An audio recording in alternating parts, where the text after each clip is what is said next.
Buddy, welcome to the stream. Welcome to the stream, I say to literally no one because no one could join the stream that quickly. Bang, bang, bang. Bang, bang, bang, bang, bang, bang. I hope you're excited to get going today.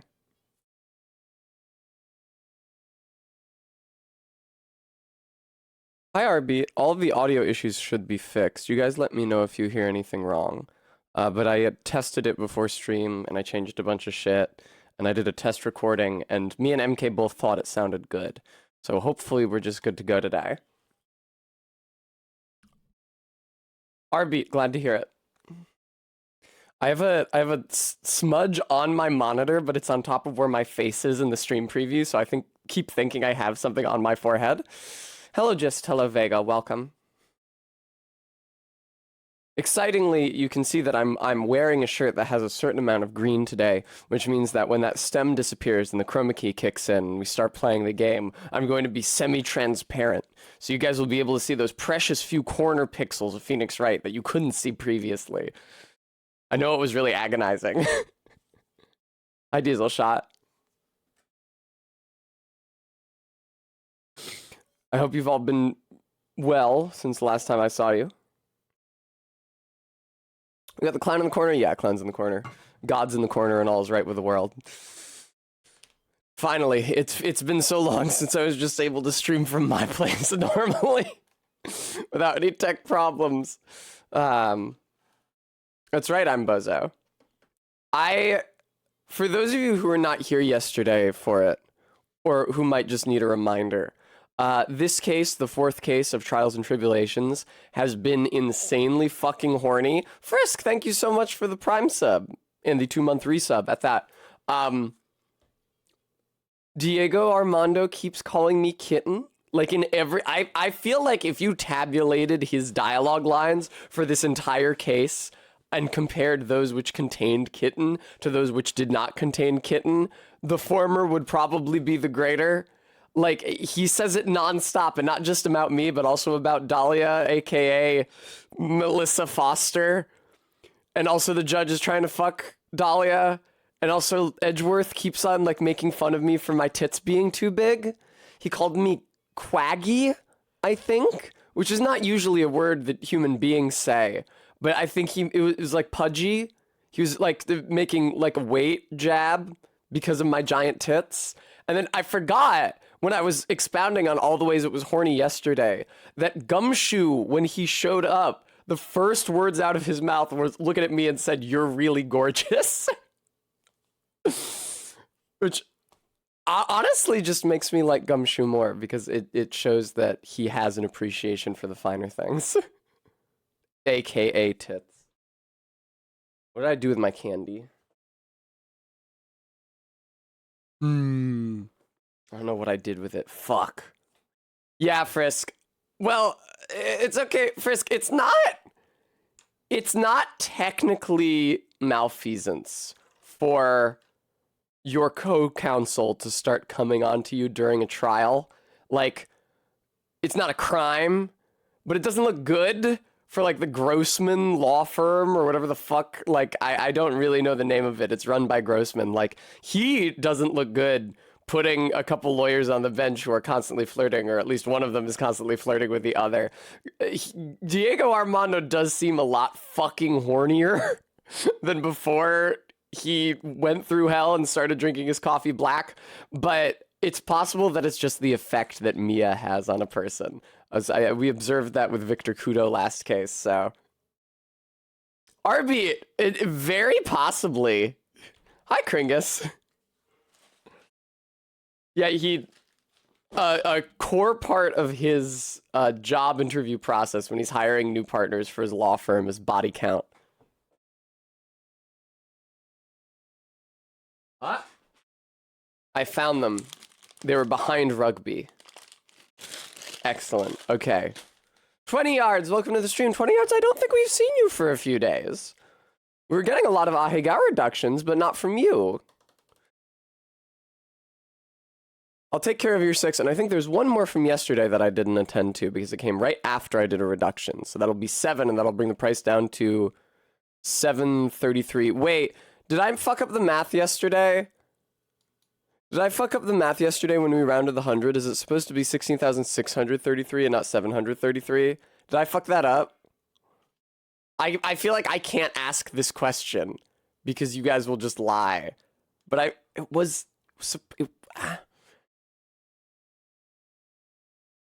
See, 20 hearts, I don't know if I can trust you.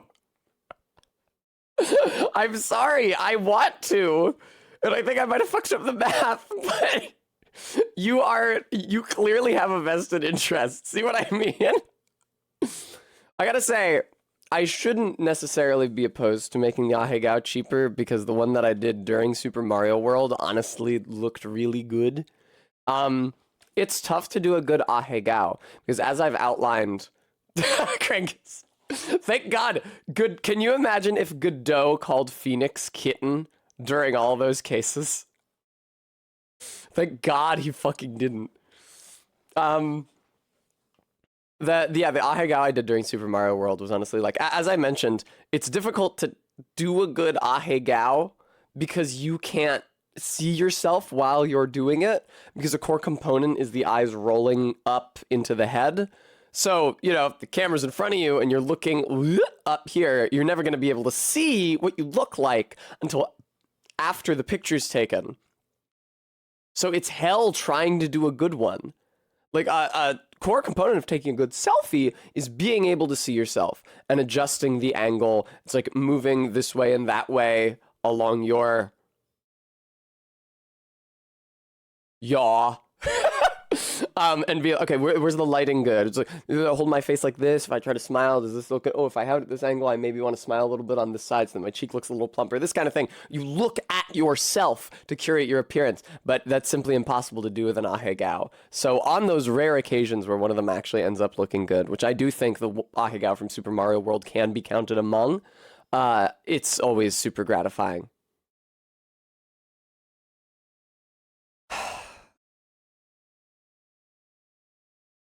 Tip, viewers earn 220 points per hour on average. Subs earn multipliers up to 2 times. Just letting you know, streamer, for the price you set for this Ahegao, I feel like... Hi, Bremy. I'm gonna leave the Ahegao in the 700s for the moment. Diesel Shot did come in with another 3 reductions, which would bring it down to 30. If someone can prove to me that I fucked up the math, I'll pot it down 100, but I'm cautious of doing so. I hope you've all been doing well since last I saw you. I had to take off pretty much immediately after stream yesterday. I was not able to spend the evening with my beloved Barry, so I had a D&D game to get to here in West with my good friends Ellen and Jade, whom you might know. It was nice. It was a very, very, very low-key, I would say session 0, but we already had a session 0 where we did character creation and stuff. But it was a very low-key, like, 4 hours of role play to establish character and backstory before they do anything that could potentially get them killed. It was honestly really nice. It was great to be able to, like, flex, or to work out, rather, my roleplay chops, because I haven't done a ton of that recently. And it's different, you know, I've done a little playing as a character, but it's different when you're running the entire world.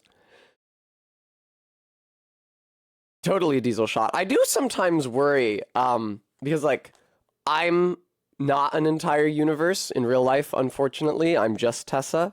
And I do sometimes worry if only being Tessa doesn't hurt me when it comes time to provide personality and dialogue for an entire universe of people, because I feel like every character that I put in the game inevitably has to be a reflection of some part of me, just by virtue of the fact that, like, I can understand them and play them. But if I, of course, don't understand the full breadth of human existence, I don't know. Is that... Okay, Garrulous. I guess so. I would like to be, honestly, it would be a lot less scary to be a universe observing itself than it is to be one Tessa. That's part of why running D&D games is so like therapeutic for me, because I don't have to be me, and I can be a lot of people, and also existence, and also chance, and also just the tide of fate, and I can see myself in it and observe myself and not be restricted to one body. Went to horny court and they didn't know your name. Thank God. Well, let's see. Let me think about the members of horny court. Let me think about the courtiers. I do not want to fuck alt judge, the Canadian judge, at all. He's too Canadian. I shouldn't say that in case Canadians are watching. That being said, everyone else, honest, including Gumshoe, is pretty good looking. Krakus, thank you so much for the $15 donation.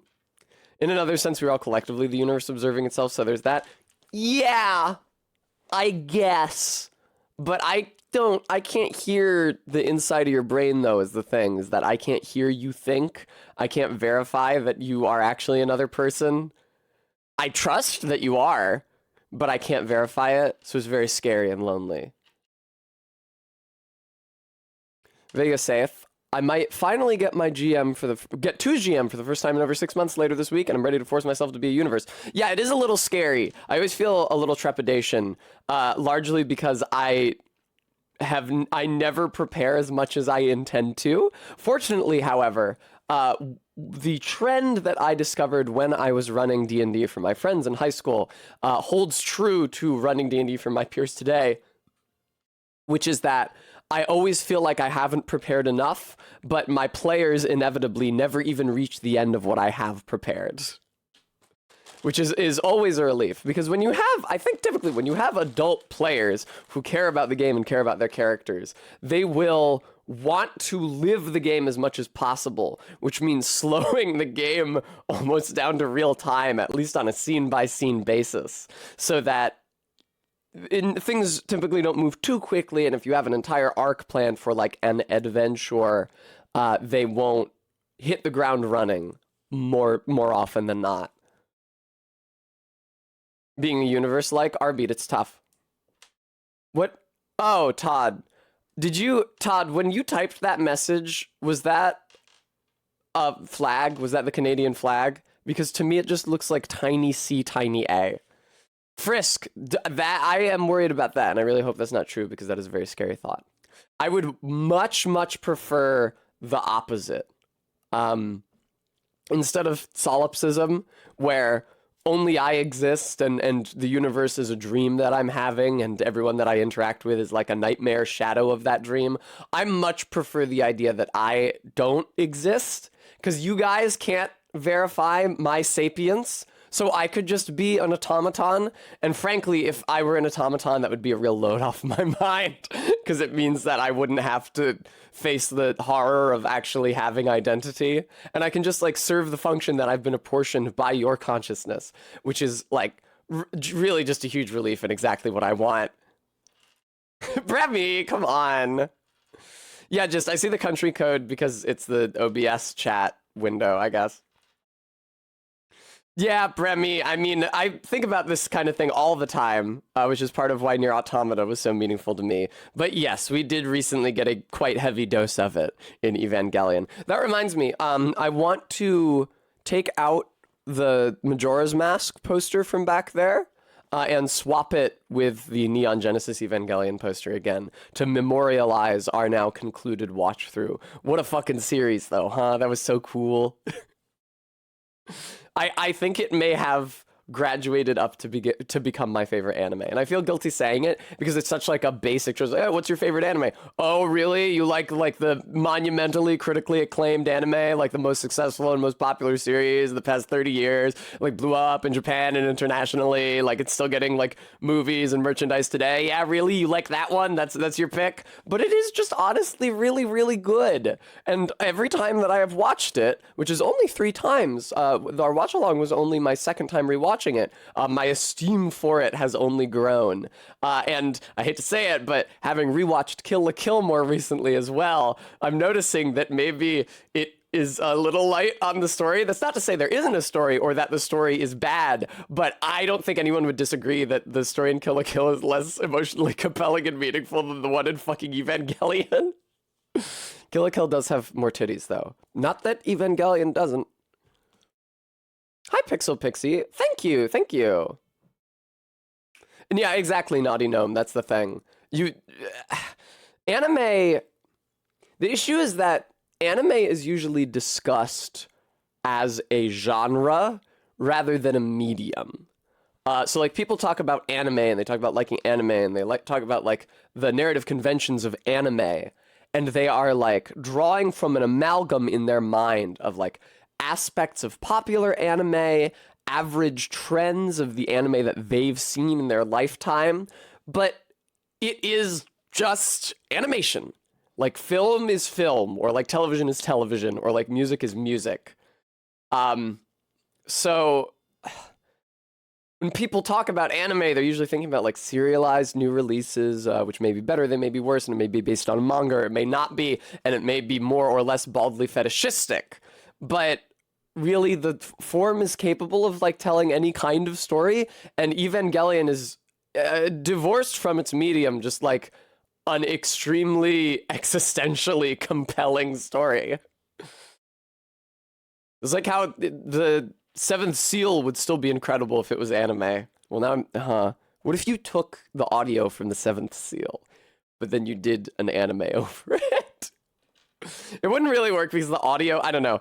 It's still pretty distinctly a 50s movie because of like the sound mixing and where there is and isn't music and like what the music sounds like and the audio quality of the dialogue and like the pacing of it. But it's really good. I think it stands up. I was disappointed when I watched The Seventh Seal. Not in The Seventh Seal because it's an incredible movie, and I would love to watch it with you guys, but it's way too sad. But in Last Action Hero, I've talked about Last Action Hero before. I don't know if you guys know what this movie is. It's a 90s movie where a kid gets a magic ticket and falls into a movie, and then characters from movies come out into real life. And they have Death from The Seventh Seal emerge and walk the streets of Manhattan. But Death is played by Sir Ian McKellen, who's a great actor, of course, but like playing a completely different kind of character. Like, I don't think the people who made that movie had actually seen The Seventh Seal, because they write Death as like a very grim and somber and soft-spoken figure, as opposed to in The Seventh Seal, where he's like a motherfucker. He's like, well, your time has come, hasn't it? Isn't that a shame? The night the main character is like, I look out into the howling blackness of the universe looking for some word from God, and yet none comes. And Death goes, maybe God's not there. It's like really, really coy. Like in a very real way, Death from Bill and Ted's Bogus Journey, who is clearly also based on Seventh Seal Ingmar Bergman Death, is a better modern reflection, or more modern reflection of that character, because Death from Bill and Ted's Bogus Journey is kind of faggy and annoying. Was it, Saris? Okay. Maniacs, or they really put Seventh Seal jokes in Tiny Toons? Animaniacs, I believe, because it was full of references that were way too couth and aware of the world for children to get. But I've never seen Tiny Toons. I've seen Animaniacs, and I have seen some Freakazoid on the internet when I was in middle school. Because I was like, wow, you mean this cartoon is from the 90s, but it's about lol, quirky, random internet humor? That's crazy. How did they do that? And you guys, of course, know that I made a music video or an AMV, I should say, for The Killer's Smile Like You Mean It out of Phoenix Wright sprites. I also made, you guys may or may not remember if you were on E.G. Newgrounds or Albino Black Sheep, Phoenix Wrong, which were Phoenix Wright animations overdubbed with like clips from entertainment media, TV shows and the like. I took like short audio clips from Freakazoid and Animaniacs and like, again, made animations for them with the Phoenix Wright spray assets because I have no life or had no life as a middle schooler. I guess no middle schoolers do. Fish, I forgot that that was one of the lyrics. Really, Garrulous? I didn't know that. I don't know much about They Might Be Giants. I chiefly know them as a musical feature on Homestar Runner. Is it Naughty Gnome? Interesting. Yeah, I've Tiny Toons. I'm completely fucking ignorant of Tiny Toons. I don't know from Tiny Toons. All right, I've been streaming for 20 minutes. I started talking about Freakazoid. It's probably an okay time to start playing the video game. I was having a lot of fun talking with you guys, though. Silence. All right, now bring up Phoenix Wright.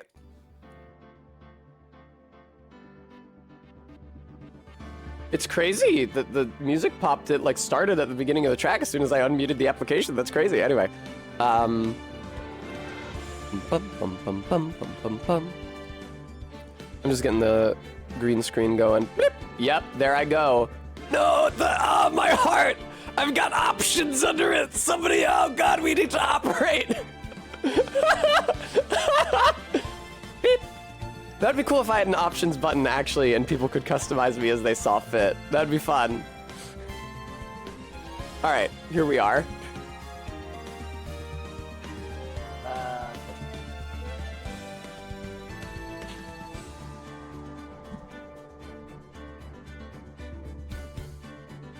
Kringus, 'tis the season. All right, we're in Horny Court today. I don't know what to tell you. Let me pump up the jam here.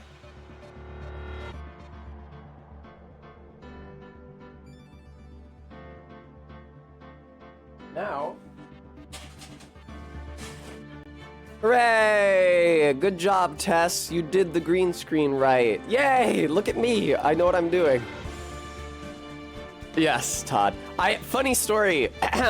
I actually heard Pump Up the Jam. I was either like late middle school or early high school because I went to a public library like rummage sale and somebody was selling a CD of Pump Up the Jam, the original, and a number of remixes. And I was like, oh, this looks cool.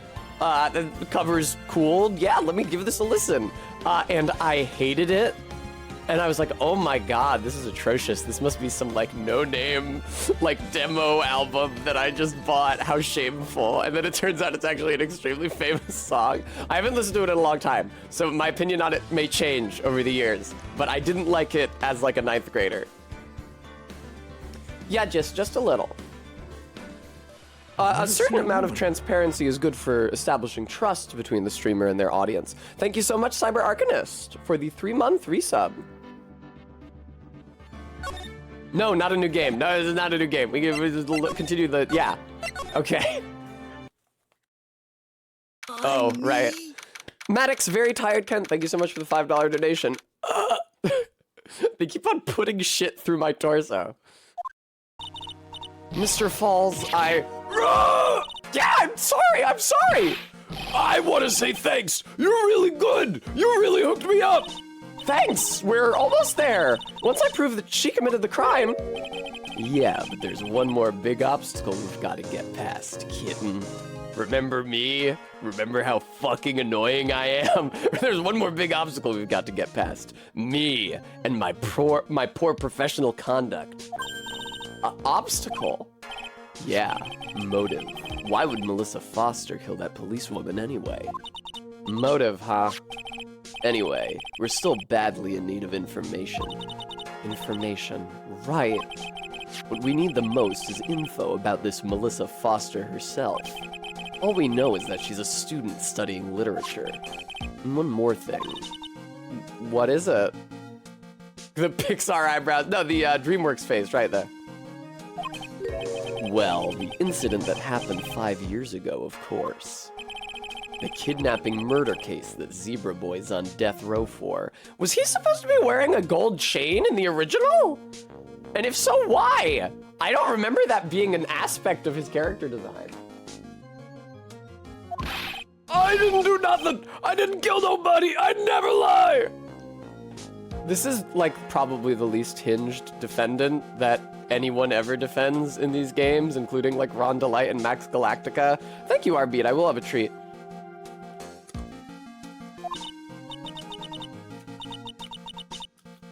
Yeah, Trot. It looks like a necklace that's fashioned in the front. But maybe it was originally supposed to be a rope and the person who did the sprite redraw didn't get the memo? Mr. Falls, in that case, tell us more about it. About what happened 5 years ago. Okay, I trust you. Oh, you trust me. Good, I'm glad.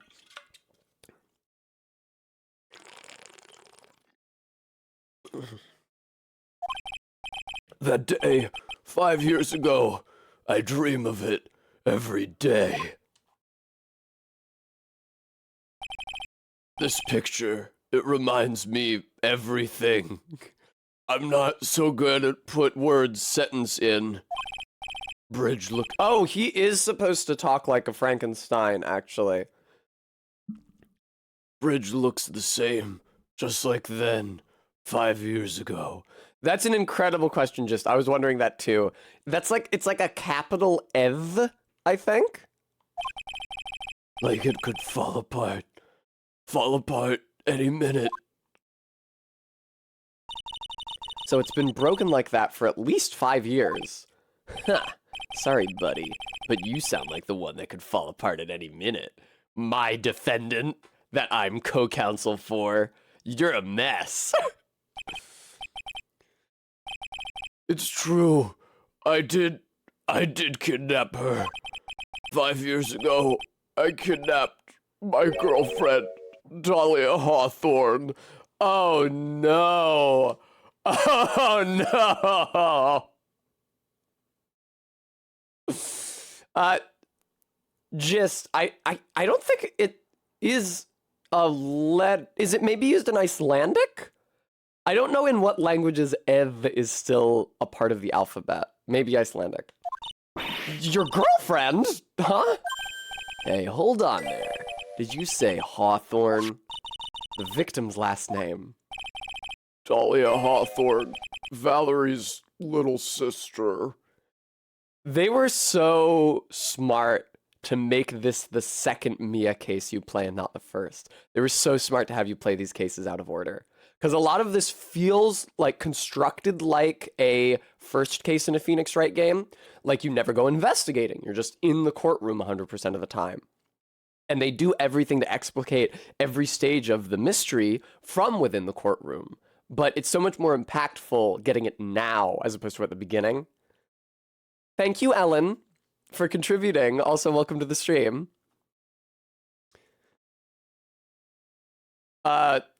What, Pixel Pixie? I don't think it was. No.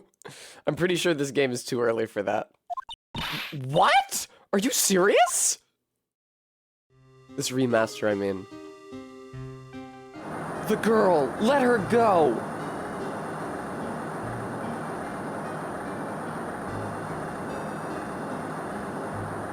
Shut up! Come closer, and I kill her! Man, you used to have hair, huh, Terry?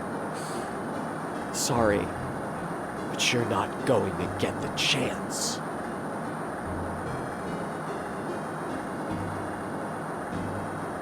Yeah? The detective back then was... Oh no! Oh no, I have had a thought. I need to check some stuff once we finish this cutscene. The detective back then was Valerie Hawthorne. At first I thought shooting someone for a kidnapping was crossing the line, but...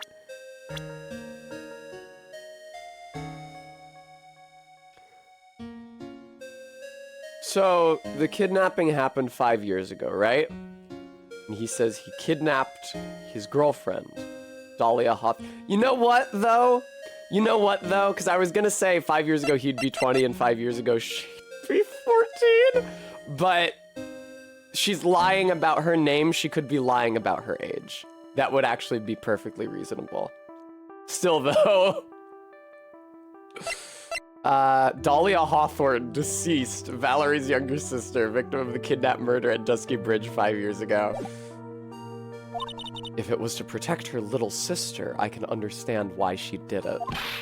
Wrong! Don't protect sister! Valerie betrayed me! Betray us! I speak broken English! He must have been doing it the whole time, I never noticed. What do you mean she betrayed you? Everything. All lies. All make-believe. Kidnapping too. Why? He is clearly mentally unfit to stand trial. Your Honor! A make-believe kidnapping. Dahlia, my girlfriend, my... Alright. Okay. Alright. Okay. Alright. Okay.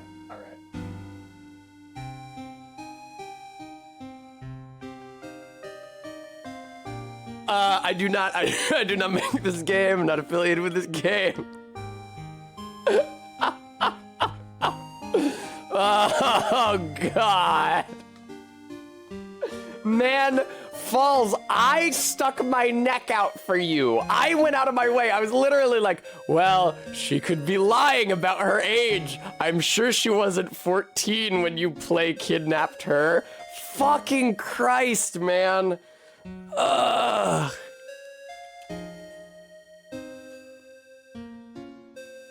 Dahlia, my girlfriend, my love, my teen angel.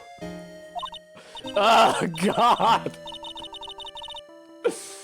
Ugh, did he actually say my teen angel? He's seen one too many soap operas. Now, not for nothing, but I do wonder if soap operas might be a localization choice for a different type of media in the original Japanese.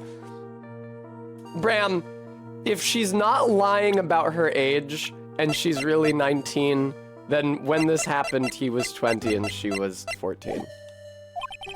I do anything she says. Anything Dahlia says. That is understandable.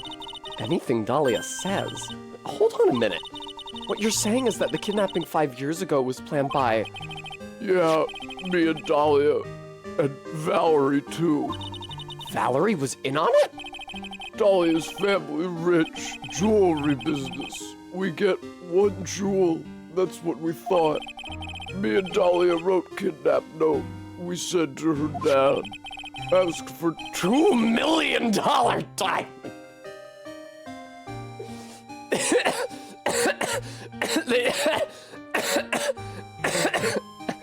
They just have a $2 million diamond?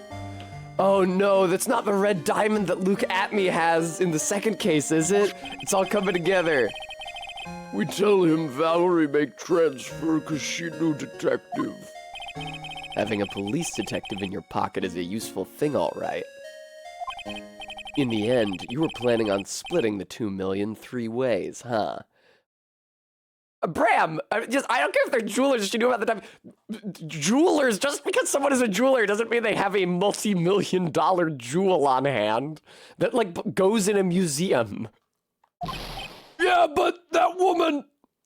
Thank you, Stream Elements, for reminding everyone I do need to make rent. I'd be super grateful for anything that you guys can share. That woman, Valerie, she'd do it for real. She shoot at me for real. Me and Dahlia. Sploosh. I was shot in arm. Dahlia, she jumped in river.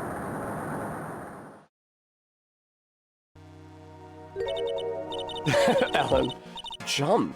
You don't mean she jumped on purpose, do you? I couldn't do it. I could never push her.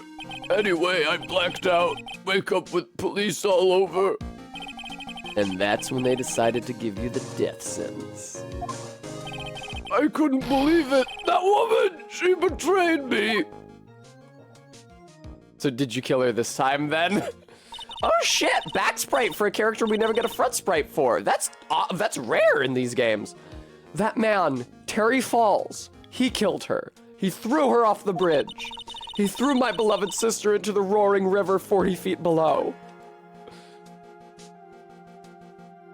Evidently, Trot. Oh shit, you're right, Gist. I wasn't even thinking about that. 5 years ago. Yeah, 18, what the fuck? These 5 years, all I wonder is, why? They couldn't have aged these characters up by like 4 years apiece to make all the ages make more sense. Why did she lie? That's all I want to know. So that's why you called her. You wanted to hear the truth from Valerie herself. Yes, but I forget what she looked like, so I tell her to wear a scarf. I don't want to hurt her. Just ask why. Why? Why did you lie? Why did you betray me? I just want to hear an answer come from her mouth. That's all. So that's why you made a crazy escape like that. Just one thing, zebra boy. Armando, he's on death row. This is actually, like, incredibly insensitive of you. My senses are tingling all over. Tell me, Mr. Falls, where is it? He wants to know where the diamond is? Huh? Where's what? Come on now, kitten. The ransom. The $2 million diamond. Remember that now? Did you give it back to Pops? Did the police take it? I don't know. Huh? You don't know? No, really, I don't know. It's gone with Dahlia. With Dahlia? That day, on the bridge, Bram! Dahlia put it in backpack. I really love a guy who's just, like, barely articulate. Now gone with Dahlia. Gone forever into Eagle River.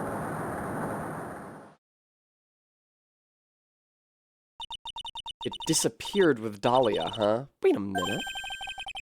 You can come back in now. We're about ready to go. Mr. Falls, just one more question. When you said with Dahlia, do you mean the diamond is still missing? Along with the body of Dahlia Hawthorne? Never found her. My sweet Dahlia. They never found her. Swallowed by river. Gone. Dahlia, my teen angel. Thanks for saying that a second time. I appreciate that. You stop saying it. Your teen angel. How old was she anyway? We're really making this very explicit, aren't we? We're really worried that the player is going to misunderstand this, aren't we? Just 14. 14? I guess you were robbing cradles before diamonds. She plans a fake kidnapping and disappears into the river with a rock worth 2 mil. Pretty busy 14-year-old. Man, oh man. Angels these days. Armando, somebody's gonna fucking put a knife in your belly. Fox takes the fall and gets a one-way ticket to death row. Is Dahlia Hawthorne an angel? Or is she really a... It's time, kitten. Looks like we have a few more aces up our sleeve now. You bet! Diamond added to the court record. The training wheels come off now, Mia. Whoa, he actually said my name! She's like taken aback by it. You've got to strike while the iron's hot. Hot as a cup of black coffee. That's one of my rules. Remember it. Fuck you, Diego. Go to fucking hell. February 16th, 1:49 p.m. District Court. I thought it was February 14th a second ago. Or maybe the shootout happened on the 14th. Ellen, in the first case of this game, which is set like half a year after this case, another character calls Diego Mia's boyfriend. We don't know if at this point in time they are dating, but he's hitting on her really, really, really hard. 8 months, just 8 months. He's hitting on her really hard, which would be weird if they weren't dating and they were just coworkers. So they're either already dating or just about to start, I would say. Trop Pilgrim says, I'm of the opinion that they intentionally make the defendant be in a relationship with an underage girl to make him seem unsympathetic. Fish says, anyone remember... Was there a sitcom in the 90s called Teenage... I'm not Googling that. You bitch. You motherfucker, Fish. You almost got me to type that into my search bar. Holy shit.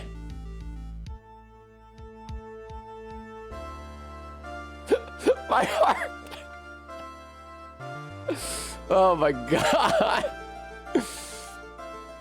Now then, let's continue with the trial of Mr. Terry Falls. Witness, are you feeling better? Yes, Your Honor. I'll try my best. You're a brave young lady. Not this again. I can understand a defense lawyer wanting to get her client off the hook. However, to try to pin the crime on an innocent student is... What are you talking about? My witness is not the person on trial here. Yeah, but it's Phoenix Wright court, so the witness inevitably ends up on trial anyway. She's an innocent bystander who witnessed a violent crime. That's all. What possible reason would a girl like this have for murdering a policewoman? It's certainly hard to imagine this woman as a murderer. Her motive, huh? I figured that's what I had to establish next. Well, Ms. Faye, do you have any evidence of a motive?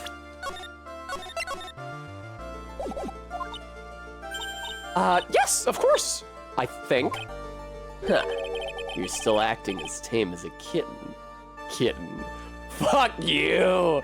I was just thinking off-screen at the beginning of the case. Oh, off-screen. Outside the courtroom in the lobby. Wow, he's shown remarkable restraint in how often he calls her kitten. But it's because he saves it for these sidebars where we see him from the side. He's our aide at the desk with us. When you see this shot and this sprite, the odds that the text box is going to contain the word kitten rise to like 80%. Does this case turn him bald and gray? No, but it does turn his... Oh, you're talking about the judge. This isn't the same judge, Ellen. This is a different judge. I know it's crazy to believe, but there's actually more than one judge in this setting. That's why I'm doing a different voice as well. It's a different character. Listen, a lawyer is someone who smiles no matter how bad it gets. You know, these games have a lot of weird aphorisms about the duties of a lawyer that I don't think actually hold up. Huh. Smiling on the outside while your guts are twisted in knots is the mark of a pro. Yeah, I try to do that on stream, Diego, but it's hard sometimes. Maybe so, but I wish you'd quit grinning at me like that. Excuse me. May I speak, Mr. Judge? Of course! Mr. Judge is ready anytime you like. I'd like to say something.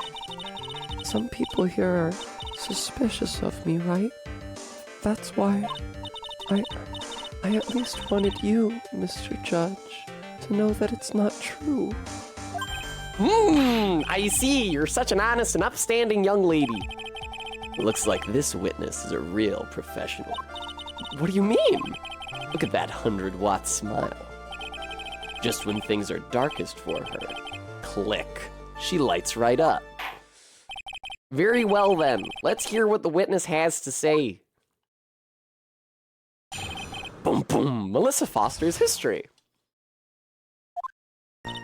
I was out of the country until the year before last. Until I entered college, I had never even been to Eagle Mountain before. And I certainly don't have any reason for wanting to hurt a police officer. Holding a grudge and killing the officer who testified against you 5 years ago, or kidnapping a poor girl. I just think the defendant is a terrible, horrible monster. Out of the country, eh? So, Honest Ed, in the game, he's supposed to be Canadian.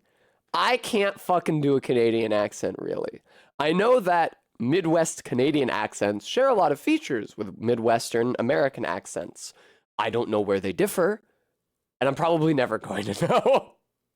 So I'm giving him the best Midwestern accent I can muster. I have heard input that it sounds Minnesotan. You're not the first person to say that. But I never talked to anybody in Minnesota before, so...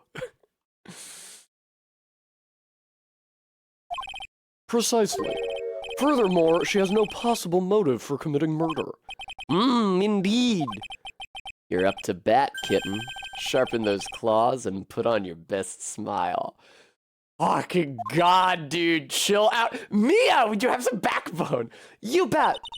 Somehow, I have to tie her to this case. This is such a fun subversion of Mia's usual character dynamic, because obviously for most of the game, we're seeing the Mia and Phoenix relationship, where she's older and more experienced than him, and she's like She has the air of suffering fools gladly and having to lead him through the job of being a lawyer. And even in the first case of this game where you play as Mia, Grossman is like a bumbling incompetent, and Mia's the one who like takes the bull by the horns and solves the case. But for the first time, we have somebody like talking down to her, and she's super enthusiastic about it. It's a very evocative reversal. Somehow, I have to tire to this case. Oh, it's Grossberg. I'm sorry, Bram, for saying Grossman. I think just corrected me on that earlier as well. I do wonder what he called her in Japanese, that they've determined shall be kitten henceforth. Melissa Foster's history. I'm Bozo. I appreciate you guys, like, patronizing me by pretending like my Midwestern accent is reflective of any real state, but I know that it is just bullshit cobbled together and holes through which you can see my native New England accent. She was out of the country until the year before last. Something interesting and relevant in Phoenix's future, but that's a spoiler even to Tess! Because of the 2 games that I haven't played. More than 2 games, but I assume you mean the 2 ones besides Apollo Justice in the next collection, which I will be streaming eventually. So, what country were you living in then? Yeah, Fish, that's correct. We were all living abroad, but after my parents were killed. It was a brutal civil war.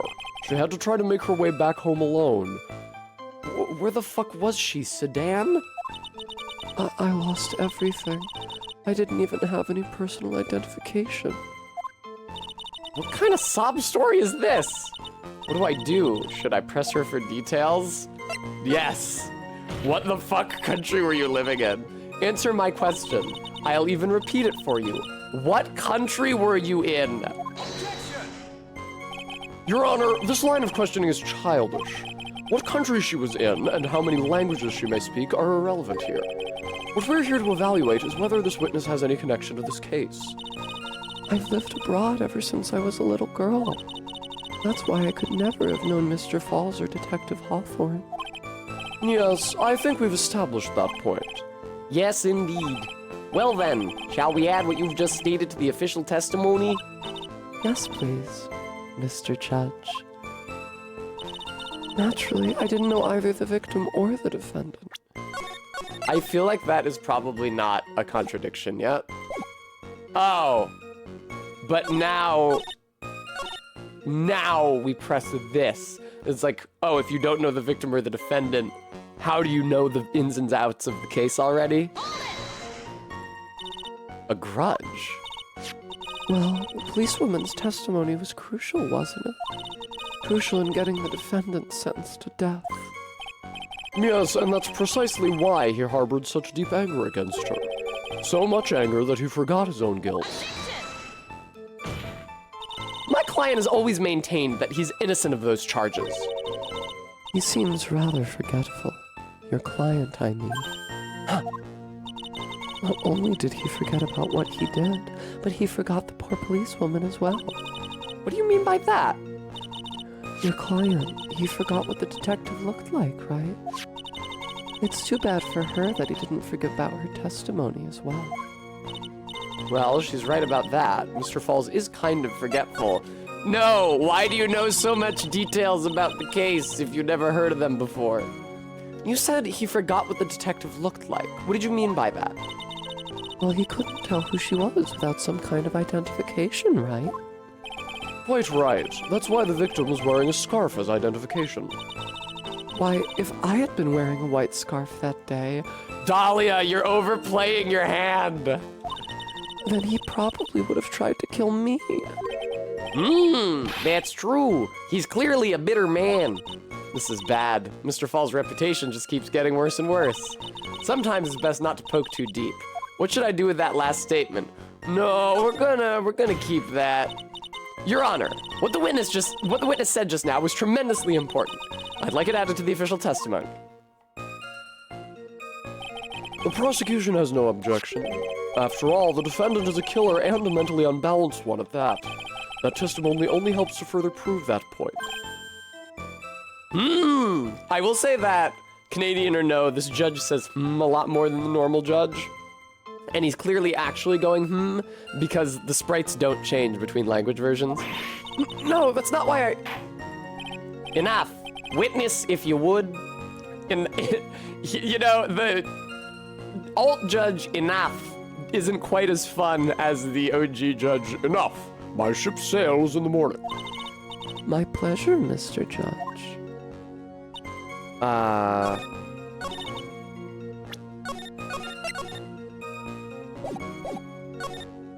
This is kind of tough. I thought that I could just get I didn't know the victim or the defendant out of her, and then press her on knowing details, and that would be enough. But... jeez. I'm gonna press everything, just because I don't know what to do yet. Didn't know either the victim or the defendant. Did I press that yet? You didn't know either person? Are you certain of that? Yes, I'm afraid I'm rather shy around people. Oh well, that can't be helped. I'm not only am I a Canadian judge, I'm Canadian translated from Japanese judge. That can't be helped. Shikata ganai. Why is he just agreeing with everything that comes out of her mouth? The first time you saw either of them was when they were on the bridge, correct? Yes, it really was a coincidence. So what made you decide to go to Eagle Mountain anyway? Well, she said she was going for the spring wildflowers, Maya. I just love being outdoors. Picnics, hiking, you know, that sort of thing. You don't look like much of a hiker to me, but you do look like a digger of sorts. Jesus, Mia, go off. But Eagle Mountain is a 2-hour drive from here, and no trains run through there. There are plenty of mountains that are closer and easier to get to. Well, I went there once with a college hiking club. I fell in love with its stark, desolate beauty and its cold, yet romantic gloominess. Didn't know you were such a goth. By the way, what's the name of your college? The prosecution objects to any questions that involve the witness's private life. What? All that matters is that she is a material witness to a crime. The witness doesn't need to respond to questions that are clearly malicious in intent. Thank you. She's really gone too far. Ms. Faye, you're treading on thin ice here. I hardly said anything. Talk about sensitive.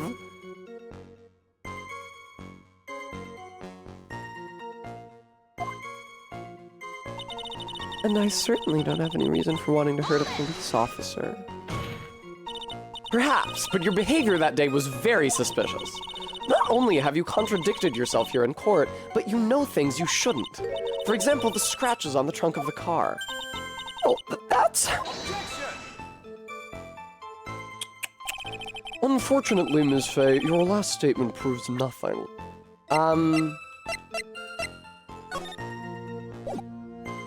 Confidential police materials written by the victim. It might be that I present this when Dahlia mentions the white scarf and say, these were confidential, how did you know? Oh, really? And why's that? The witness came to the police station once to identify the suspect. It's entirely possible that at that time an officer showed her this photo. That seems like a rather serious mistake. Huh, that's the oldest trick in the prosecutor's book. That's not fair! That wicked inmate. I'll never be able to forget that horrible day.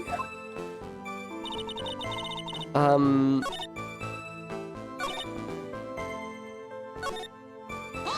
I didn't mean to press that. Whoopsie daisy. What do you mean by lucky? Well, it's February. Oh, well, it's February now. Everyone is wearing scarves. If I had accidentally worn a white scarf like he said... Then you yourself might have been killed. That would have been a terrible loss for this world. Huh. Looks like you pressed too hard this time, kitten. Mr. Armando, keep looking around you and you're gonna lose sight of the finish line. Justice is blind, but she's not deaf. Sometimes you have to know when not to talk. I don't agree. I faced no penalty for doing that, and I will still win this case. I don't know why they try to pretend like excess pressing of testimony is dangerous. It was the case when I was cross-examining Furio Tigre, and the judge was penalizing me for pressing him on irrelevant testimony for some fucking reason. But there's no mechanical penalty here, so... It's true, Mr. Falls did give instructions to Valerie Hawthorne about their meeting. The note that she left said, wear a white scarf for identification. Yeah, what about it? Isn't it obvious? Doesn't it strike you as odd? That note was a secret piece of evidence. How is it that the witness knows about it?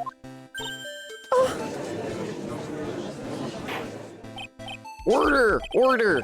It is odd, isn't it? Well, Mr. Edgeworth, did you show top secret evidence to the witness? Your Honor, I certainly never gave anyone permission to do such a thing. In that case, the only way the witness could know about the note would be... Just a moment. Of course I didn't know about the note. It's just, I saw it when it happened, with my own eyes. When the victim went to see the killer, she used her own scarf to signal him. That's why I assumed that the signal was a white scarf. I suppose that makes sense. Come on, Mia, you can't let her weasel out of it that easily. Witness, sorry, but your explanation isn't going to work here. But why? It's true. That's what I saw. Impossible. There's no way you could have seen the victim use a white scarf to signal him. Shits. Because it's blue? You said several times in your testimony that the victim was wearing a scarf. A white scarf, correct? Yes. Is something wrong? That's what I'd like to know, Ms. Foster. Have a look at this. It's the victim's scarf. I'm sure people would disagree about what to call this color. However, it certainly is not white. You knew what the note said. She knew the contents of the note? No! It says, wear white scarf for identification. That's the reason why you said it was white. Well, Ms. Foster? No! Order! Order! Order! Mr. Edgeworth, I'm waiting for an explanation. I'm quite sure this note wasn't leaked to the public. And yet, this witness knew exactly what the note said. At the time of the murder, the number of people that knew were quite limited. Terry Falls is one, the person who wrote the note, Valerie Hawthorne, is another. And finally, one more person. Did you say one more person? That's right, a person that no one would have suspected. Have you figured it out, kitten? Yep! The third person that knew the contents of the note was... And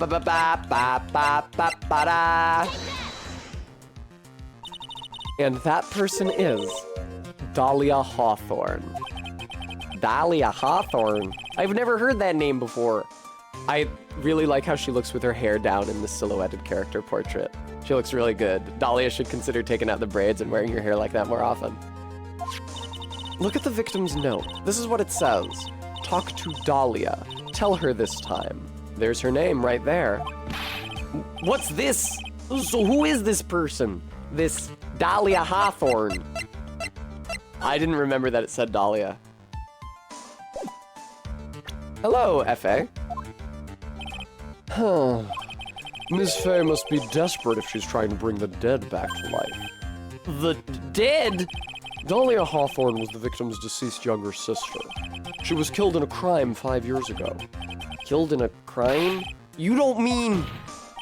Yes, she was kidnapped and killed by Terry Falls.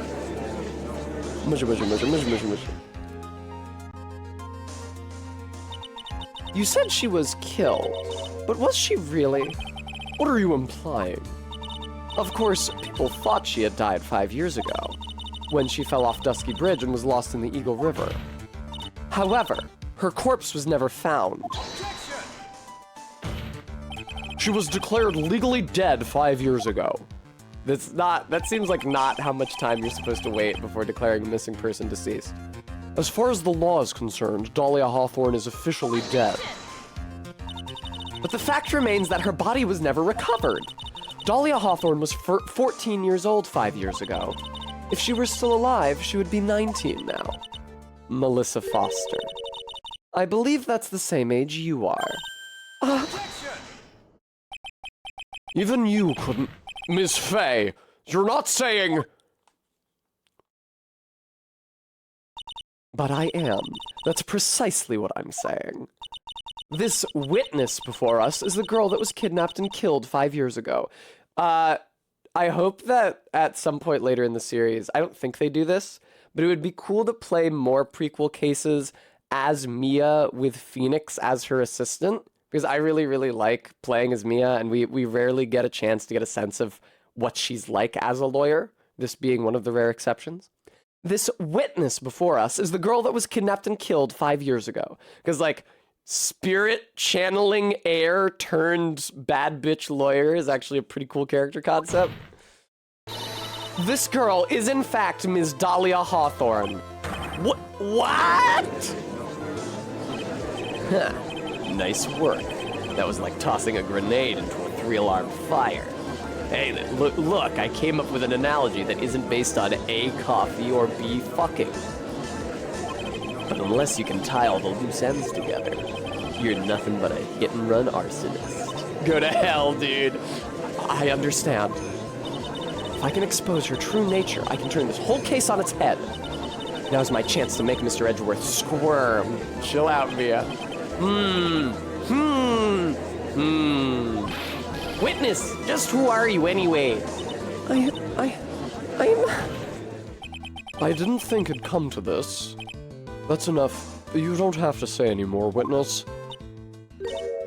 Yes, I understand. What? Mr. Edgeworth, explain yourself. Your Honor, I have an admission to make. I honestly never thought the defense would pursue the matter this far. You don't mean... Yes, the prosecutor's office isn't filled with fools, you know. Naturally, we conduct full background checks on all of our witnesses. I was lying to the court hard fucking core for like 5 hours. What did he say? Looks like the kid knew. He knew her true identity from the get-go. No way! But then why? If you hadn't revealed her secret, he wasn't gonna say anything about it. All he wanted was her testimony, so he made a little trade. Let me introduce you to the victim's younger sister, Ms. Dahlia Hawthorne.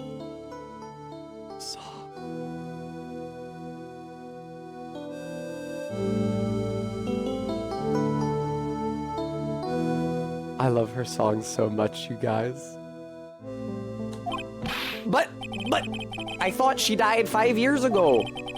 Oh, I thought she died 5 years ago. See, this is what I'm saying. I can't fucking do it. Oh, Bram, I would love to wiggle.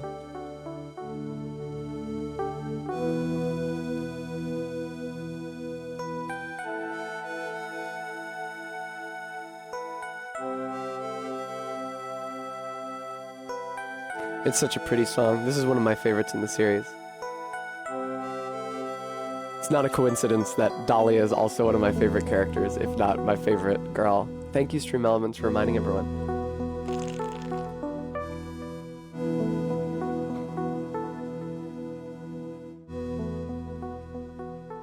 Okay. Why? Why did she hide her identity for 5 years? That has nothing to do with the current case. She was merely an accidental witness to a crime. Yeah? Yeah, Edgeworth? Yeah? That's how you want to spin this fucking shit? It was a coincidence that she was taking photos of wildflowers when her sister was killed 20 feet away from her? That's how you want to run this, Edgeworth? Accidental? I don't believe that for a minute! For the last 5 years, she's been playing the role of victim. And now we find her acting suspiciously at the scene of another murder. Really, Ms. Faye, I must say your strategy here is painfully obvious. You're trying to pin your client's crime on an innocent witness in order to win. At any cost. How dare you? Please, let us take a moment to think. 5 years ago, this girl was kidnapped and nearly killed. But even worse than that, 5 years later, Dahlia Hawthorne lost something much more precious. Ms. Fay must be insane to even suggest that she murdered her. What? I love all of the dudes with, I love all of the faceless hentai dudes with identical haircuts in the stands. I am inclined to agree with the prosecutor's logic. Ms. Fay, do you have any evidence to back up your assertion? What possible reason would this witness have for killing her beloved sister? Well, you see, I thought I was winning, but somehow he's turned it around on me. Huh. I think you need a little push in the right direction, kitten. The defense is prepared to present evidence supporting our claim. Are lawyers allowed to drink coffee in court? They're not, right? Oh, by the way, I didn't do like a long pitch. If you guys enjoy the stream, I hope you'll consider donating to support it, because I gotta make rent for March, and the stream is 100% of my income. So I'd be super grateful for anything you guys can give. Wait, is it at 500? That's less than my rent is. I must have mistyped the value or never changed the value from the previous goal. How did I never notice that? Well, that makes me feel kind of crummy because it means that I'm a lot further from the donation goal than I thought I was, but I can get that taken care of. When I raise money for rent, it's always 800. Anyway. Boom. Boom. Boom. Boom. That wasn't me. It was this guy, this crazy coffee addict. I think we've heard enough empty threats from you, old man. Old man? He's like 26 or something. He's 27. Characters in Phoenix Wright love to call other characters in their 20s old. In the first case of the game, Dahlia calls Mia an old hag when like Mia's 23 and Dahlia's 20. And now 20-year-old Edgeworth is calling 27-year-old Diego Armando old man. Not gonna, thank you very much for the $5 donation. Huh. What makes you think they're empty, boy? Great point, RV. Because your protege looks like she's sweating bullets. Ah, I am sweating bullets. Not as much as Phoenix does. You think you're in a tough spot, huh? Of course, aren't I? Nope. You've just arrived at the moment of truth, that's all. Whether you win or lose, that's up to you. Up to me? Oh, the rashness of youth, how charming. This is coming from someone younger than me. Now then, let's not waste any more time. Ms. Fay, what motive would this witness have for murdering her own sister, Valerie Hawthorne? Well, Your Honor. What is this? Is this the defense's idea of a joke? If so, I certainly don't get the punchline. Well, Ms. Fay? Oh, that was the rashness of youth. The rashness of youth? What? No! What? No! What? No! Did I fail to present the fucking ruby? Or the diamond? You gotta be kidding me. Did I present something else? Did I fuck it up? And what is your point in furthering such a stereotype? That witness stayed hidden for 5 years, kitten. Thank you, Pixel Pixie. I'd love a treat. There must be a good reason for that. Somehow, it must involve Valerie Hawthorne. Okay, one more time, Nia. You gotta read the court record more carefully this time. The fucking diamond.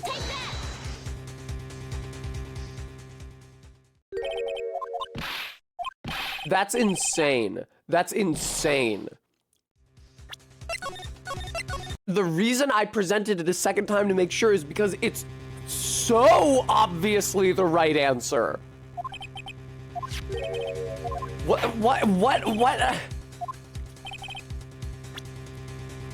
I don't know. What motive would this witness have for murdering her own sister, Valerie Hawthorne? You fucking tell me, motherfucker.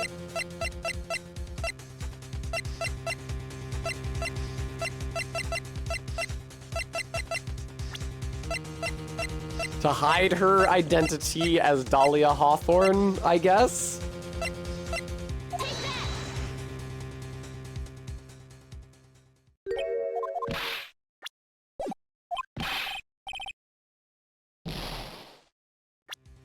What? What? What? What? What? Come on, man! Must involve Valerie Hawthorne. Oh, you mean the fucking letter you chode? The root motive is still the diamond, but it's this part where it says the whole truth must come out, I think. The story starts after Terry Falls escaped. Very good. That was stupid as hell, man. He called Valerie and told her he wanted to meet. This is the note he left. It says, talk to Dahlia. Tell her this time the whole truth must come out.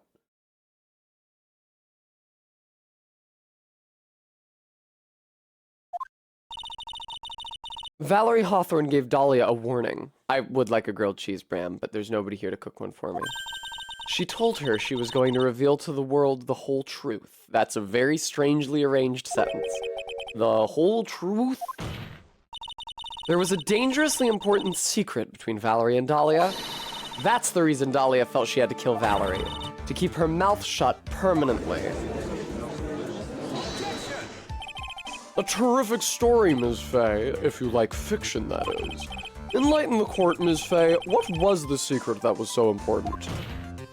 Where's your evidence? Dahlia and Valerie Hawthorne and Terry Falls. There's only one important secret that connects them all. And you just tried to present it 2 seconds ago, but we all decided that it wasn't time yet. So why don't you run it back and actually present it right this time? Your Honor, the defense would like to request further testimony. What testimony?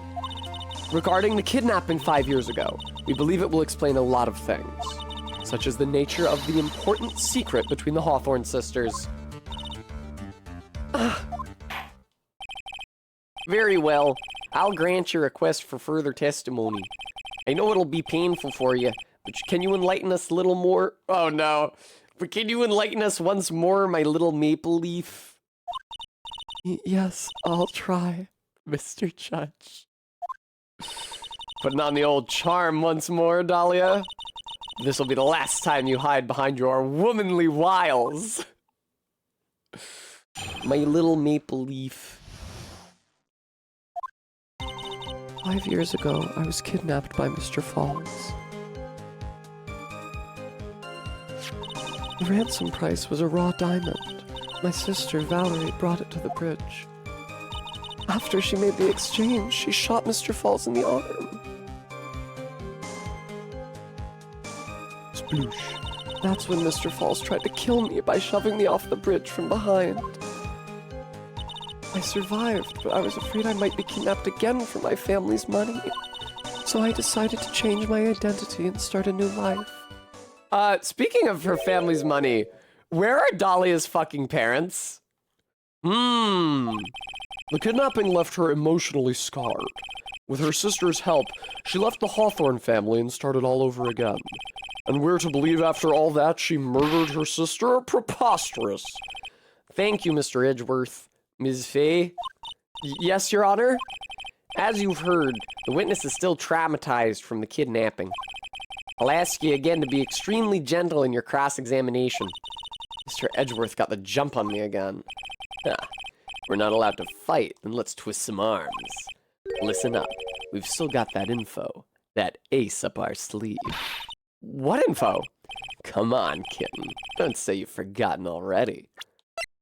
What, that Dahlia was a fucking teenager? The diamond, I think. I mean, she mentioned the diamond, though, is the thing. So it's not really a secret, but...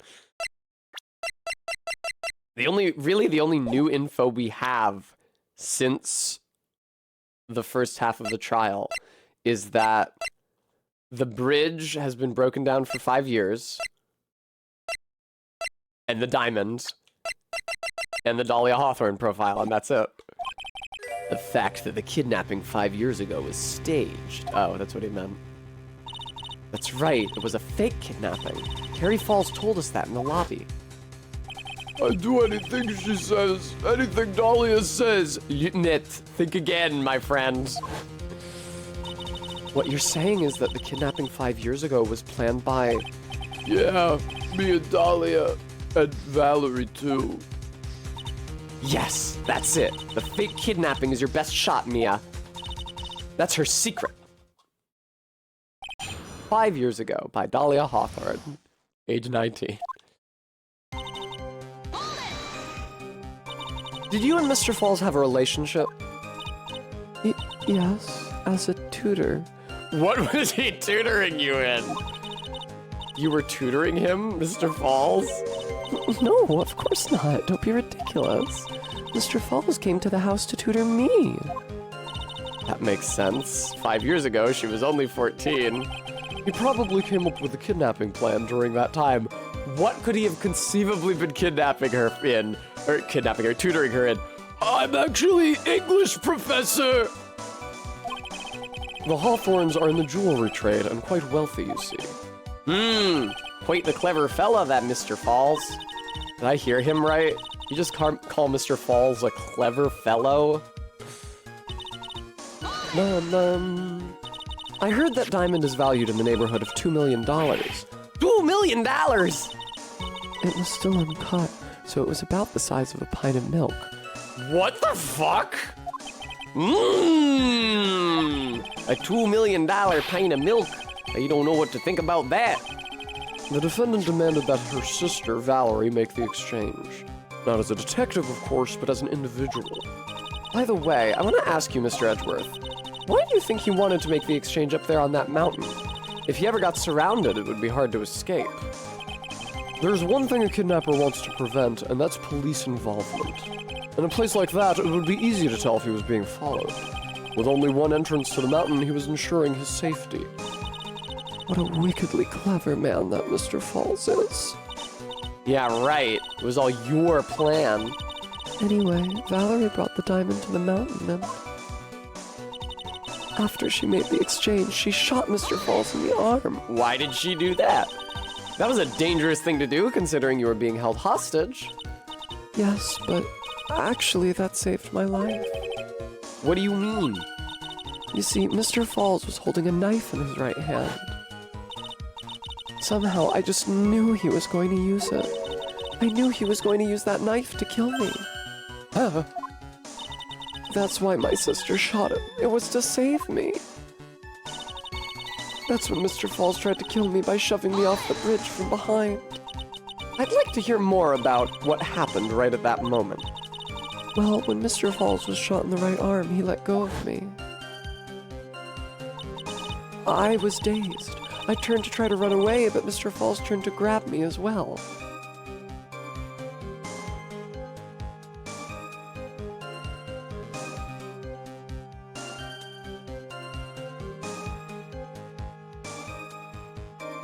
What a cute couple. As I ran past, he and I locked eyes for a second, and he gave me a large, bloodthirsty grin. Bloodthirsty grin! Ooh! And in the next instant...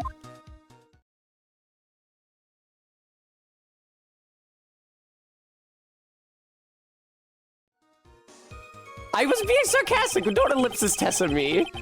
I advise the court to remember that the river is 18 feet deep and incredibly swift. I was a strong swimmer, but I was knocked out. When I came to, I had been carried away by the river to a strange place. I'll never forget that day. The crumbling bridge, nowhere to run, then just one little shove from behind. That was it. Before my sister could catch me, I fell into the river. I survived, but I was afraid I might be kidnapped again for my family's money. And that's why you hid your identity? Yes, I only told my sister. Valerie Hawthorne, eh? Yes, she's the only one who knew about me. Meanwhile, legally, this witness has been deceased for 5 years. I didn't ever want something like that to happen to me again. So I decided to change my identity and start a new life. And that new identity was Melissa Foster, right? Yes, my sister helped me get the official paperwork taken care of. That makes sense. Without an insider's help, doing all of the paperwork would have been impossible. She was the only person left in this world I could count on. And you think I killed her? There's no way I could. It's the moment of truth for this witness, too. Once the truth about this staged kidnapping comes out, everyone in the court will know how much of a Jezebel she really is. I've just got to prove that kidnapping was a hoax. Well, we don't have any more testimony.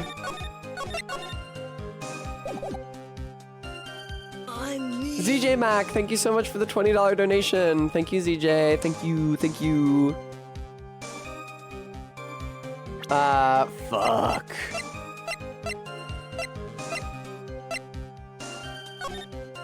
Maybe Bridge Unchanged for 5 years? Maybe...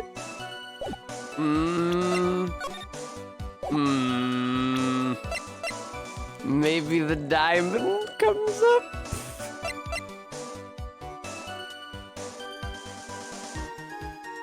A hotshot lawyer, my senior and rival at the office. A bit smug.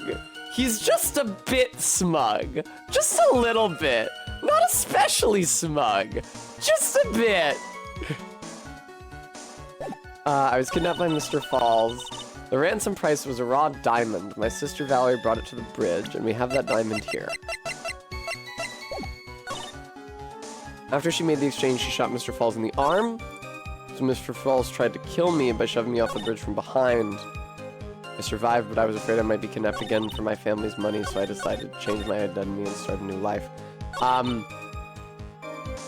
It's probably, the objectionable piece of testimony is probably either this one or this one. MK, how much of the stream were you here for yesterday? Oh, absolutely, honest dad. Because you know Diego has been calling me a kitten nonstop for like 5 hours, right?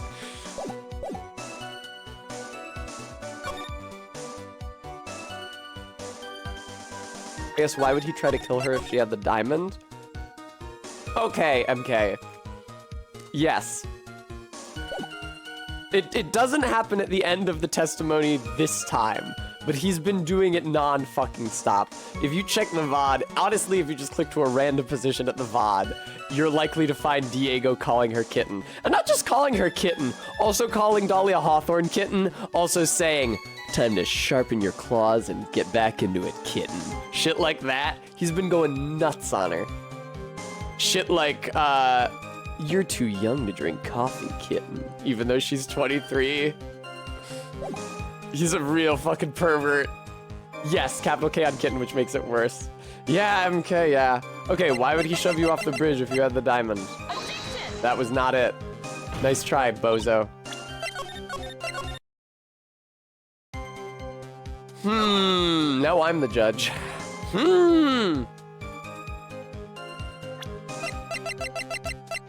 Well, it's not the diamond with either of those.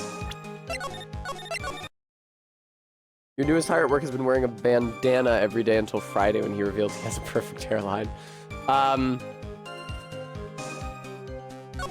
Fuck, man. Let me reread the letter.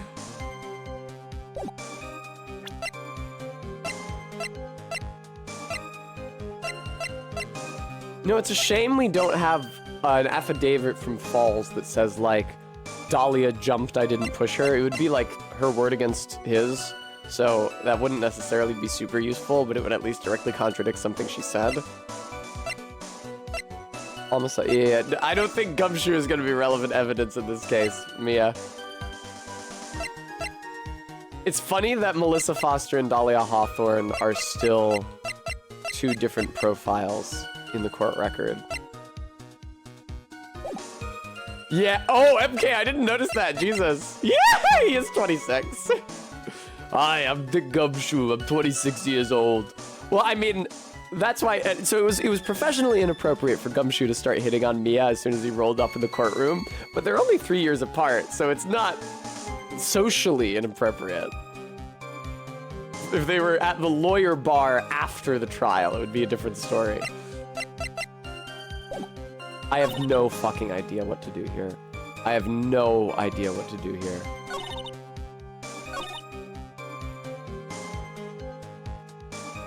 I have no idea what I'm doing. Look how nice these tears are in comparison to how shitty Viola's tears were. Just, please. I'll just admire Dahlia's beautiful tears. Oh, Dahlia, my love. Need a girl who frames me for murder. Exactly, RB. It's about where he pushed her, but not why, more like how. Tried to kill me by shoving me off the bridge from behind.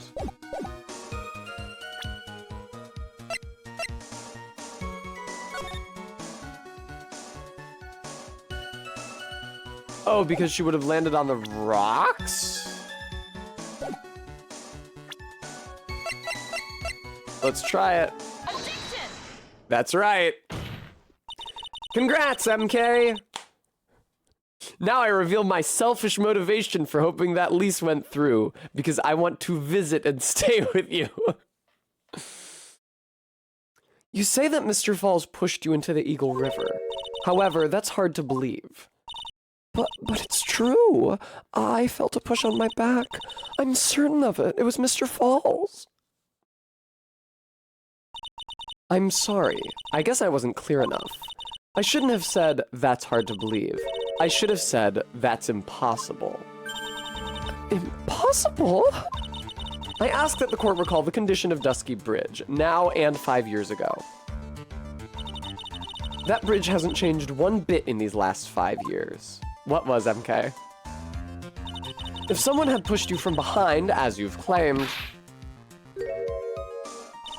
instead of being carried away by the river... Oh! When she said she tried to run away, I thought she meant she tried to run towards the entrance to the bridge, but she meant towards the hole for some reason. Oh, yes, absolutely, okay. Instead of being carried away by the river, you would have been smashed by the bedrock below. A most certain death. Do you understand now, Dahlia Hawthorne? The very notion that my client pushed you from behind is impossible.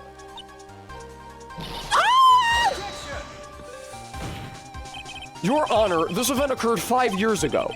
Why, for all we know, the water level in the bridge may have been higher back, or the water level in the river may have been higher back then. But it's 40 feet from the bridge to the river. A small change in the water level wouldn't have made a difference. You're right. If the events occurred just as the witnesses testified, then the defendant couldn't have pushed the witness into the river. Young lady, what is the meaning of this? You see, Just a moment, Your Honor. It's true that the witness testified that the defendant pushed her into the river.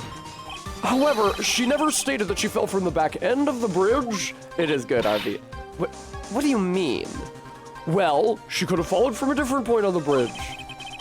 After being shot in the arm, it's plausible that Mr. Falls panicked. Therefore, he could have unwittingly pushed her off the side of the bridge. If that's true, she would have fallen into the river. Well, Ms. Hawthorne, is Mr. Edgeworth's explanation correct?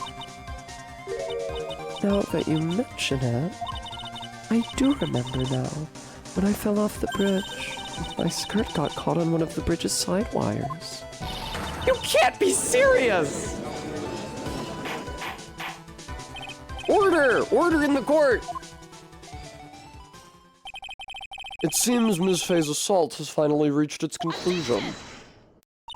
Not now, Mia. This is no time to retreat. Unfortunately for you, this is just the start of Ms. Faye's assault. What? I believe your reasoning went something like this, Mr. Edgeworth. After being shot in the arm, it's plausible that Mr. Falls panicked. Therefore, he could have unwittingly pushed her off the side of the bridge. Yes, that is the dialogue we heard 3 seconds ago. However, once again, I'm forced to say that's impossible. Ridiculous! What's so impossible about it? Because your flawed logic contradicts the court record.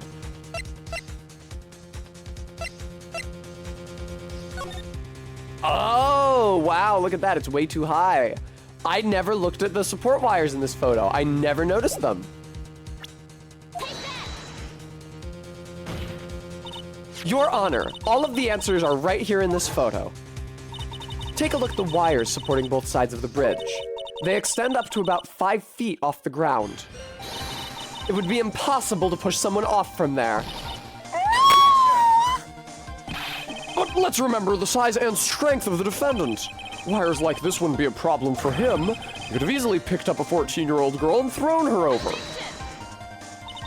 So young and already so forgetful, Mr. Edgeworth. Mr. Falls had been shot in the right arm. Ah! And more importantly, Valerie Hawthorne had her gun trained on him at point-blank range.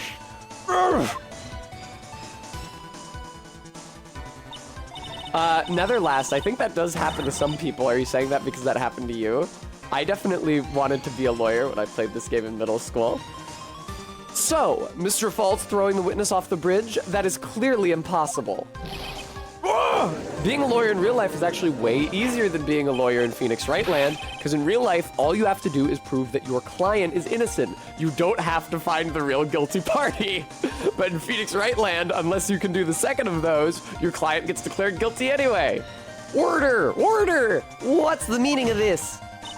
Dahlia Hawthorne, you jumped into Eagle River intentionally. What? What is this? Indeed, what do you mean by such a ridiculous remark? Yes, it's ridiculous. My sister was there to help me. She had her gun and handcuffs. She could have saved me. Jumping into a raging river like that would have been suicide. Oh, I'm sorry, Ibridget. Perhaps, but still, that's exactly what you did. You were probably confident that you could handle the swift current. But even so, the witness had a much more compelling reason for jumping into the river. Oh, then what was it? What was so important that you'd want to jump into the river? I'm pretty sure it's the diamond, but just in case. The witness is still alive. This fact alone explains everything. This is why she risked her life by jumping into the rapids of Eagle River. I'm thirsty. Hang on, I got a bottle of juice just out of frame I'm gonna grab. 5 years ago.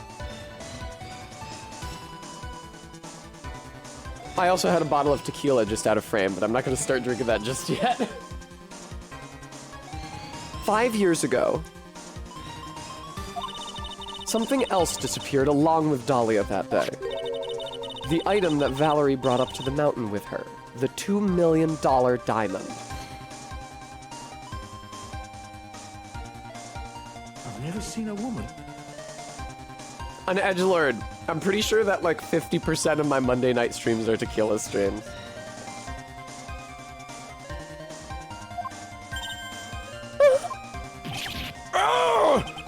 No, it can't be. Yes, Dahlia had it all planned from the beginning. The $2 million, she was going to keep it all for herself.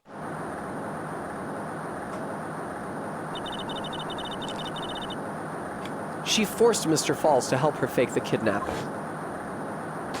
Bang. Thank you, Stream Elements, for reminding everyone.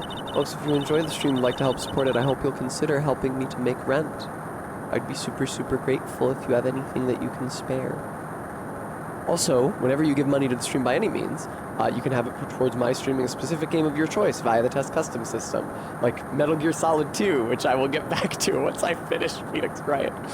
At the last minute, she betrayed him and threw herself into the river, with the ransom tucked away safely in her backpack. Oh shit. Why, that's simply ridiculous. Order! Order! Order! Your Honor, 5 years ago, the witness was only 14 years old.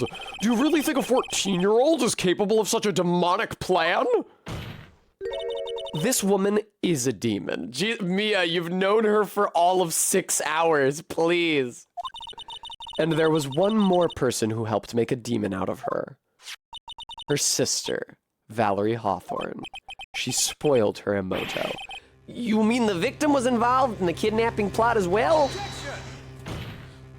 But she was a detective then. You're saying she participated in her sister's kidnapping? Precisely. I'm sure that it weighed heavily on her conscience for the past 5 years. This is the sole reason behind the victim's murder. What do you mean by that?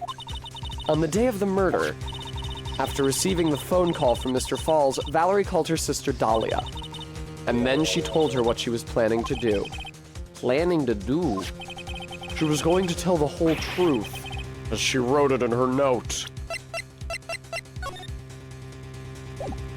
She didn't actually write the truth, she just wrote that she was going to tell it. That is what sealed Valerie Hawthorne's fate. That is when you hatched your demonic plan to kill two birds with one stone. A plan that would ensure neither of your accomplices to the kidnapping would talk.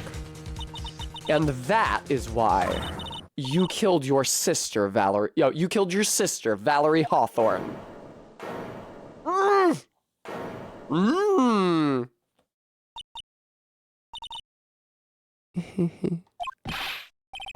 Who's that laughing at a time like this?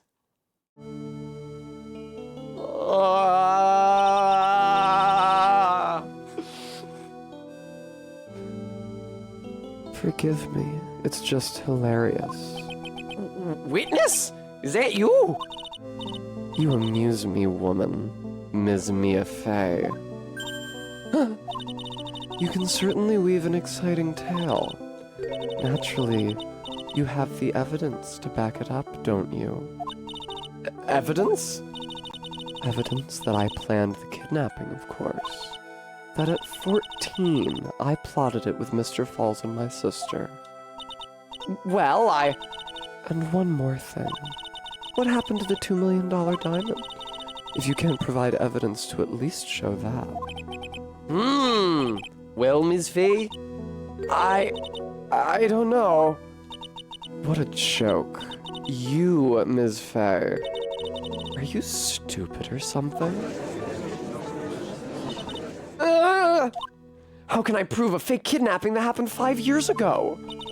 I don't even have decisive proof of Valerie Hawthorne's murder.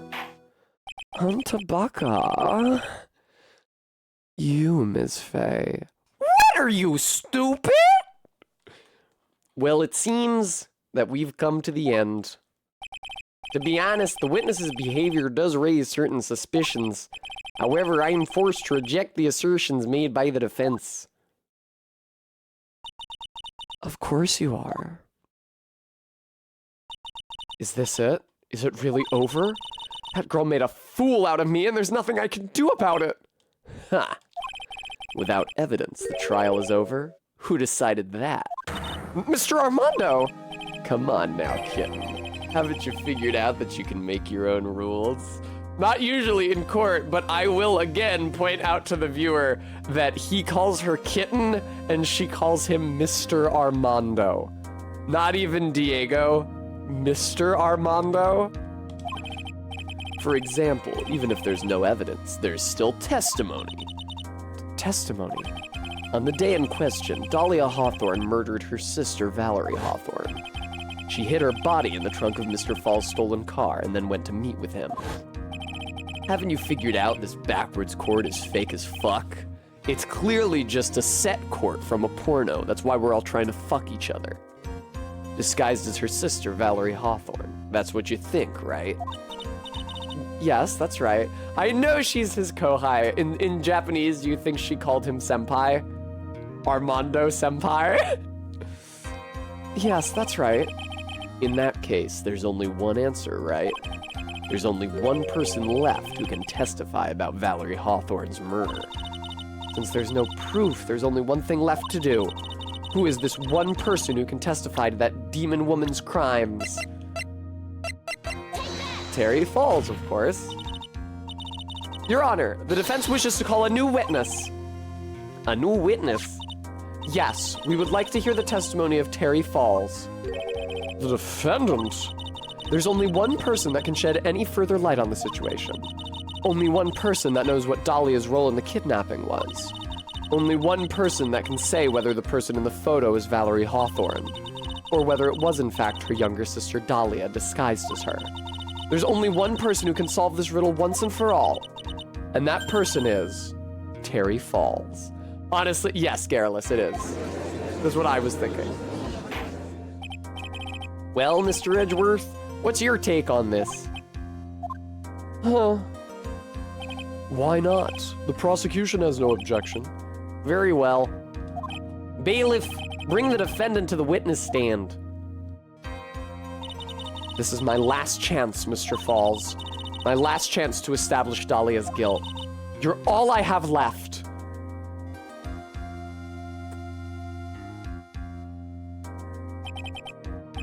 It's fine. I'm sure that Terry Falls will be acquitted and we'll find Dahlia Hawthorne guilty, and that's not contradicted by anything else that we see in this game. Defendant, you've heard everything that's been said up to this point, yes? I don't believe it. No way! Dahlia died 5 years ago! Valerie betrayed me! Mr. Falls, I don't know what she said to you 5 years ago, but one thing is clear. Dahlia is very much alive, and you were used for $2 million. That's not true! Mr. Falls, there's only one question I want the answer to. 2 days ago on Dusky Bridge, who did you meet?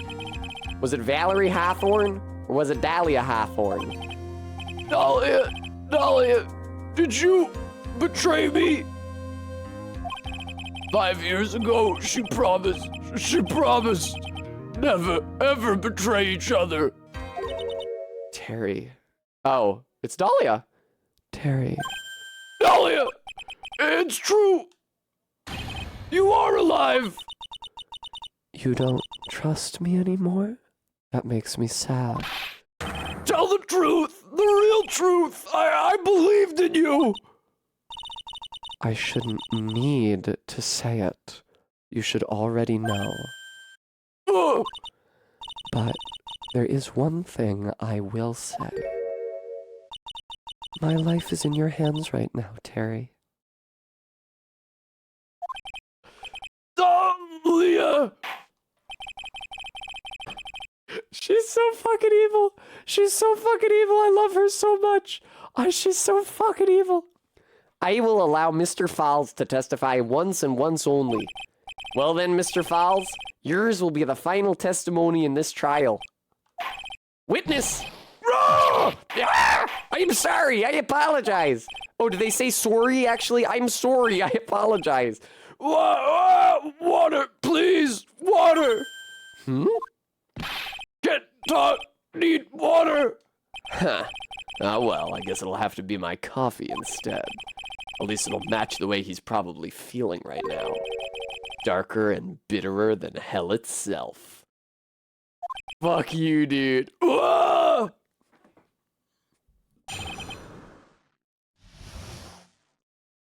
Who Terry Falls saw. That day, 4 p.m., I stopped the car. I was in front of Bridge. She wasn't there, so I waited on Bridge. I watched my car from Bridge. I never put no body in that car. Finally, one woman came. She stood in front of me. We talked, then she left. That was Valerie. Not my Dahlia! Great question, Bremy. Mr. Falls, you're covering for her. Do you think she would do the same for you? That's enough, Ms. Fay. His last statement was a fitting way to end the final testimony of the trial.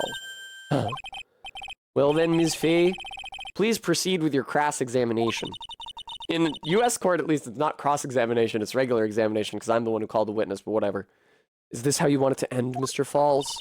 Another guilty verdict to go along with your death sentence? There's only one person who can stop it. You, kitten. I think. Who Terry Falls saw.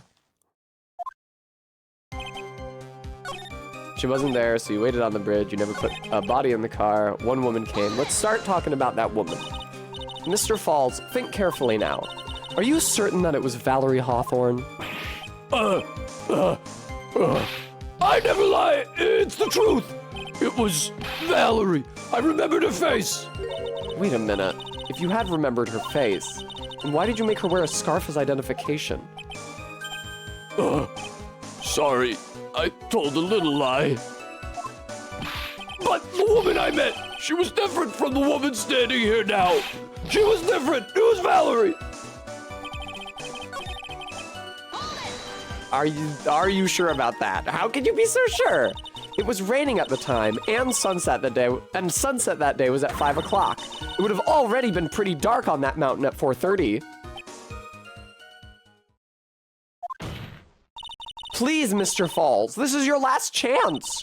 You've already taken the fall once for something you didn't do. That woman, it wasn't Dahlia. Stop right there. What more needs to be said? Even if it means the death penalty, even if it means taking the blame for murder, you'll still do whatever's necessary to protect her. Won't you, Mr. Falls? I know it's obvious, but he's clearly lying. He's been cursed by Dahlia Hawthorne. He'll probably go to his grave still believing in her. Mr. Falls, even if you can show he's lying, the poor guy will still be cursed. You'll still have to point out the contradiction anyway. That's the curse of being a defense attorney, I guess. Shut the fuck up, dude. Shut the fuck up. Shut the fuck up, Godot. Shut up. According to this note, the meeting was supposed to take place at 4:30. You certainly arrived early, didn't you? It was raining, already dark too. You waited on the bridge for 30 minutes? Mr. Falls? Eagle Mountain, that spot. Strong memories. Why did he just clam up? Could it be he's hiding something here? Potentially. You were quite early, so you waited on the bridge, correct? Yeah, I like waiting. I'm used to it. I'm sure he is. Zebra Boy waited 5 years to ask a single question, to find out why a woman betrayed him. To him, 30 minutes must have been like a blink of the eye. I watched my car from bridge. Did you? You were watching the car? That bridge, other side is broken. Nobody can come from there. So, I was watching car.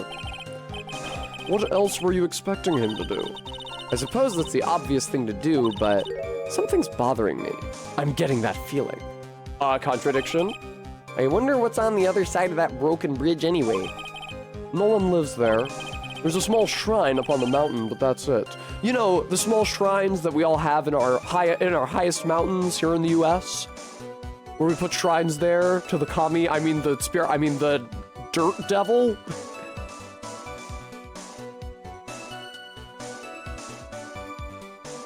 E-Bridge is probably just misogyny.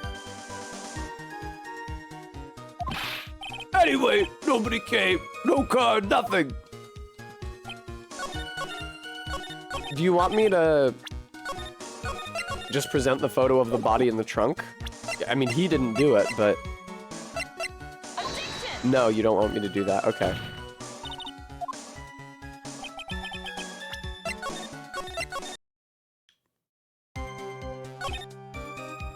We talked about that. We didn't talk about we talked, then she left. What did you talk to her about anyway? Mr. Falls! Valerie told the truth about the kidnapping 5 years ago.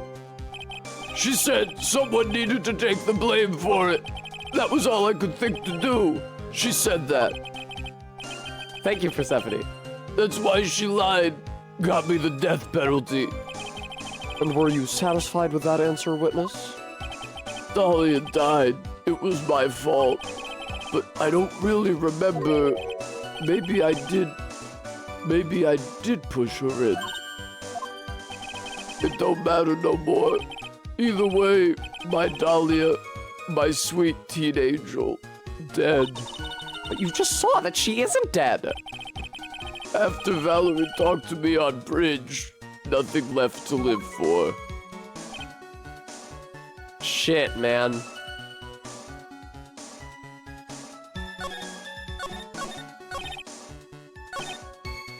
Wait. I think I know. I think I understand the contradiction. She didn't stand in front of him. So, this picture was taken on the side of the bridge that isn't collapsed. So if he got her here first and waited for her, and then she showed up and he was looking at her where she first stepped onto the bridge. Their positions would be reversed here. I'm not sure which statement to present that photo at, but that's definitely the contradiction we're looking at here. There we go. Cool. So when you got to the bridge, no one had arrived, huh? So you waited on the bridge. You're sure of that? Yeah, I'm sure. You're sure, huh? Well, then I'm sure too, Mr. Falls. I'm sure that you're lying. What? Whoa! Oh, I would love to hear your rationale on this, Ms. Fay. You want to know who arrived at the bridge first? Just look at this photo. It's perfectly clear. Obviously, the person that came first would be the one at the end of the bridge, correct? But that's the victim at the end of the bridge. No, it's fucking not. It's Dahlia. Precisely my point. In other words, Mr. Falls, you must have arrived at the bridge after she did.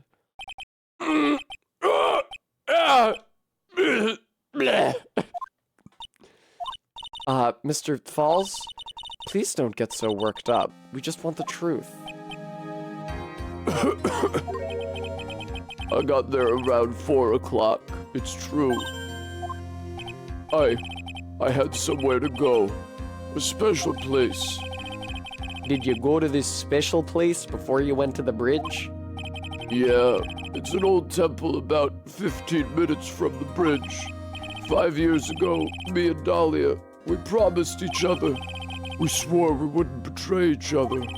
She brought a memento to represent our love. A memento? 5 years ago, I hid it under base a tree there. It's a special memory for me. This is it. This is what I went to get.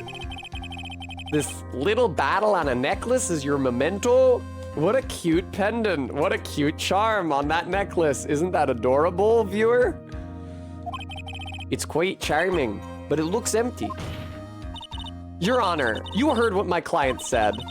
He arrived at the scene at 4 o'clock, but he then left his car unattended and walked away. He was gone for approximately 30 minutes. With that much time, Dahlia Hawthorne could have easily hidden the body in the trunk of his car. No! Indeed, there certainly was enough time for it. I've still got a chance. Mr. Falls, there's no mistaking it. Huh? Mr. Falls?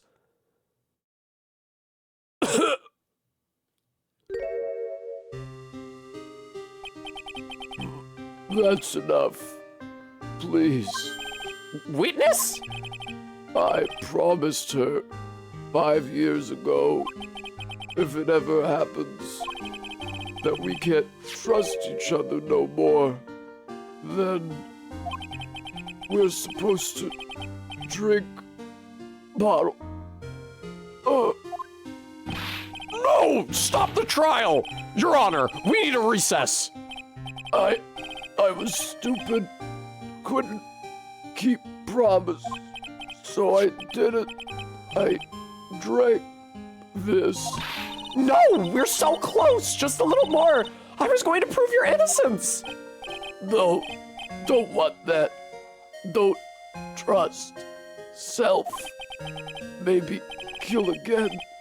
Kill sweet Dahlia again. Mr. Falls! Mr. Armando, thanks for the coffee. Mr. Falls! It's 2 instances of poisoned coffee so far in this game. Well, and so my first trial ended, suddenly and tragically. It ended with no winners, only losers. No, I'd say that Dahlia Hawthorne won that trial. I'd say there was a very clear winner of that trial, and it was Dahlia Hawthorne.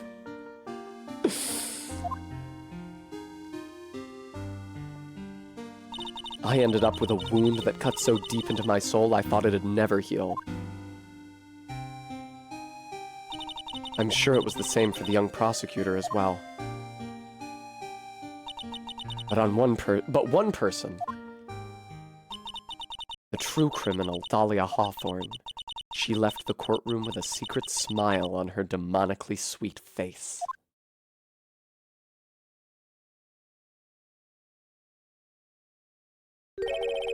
Unforgivable. That witch. We can't say bitch. The game's only rated T for teen. Mr. Armando! We were so close to the truth. It was right there in front of us. You were just a little too soft, kitten. It's my fault! It's all my fault that Mr. Falls killed himself! Don't cry, kitten. You're gonna make my coffee all salty. I knew it. I knew I wasn't cut out for this. Mia. Oh shit, he said my name. Don't you get it? You can't cry yet.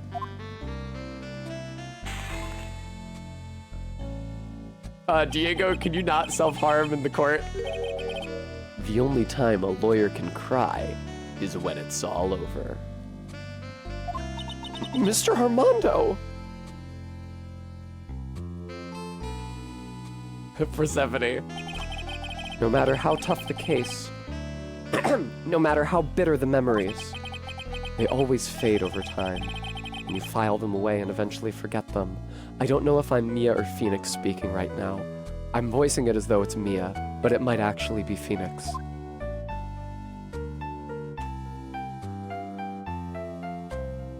It was Phoenix! 1 year later, in this very same courthouse, I myself got wrapped up in that case. It is the name of the achievement, Trot. The only time a lawyer can cry is when it's all over. Only after that did Dahlia Hawthorne get put on trial for her crimes. Is he gonna say it? The verdict that was ultimately handed down to her was...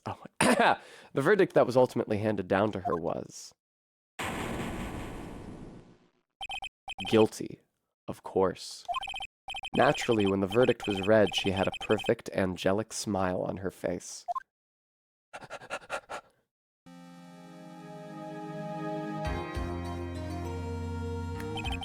It was finally all over.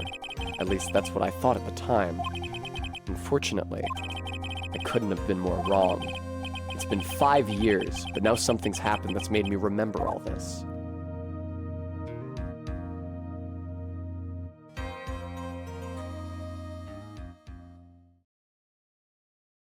All right. End of the case. End of case 4. Bridge to the turnabout. Good shit. I feel like the cases in this game strike a really good balance between being a 4-case game and being a 5-case game.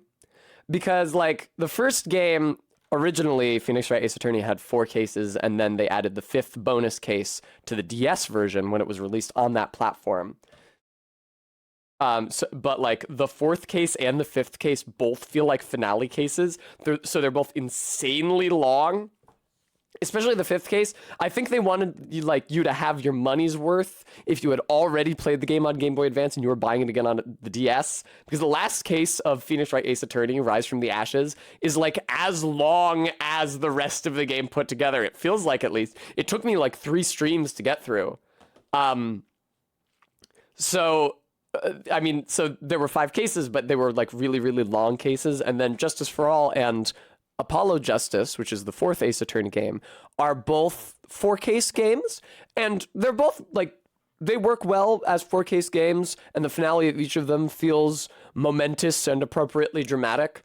But I don't know. I guess I'm left wanting like a little bit more. So for me, the Trials and Tribulations system is like the best of both worlds. You have 5 cases, but the 4th case is like a miniature prequel case, 2 court sessions, not just one, like the opening cases of the games, but no investigation, just like a self-contained little mystery. mostly just to set up the finale. Really, it's setting up the first case and the finale because it happens before the first case in a way that I really like. But because it happens right before the finale case, that's really what is best served by its foreshadowing. Anyway, a brand new episode has been added. Last case of Phoenix Wright 3. This case is the last one in this game, in this compilation of the first 3 Phoenix Wright games. But I will probably stream Apollo Justice at some point. That being said, I don't know if I mentioned it on stream, but I was on court-records.net, my favorite Phoenix Wright fan site that I've been visiting since I was in middle school. And I was reviewing character sprites from Apollo Justice. They do some really, really, really cool shit with the sprite work in Apollo Justice, to the point that I feel like it might be selling the game short to stream the remake of it with all the sprite redraws. All of the games have gorgeous sprite art, but like they do some very clever shit with the sprite work in Apollo Justice that I kind of feel bad just brushing past by streaming a version where all the sprites are just redrawn in high resolution. Sarah's Hawk. Are those the 3DS ones, or are those the ones that are set in like feudal Japan? Or Shichishitou, the treasured Karine village heirloom, whose name means 7-branched sword. We actually ran into that before. Maybe, Saris. I might. I have to figure out when it was, or when they were released in comparison to, it is said that this sacred sword represents fucking life itself, I think. I didn't actually read it. Mia! Though the branches may appear to be infinite, the choice is limitless. Hi, Pearl. Like our destinies, the sword comes to but one end, one merciless point. Hi, Dahlia. Dahlia, why are you on the sword with all these Fey women? And when the silver cord, the fragile thread that binds us to this world, is severed. Luke Atme called his soul the silver cord, in his case. Oh, I forgot about the lightning sprite. That's a really good one.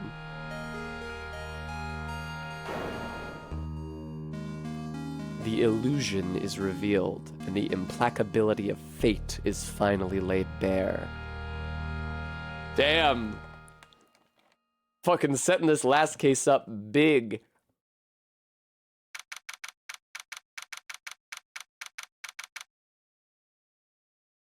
February 6th, 9:48 a.m. Wright & Company law offices. Very nearly 5 years since the last case. Hey, Nick! Hi, Maya. I missed you. Yeah, what is it? You know how I've got spiritual powers unlike you? Sure. You are a spirit medium, after all. After I finish this game and Apollo Justice, I would probably stream the other Ace Attorney games in the order that they released. I don't think Ace Attorney Investigations has been re-released for anything, but if MK can get that 3DS capture working, I can just stream it from my DS. Thank you, Stream Elements, for reminding everyone, folks, if you'd like to commemorate our entering into the final case of Phoenix Wright until they made the 3DS games, I will consider donating to support the stream. I have to make rent for March, please. But just like you, if I don't keep my powers sharp, they get dull, right? I guess so, yeah. Glad you agree. Okay, Pearly, you're up. Pearls? So, that's why we need to go on a special spiritual hotspot tour, Mr. Deck. Huh? I'm lost. What's this magazine you're shoving in my face? Let's check the court record. I remember this case being long as fuck as well, though. This one might take a while. I might or might not actually be able to beat this game tomorrow. Maya's older sister and my eternal mentor in life and law. She grew her bangs out. Godot, age... It's the New Year's issue of Oh, Cult! Winter Spiritual Location Special. That's pretty good. Oh, Pearls looks so happy. Maximize your spiritual powers with just one night of intensive training. Oh, it sounds too good to be true. I'll say. Sounds more like a scam to me. It's at a spiritual retreat called Hazakura Temple. Zakura is cherry blossoms. I don't know what the ha before it is supposed to be. It's way up in the mountains, and I bet it's nice and cold. Just perfect for training. Now I definitely don't want to go. You know, I think I've heard of this temple before. It's a famous channeling dojo. It's hard for even real spirit mediums like us to make reservations up there. Reservations? For a temple? Are you serious? Don't worry, I've already made special reservations just for us. A queer oddity. I admittedly have a bit more perspective on this case than you guys, but I doubt that they would be making a pun about it. This is less of a punny case and more of an extremely intensely dramatic case. Yeah, and I signed up for the special course. That's nice, and the timing couldn't be better, since we don't have a case right now anyway. Alrighty then, it's settled. Well, come on, don't just stand there. Start packing your stuff. Yeah, Mr. Nick, you'd better start packing your stuff. Yes, exactly, okay. Huh? Me? Why do I have to go? Well, we have to be accompanied by someone over 20 years old. Hey, I don't have anything to do with spirit power. The only thing I can channel is a TV. So, is there a heated pool at this Hazakura temple? No, but you could stand under a freezing waterfall. Sorry, but I think I'll pass. I hate cold places. What? No way. How can you be so selfish? Come on, Mr. Nick, look at this place. Doesn't it look beautiful? Nope, not going. I'm gonna be nice and toasty at home. What the? What is it, Mr. Nick? I can already see it. You guys might or might not be able to. LOL, MK. Let me see that magazine.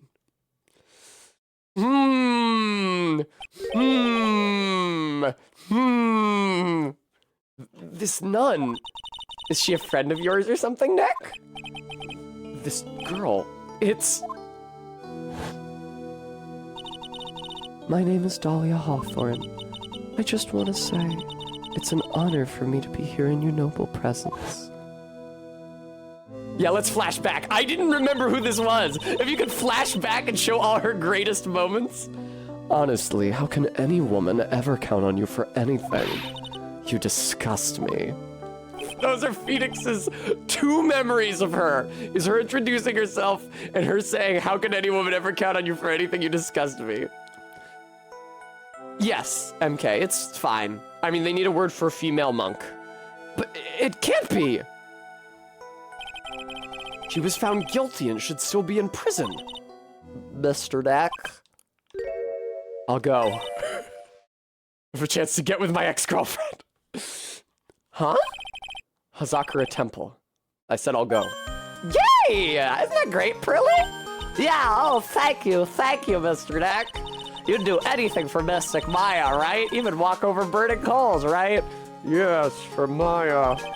Oh, Cult! New Year's issue received from Pearls, an occult magazine featuring Hazakura Temple. No shit, MK. No shit, MK. Dahlia Hawthorne. My fucking controller disconnected. What the hell?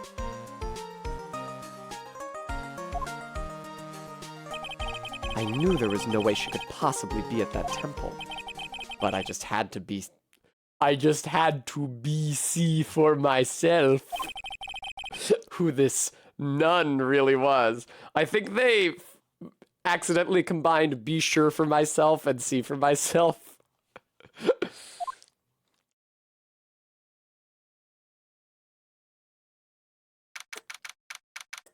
February 7th, 3:24 p.m. Hazakura Temple main gate. Right, so this is a real special case that they have in store for you guys.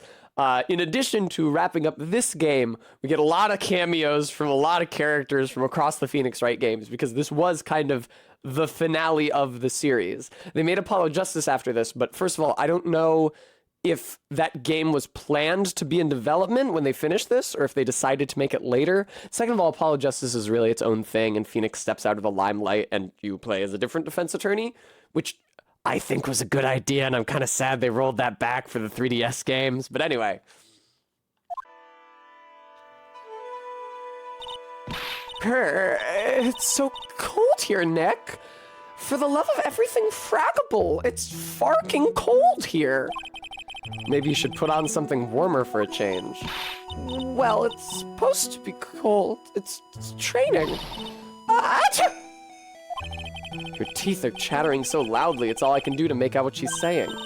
Wow, Mystic Maya. So this is the famous Hazakura Temple. Pearly, Who's saying well? Well. How nice to see you here. Welcome to our temple. Oh, thank you. Oh, my. Thank you for coming all this way. Come now. You must have been cold. What's with the past tense? We're freezing into human popsicles as we speak. Oh, well, we are high up in the mountains after all. In any case, we shouldn't speak here. Please follow me inside. Thank you. I was starting to think I would pass. Oh, yes, I almost forgot to introduce myself. I'm the head nun here at the temple. My name is Bikini. Bikini? That's right. Actually, that's my temple name. What do you think? It seems more like a stripper name. It's a tradition to have one, and I wanted something that has a nice image to it. So I thought, why not choose a bikini? Besides, it makes me seem younger. It certainly does. Oh, I signed up for your special course. Can my temple name be Bambi? Well, my. Quite brave of you, considering how cold it is. Young people can be so reckless with their health. Don't blame me if you become one with those your channel. Reckless? What? Okay. Wahaha. Maybe you should take it easy tonight, Mystic Maya. We could come back another day. But you went through all that trouble to get reservations for me. Yes, that's right. You've come all this way, so please enjoy yourselves. I feel like the voice I gave Bikini is like a fucking moral oral voice. There's still time before supper, so why don't you have a look around? No clues here. What do you think, Nick? Pretty awesome gate, huh? Sure is. It looks pretty well maintained, too. This thing kind of puts your hometown to shame, Maya. Yeah, well, a lot of things have happened in Karine Village. We used to be a lot richer back when people hired us to perform channelings. Oh, I see. But now the place looks a bit run down. I guess I was just born in the wrong time. That looks like the main hall where we'll be staying tonight. From here, it looks like one of those ice hotels you always hear about. You gotta have a heater or something in there, don't you think? I don't want to die. I'm not worried. I brought my hot water bottle. Did you bring one for me? What are you talking about, Nick? Who carries around 2 hot water bottles? If the cold doesn't kill me, the Ice Queen over here will finish the job. Oh, look, it's one of those snow motorcycle things. Most people call that a snowmobile, you know. Snow motorcycle things, snowblowmobile, same thing. Too bad we didn't invite Desiree. I agree. Too bad we didn't invite Desiree. You can say that again and then another time after that. I bet she could race like the wind on this slowmobile. Or maybe she'd give me a ride on this blow snowmobile. Ugh, I told you it's snowmobile. There's been a couple typos so far in this case. Oh look, it's a cute little bell tower. I absolutely love the sound of a giant bell. No? So which do you like better? That or the sound of money? Sorry, but I'll take money for the win, Nick. What are you apologizing for? Here we are in Sekiro. The channeling dojo is plainly located in Ashina. Hello, Bikini. I would like to present evidence to you. Did you know that I am a lawyer? You think you could take a look at this? I may not look like it, but I can tell you I'm very much in demand. And to be quite honest, I'm finding this a little difficult to say. What is she trying to say, Mr. Nick? I think she's trying to say that she's busy. But seriously, Nick, what's the deal? Nothing's even happened yet, and you're already shoving evidence into people's faces. You need to forget about work and relax a little.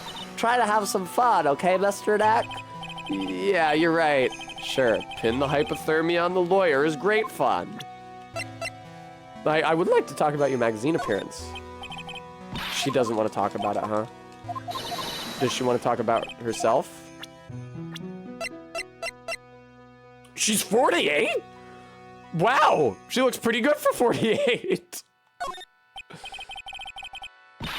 Okay, she doesn't even want to talk about herself. Damn. All right. Let's talk. Channeling dojo. So what's a channeling dojo anyway? Oh, is that right, Groudon? Oh, my, you don't even know that? Forgive him, sister, for he knows not what he is saying. Well, just call me Bikini and forget that sister part. A channeling dojo is basically a spiritual power training ground. We have special holy items prepared here to help people boost their spiritual power. Holy items. If you train an entire evening surrounded by these items, it's quite mysterious. Fushigi Dione. The spiritual power of these items seems to envelop you. Wow, she must have just gotten off the trolley from the land of make-believe. Oh, just that sounds so lovely. Was that in Greece? You must be incredibly devoted to be interested in that at such a young age. It's a training session where you sit on a block of spirit ice and chant a spell 30,000 times, all while being showered in freezing cold spirit water. Okay, so the murder victim in this case is Maya, then. Nice, just the village where my dad was born was also in the mountains. It's February now, right? You have to be careful this time of the year. If you don't watch it, you'll catch pneumonia or maybe even die of hypothermia. So be careful, you hear? How am I supposed to be careful? Oh no, I knew I shouldn't have signed Mystic Maya up for this. The other nun. Sister, about this picture. You want to tell me who the fuck this is? Well, look at that. I must say I look rather divine here, don't you think? Oh, yeah, unforgettable in every way. You mean it? No, I knew it. The makeup was pretty tough, but Iris helped me out. Iris?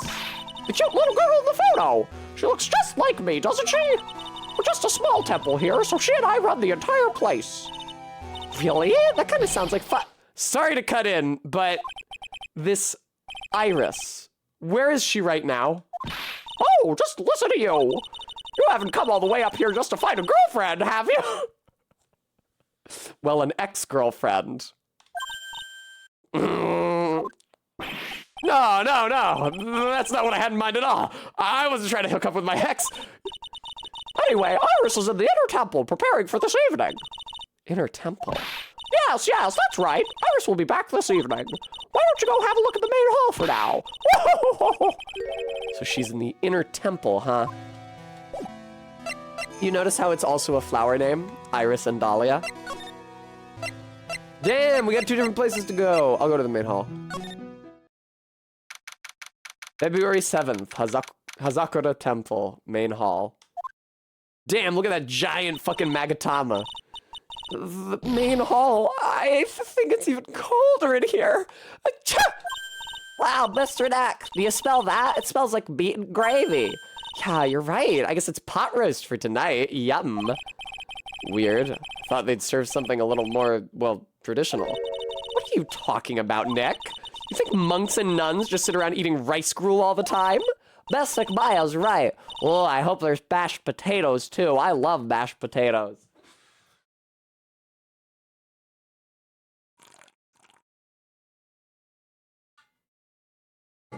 Sorry. My mouth was getting super dry.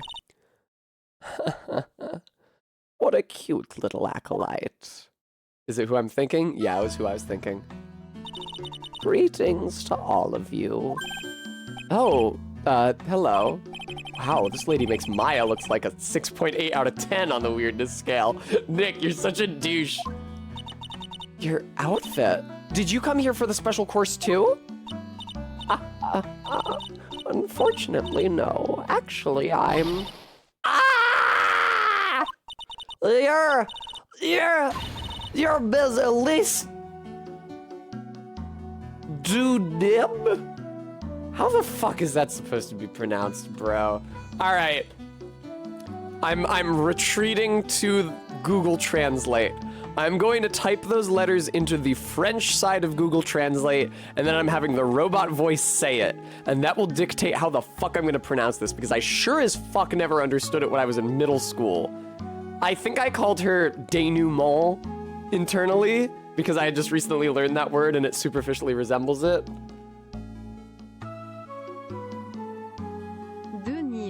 Denim. It's like the end of, except it's not like the end of pseudonym, apparently. Did I misspell it? D-E-A-U-X? Is that right? Oh no, I misspelled it. I forgot the A, excuse me. Let's hear that again.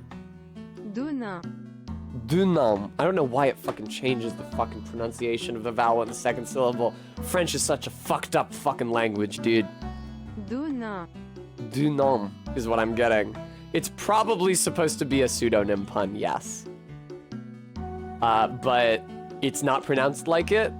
It's a pseudonym pun made by somebody who doesn't actually speak French, but keeping that in mind, I can call her Dunim. Donim?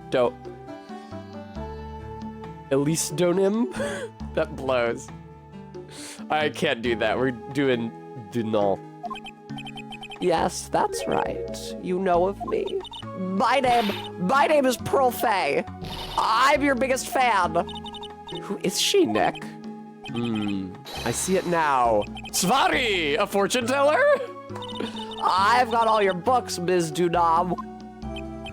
What a sweet thing to say. And please, call me Elise. Books? Mr. Nick, don't you know anything? Don't you even know who this is? Well, an author, maybe? Yes, and an illustrator of picture books. Oh, that's very sweet. I was thinking it was gonna be books on spirit channeling. Picture books, huh? Oh, now I get it. Cute. I'd like to ask you about the woman in this picture. Miss Dunant, what do you think about this? Mr. Nick, do you think Ms. Elise is a suspect? Huh? You may be mystic by a special someone, but I won't let you do this to Ms. Elise. A suspect? Why would I suspect her of anything? It's not like anything's happened. Isn't it cute, Nick? Pearlie's getting all overprotective of her new friend. Let us examine the scene. Look at this giant... What do you mean no clues here? There's a laughably large Magatama on the altar. If I can see Psyche locks with a tiny Magatama I've got, I can only imagine what kind of power this bad boy has under his hood. You guys have no idea. So, before I went to Japan in the summer between my junior and senior years of high school, I didn't realize that this was a real thing.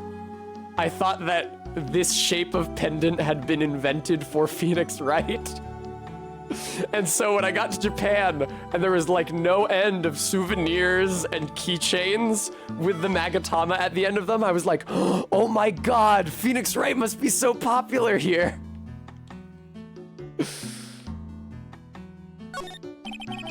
It's an altar. Looks a bit old, but someone does a good job taking care of it. Speaking of altars, I remember seeing one like this in Crine Village last year. I guess they really do have something to do with spiritual power after all. Oh, and the mirror. I remember that from Crime Village as well. There are straw zabuton cushions arranged around a hibachi brazier. Wow, Phoenix, you're so knowledgeable about Japanese culture, furniture, and cuisine. Nice, Jess. I haven't seen a layout like this since I saw this really old Japanese movie on TV. The shape shows up a lot in tears as well. If it wasn't for this hibachi, they'd probably freeze to death. Shut up, Remy.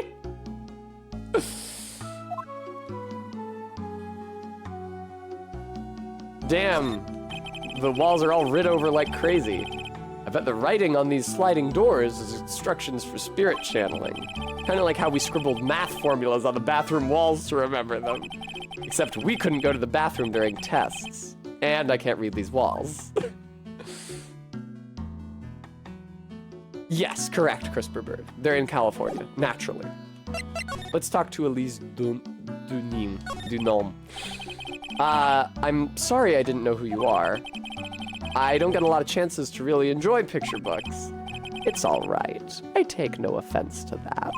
My books are nothing but simple stories for children. And really beautiful pictures too, Ms. Elise. Your books always make me feel as if my heart has been purified. That's something that a 9-year-old says. It makes me very happy to hear you say that. I do have to admit, she certainly seems like a kind, sensitive lady. Miss Elise won an award last year for her book, The Magic Bottle. Yes, a friend of mine secretly submitted a story I had written to a publisher. They liked it so much that they asked if it was all right to make it into a book. Wow, must have been a really great story. Maybe I should try to write a children's book too. Yeah, Queer Oddity. If I do, you can secretly send it to a publisher for me, Nick. Recently, I've accepted a sort of apprentice, you might say.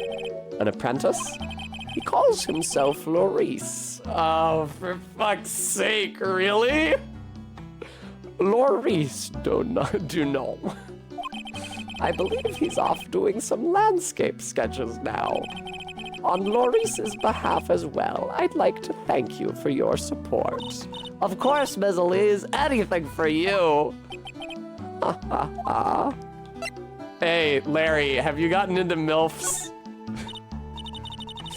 Why did you come to Hazakura Temple, Ms. Elise? Are you here to do some spiritual training? No, that's not it. I'm actually here to gather materials for a new book I'm working on. Wow, I can't wait to read it. Pearls is completely taken with her. She's her favorite picture book author, Phoenix, no shit. I wanted to do a book with a more Japanese feel to it this time. My other books, as you can guess from my appearance, have been pretty fucking Western. So is that why you're dressed like you are? The children have a certain image of me in their minds. I don't want to disappoint them. What can I say? She's really a sweet lady. Wow, Miss Elise, you're dressed up like a mountain nun. Yes, the good people here were kind enough to let me borrow this. Oh, okay, it's not her clothes. I'm wearing training clothes underneath my robe as well. I want a staff like that. You like the crystal sphere? It's a real amethyst, you know. It's huge! Maybe we'll find one like that up here on this mountain. Good luck, Nick. I know you'll find me one. Well, you'll have to excuse me now. I have to go help with dinner preparations. Wow, you mean you're cooking dinner tonight? That's right. Would you like to help too, Pearl? Yes, I want to help with whatever I can. Pearls looks like she just won the lottery. MK, I think if when they translated the first Phoenix Wright game, they knew how Japanese the next two were going to get, they wouldn't have set them in fucking California. But they did, and now they have to stick to their fucking guns. Even in Apollo Justice, where it comes to a head because you meet the guy who runs the ramen place that Phoenix and Maya are always going to after their cases, except in the English version, Phoenix and Maya are always getting burgers after their cases. Whoa. Pearls looks like she just won the lottery. Oh, I'll help too then. No, it's fine. Please don't worry about it. Feel free to relax and explore the area with your friend. The character is still ramen themed, and so in Apollo Justice, the like canon English explanation is just that Phoenix and Maya were also always going to this burger place, even though we never heard them talk about it. But it would have been really funny if they remade all of that character's sprites to be burger themed instead of ramen themed. Huh? But... Oh, yes. Please take this. I think it will be of help to you. It's a map of the area. We wouldn't want you to get lost now, would we? The inner temple. There it is on the other side of the bridge. So yeah, if it wasn't already fucking obvious to you guys, this is the same mountain where the last case happened. Well, if you insist, I guess we'll take this chance to go check out the other temple. Hazakura Temple map added to the court record. Okay, I'll see you two later then. Remember, you're not allowed to fight. Come on, Nick, let's go. At least we'll stay warm if we keep moving. February 7th, Hazakura Temple main gate. Huh? Where did Sister Bikini go? I guess she went to the inner temple to go help that other nun out. Oh, right. I think her name is Iris? Yeah, that was it. I want to find out who Iris really is, but I'm scared of what I'll find. Hmm? Alright, well, before that time... February 7th, Suspension Bridge. Oh man, this screen is burned into my fucking memory. Wow, look at this broken down old bridge, Nick. Yeah, and look at that big canyon below us.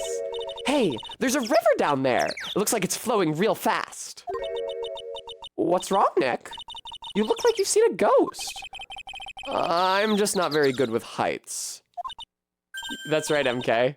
You can see the court record inside my bosom. Oh, hey, I've got it. Maybe you should face your fear and try hurling yourself off the edge. You know, 1, 2, 3, jump. It might be just what you need to get over your fear of heights. Yeah, death is a real good way to overcome phobias, all right. Anyway, it sure looks like a rickety bridge. Can't argue there. That's probably why it's called Dusty Bridge. Read it again, Maya. It says Dusky Bridge.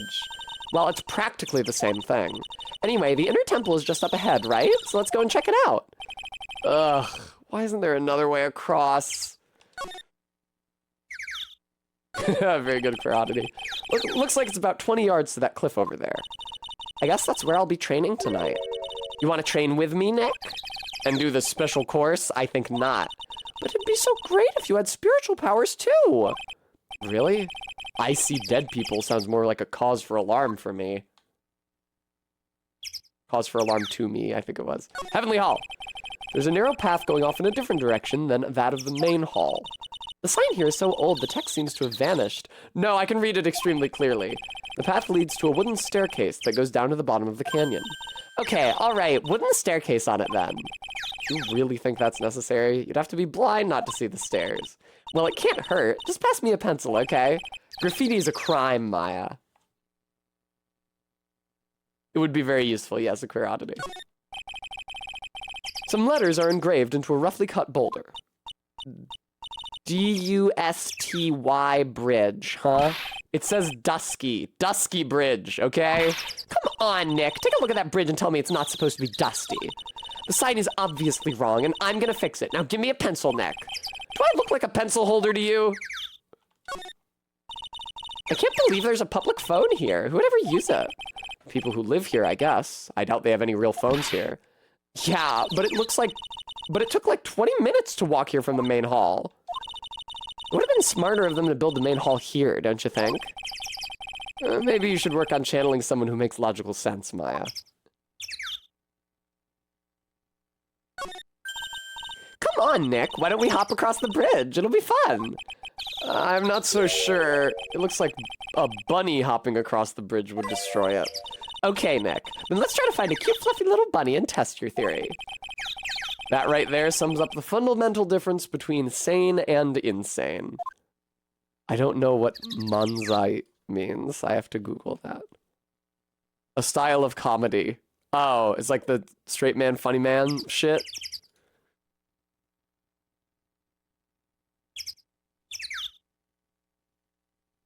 Let's... Oh, we can only go to the Intertemple Gate, huh? Thank you, Stream Elements, for reminding everyone. Folks, if you enjoy the stream and you'd like to enable me to continue streaming as my career, I hope you'll consider donating to support the channel. It's where most of my revenue comes from. Very nearly all of it. Until I reach partner and they give me more of the subscription cut. February 7th, Inner Temple Gate. Whoa, that bridge was shaking like jello in an earthquake. And at least half of the wood on that rickety bridge was rotting, I bet. Not to mention the last part only had like one board left on it. What's wrong with you? Your face is all green. Can you not pick on me for a second? I'm still trying to get over the shock that we made it safely across that death trap. Some dollars for baby emoji tests. Thank you for the $10 donation. I am certain that you did not want to use that emoji, but Stream Elements uses that emoji instead of the word baby now. MK, So if you click on the baby emote, you'll see that it belongs to a certain channel. Barry suggested that the person who owns that channel gave Stream Elements a free sub, which is something you can do in your partner, and set up his channel prefix and the emote name so that it would just be the word baby. So that anytime Stream Elements said that word, it would be the baby emoji. That's my theory. I don't know. Either that or it's a universal Twitch emote. But no, it's not. It specifically says horseborn, whoever the fuck that is. They fucked up my bot.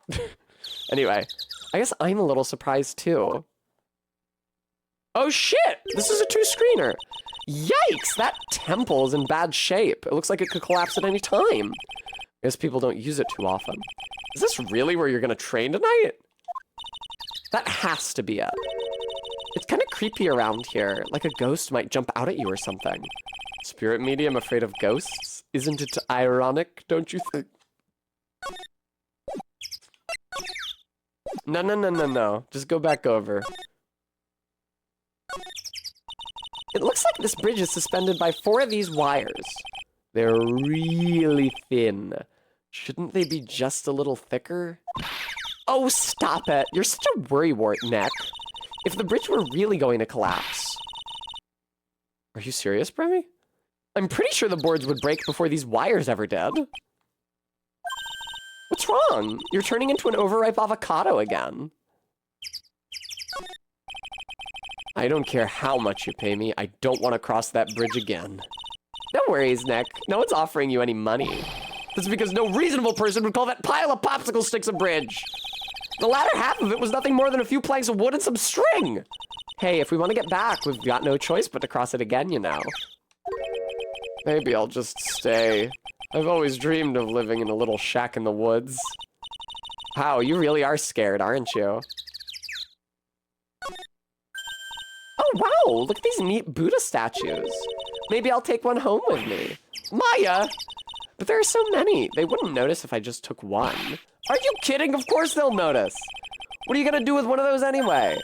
Put it in the office, of course. Also, it's not a Buddha, it's a Jizol, but whatever. We can trade that wooden statue in the office reception area for one of these.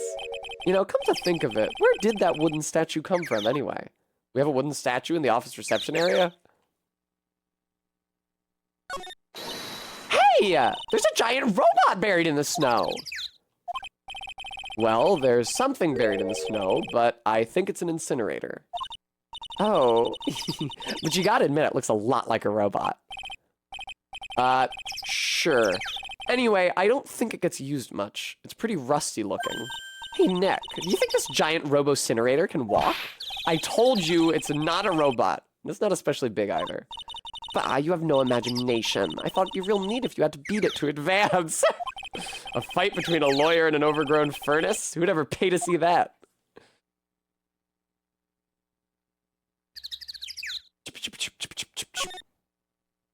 That is 100% not true of Queer Oddity. She is always like this. Hey, a half-open gate. That's practically a welcome mat. Yeah, except the sign on here says no entry. Nick. Rules are made to be broken, you know. You expect a lawyer to go along with that? Oh, come on. You're such an old lady sometimes. Let's just go. Don't blame it on me when Sister Bikini puts a curse on you. Now you've got me scared. Let's just forget about it, okay?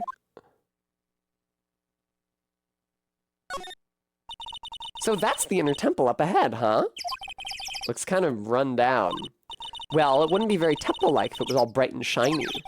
So you're training here tonight, huh? Yep! Then everyone will see my spiritual powers. Oh, that was your stomach. I thought someone was groaning horribly. Sounds like your stomach wants to show off its digestive powers instead. I wonder if that roast is ready yet. Looks like there's something written on it. I can't read it, but if I had to take a good guess, I'd say it says Inner Temple. What's the point of a sign if you can't read it? Must be tough for the mailman when he's delivering here. I guess the sign is a good indication of how long this place has been here.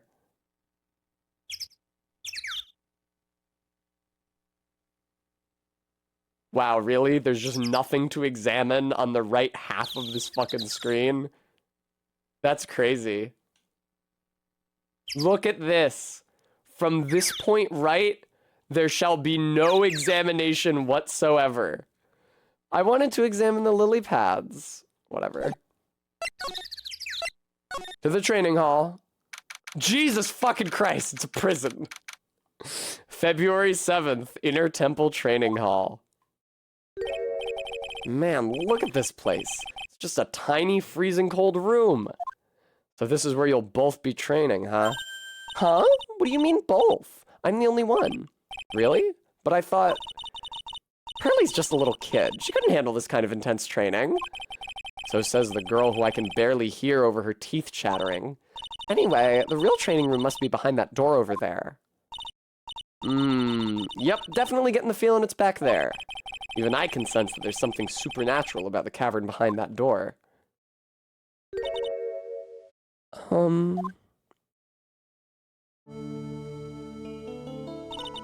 Excuse me, but who are you? Ah! Oh, I thought that was Phoenix yelling. It wasn't. It was Iris. You're... Hi there! We're just looking around since we're gonna be staying here tonight. Huh? Is something wrong? No, it's nothing. I wonder why she's spaced out like that. Don't you, Nick?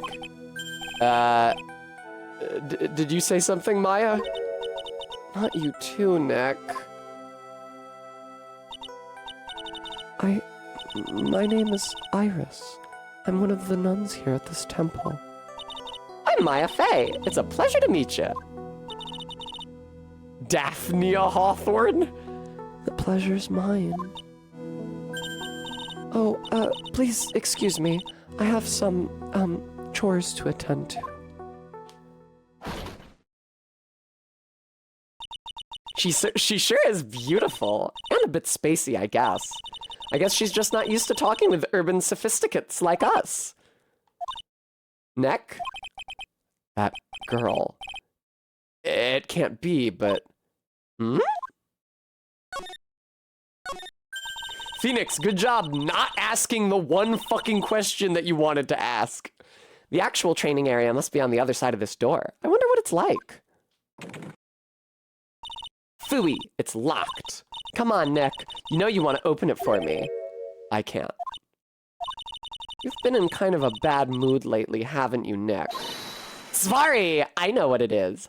IRIS.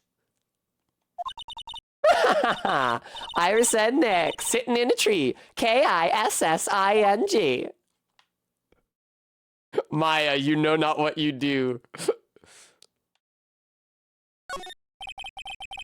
Come on, Nick. You know you ought to get back together with your psycho ex-girlfriend.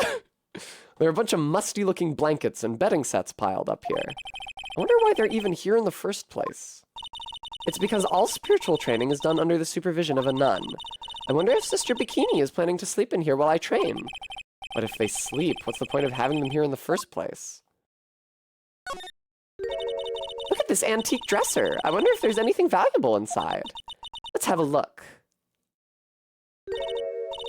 Nothing. Just a bunch of clothes. Hey, Nick. Huh? Oh, sorry. I was just thinking. Oh, about Iris, I bet. Looks like you've been bitten by the love bug, Nick. Maya, I love how impossible it is for Maya to understand how cruel she's being. A hanging scroll. It doesn't look that old either. Ah! Ah! What is it? Why did you scream like that? This scroll. It's my mother. What? Cute. It's Misty Fey, the master of the Khura'in School of Channeling. Are you sure? Yes. That crest at the top of the scroll. It's the special mark of the master of our tradition. So that's what the mark means. What is it? Nothing. It's just that I last saw her over 15 years ago. if it wasn't for that crest, I wouldn't have even known it was her. My own mother. And I can't even recognize her face. Maya. Hanging scroll added to the court record. I don't get to examine the tea set? Fuck. Crisper bird. All shall be revealed. February 7th, Dusky Bridge. Whew, we managed to make it across Dusty Bridge. Nick, you look green. Are you feeling all right? Hey, what's wrong with you? Ever since we met Sister Iris at the training hall, you've been really quiet. Huh? Oh, sorry. Who's saying this? Hey, you wait up. Huh? Think he's yelling at us? Oh, no. He must be. There's no one else around. Would you mind moving? You're standing right in my way! Ah! Hey, I know you. You're... Whoa! Sorry, gotta run! See ya! Hey, wait a minute. Oh, nice to meet you. I'm Larice Dunon. I'm gonna trip over that last name every single time. Liar, you're Larry. Your clothes may change, but you're still the butts. Shut up! Don't dead name me, Nick. I'm Larice! And I'm just here to do a sketch of Dusky Bridge. So, it really is our Larry. Not that I get why he's pretending to be someone else. Can I talk to you about anything? Hey, I know I might not look like it, but I'm an artist. I refuse to look at anything that doesn't have a radiant or beautiful motif. Picky, aren't you? Okay. Okay. This is a literal work of art, but okay, it's a portrait. I imagine that you find Maya to have a radiant or beautiful motif. Wow, you're even cuter than the last time I saw you. Oh, really? Yeah, you look like a totally different person. Don't you think so, Nick? Maybe it's just because we're always together, but she looks pretty much the same to me. Hey, I remember her. That's Maya's big sister. Wow, you really do remember.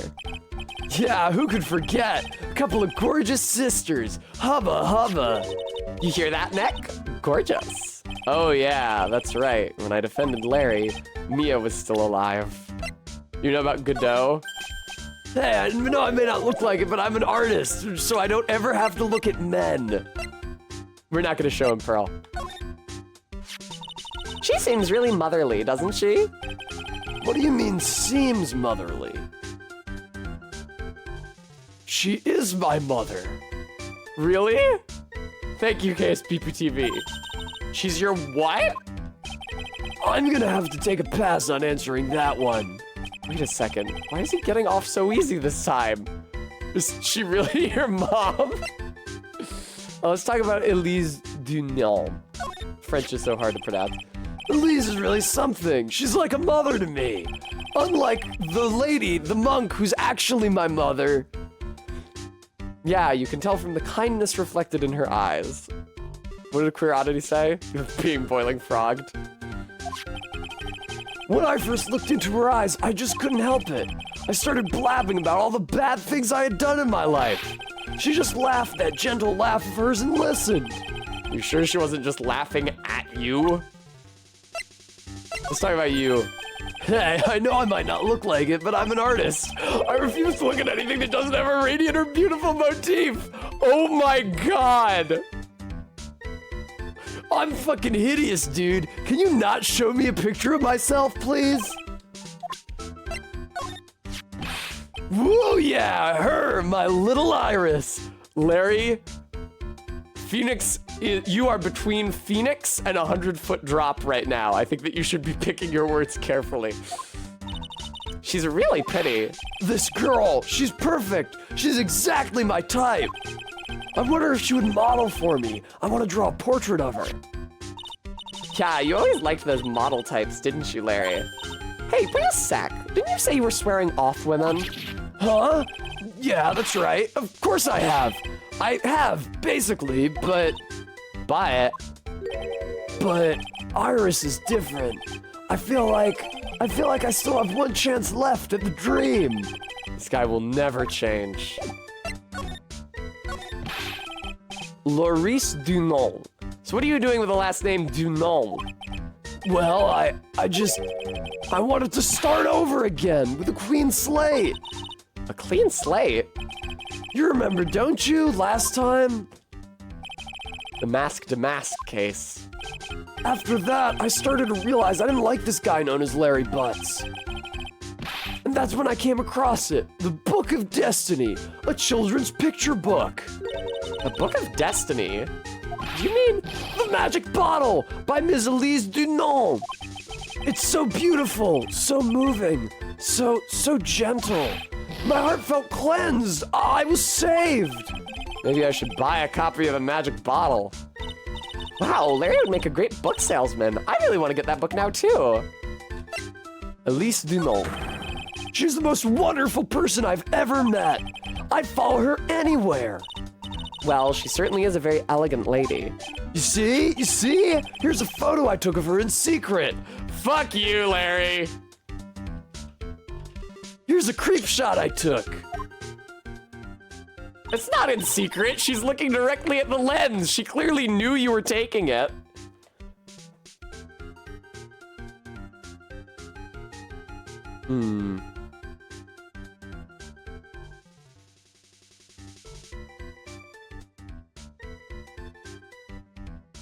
Wow, that's a beautiful photo. You want a copy, don't you? It's okay, I just happen to have made extra prints. Photo of Elise added to the court record. Yeah, it's really pretty. Taken by her only pupil, Laurice Dunon. The Magic Bottle. Maybe Saris, that might make sense. But no, it's Larry, so he probably means to say that he took it in secret. Still, it's kind of hard to imagine you as a picture book illustrator. So tell the truth. You must have some kind of ulterior motive, right? What are you talking about? I don't trust anyone anymore, especially not women. Talk about a bad case of denial. Anyway, can you even draw well enough to make a picture book?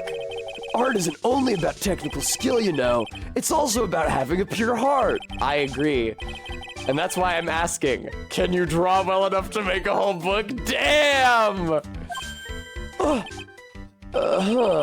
Now that you mention it, I wonder. It looks like you still have some doubt in your heart. It's true, I do. When I first saw her, I felt it. Something inside me ended, and something else began. Oh, Larry, it sounds like you've fallen in love with Miss Elise Dunon. No, you're wrong. It's not her. It's the other girl. Other girl? Uh-oh. I had a bad feeling about this. Everyone! How old? Do we have an age for her? No. Hey, Pearly!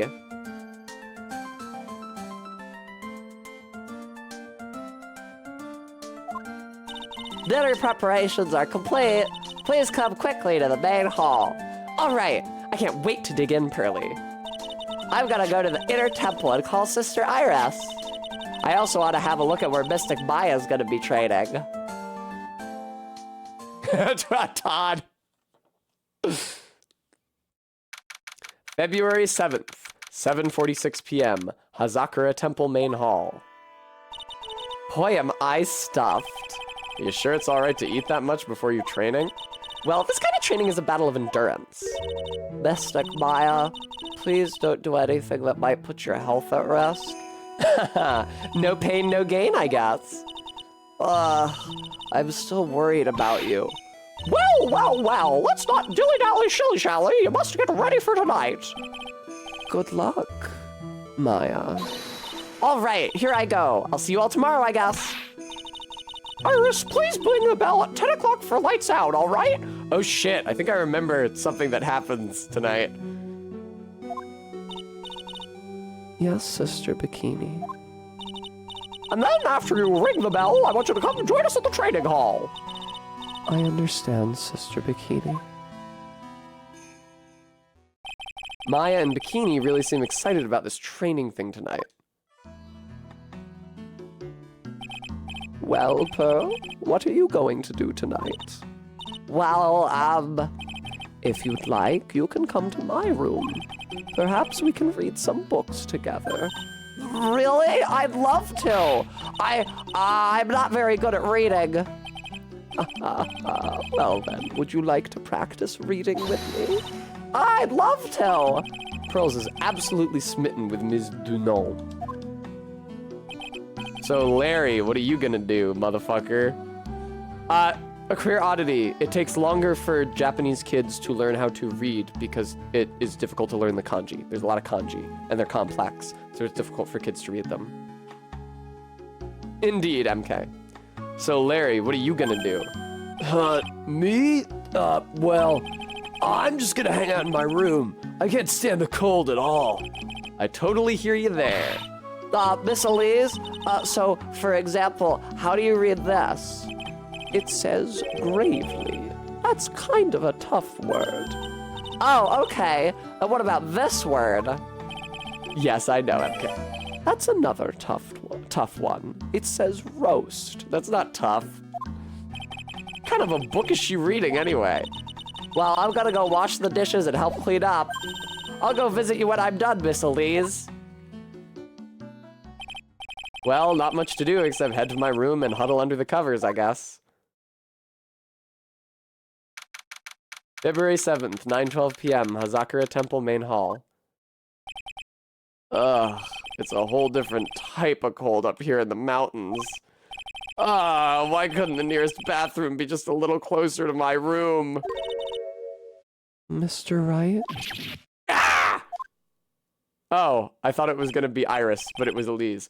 Oh, Miss Dunant, are you going to use the bathroom too? That's very personal, Phoenix. How could you? No. But have you seen Pearl? No, not since after dinner. I thought she said she was going to go to your room.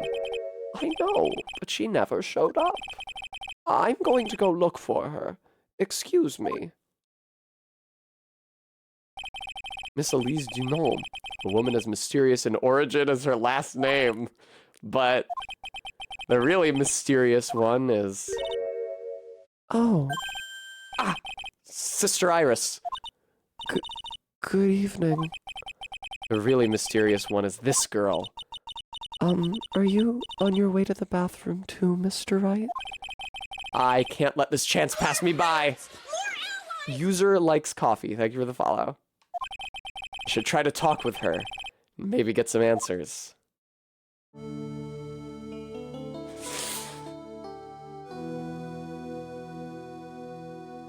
Why have you removed your habits as long as we're localizing you as a nun?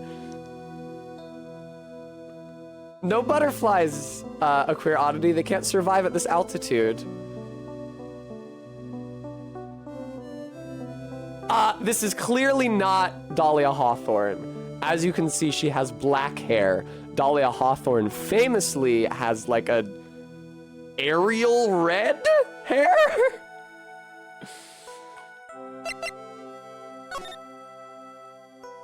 Iris. Your sister Iris, right? Yes. Why is she blushing? Wow, it's strange. I've only just met you for the first time today, but I already feel as though I could fall in love with you. I'd like you to take this pendant with a bottle at the center. Yes? So, when did you come to Hazakura Temple? I don't remember. Ever since I was a small child, the temple's been my home. So you've never left? Well, I don't have any family left to take care of me. Sister Bikini, I've come to think of her as my real mother, as it were. I see. But didn't you go to college? And maybe enroll in the Ivy University Literature Department? No, I never had an interest in going to a big university like that. My training is all the education I need. I see. But once in a while, when I get the chance, I make a trip to the nearby town. I can use a computer and a cell phone, too. It's not exactly something worth bragging about, but I don't see any psyche locks. So I guess that means she's not lying. Yeah, that's what that means, right? It worked so well for you, Phoenix, last time you made that assumption in the finale case of the previous game. So you're probably A-okay. Please don't stare at me like that. What kind of a place is this, anyway? I heard it's for training to increase your spiritual power, something like that. It must seem awfully crazy to normal people like you. Well, I have to admit, it is a whole different world up here. A whole different country up here. Japan, in fact. I'm glad to hear you say that. Huh? Talking with dead people, who does it help anyway? I hate it. Really? So then why stay in a place like this? Is something wrong? I didn't realize it was so late. I have to go and ring the bell for lights out. I guess it's almost 10 o'clock now, huh? Mr. Wright? Yes? If it's alright with you, I'd like you to have this. Is there poison hidden in it? But this is your hood. It has the power to protect you from evil spirits. Come to think of it, Sister Bikini was wearing one of these too. I pray for your safety on this dark, cold night. Iris's hood received from Iris. Exactly, MK. Iris's hood, a magical hood, said to offer protection from evil spirits. I'm sorry, but I must bid you good night. Wait a minute, Sister Iris. Yes? Just now, you called me by my name. You said Mr. Wright. How did you know my name? I never introduced myself to you. Good catch, whoever said that in the chat. I assumed he must have just said it at some point. That's... Sister Iris, please, tell me the truth. You and I, have we ever met before? Oh, shit! 5-5. Iris! Oh, it's almost 10 o'clock. Perhaps we can speak again tomorrow.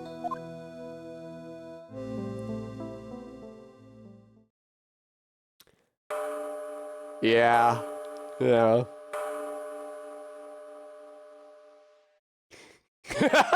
Queer oddity. I'm very sorry, Mr. Wright, but I have to depart to the restroom now. Ha! Sucks for you, I'm into that. So my hunch was correct. She does know me. I'll have to try to talk with her again tomorrow. Christopher Bird, I'm not sure why you would assume that.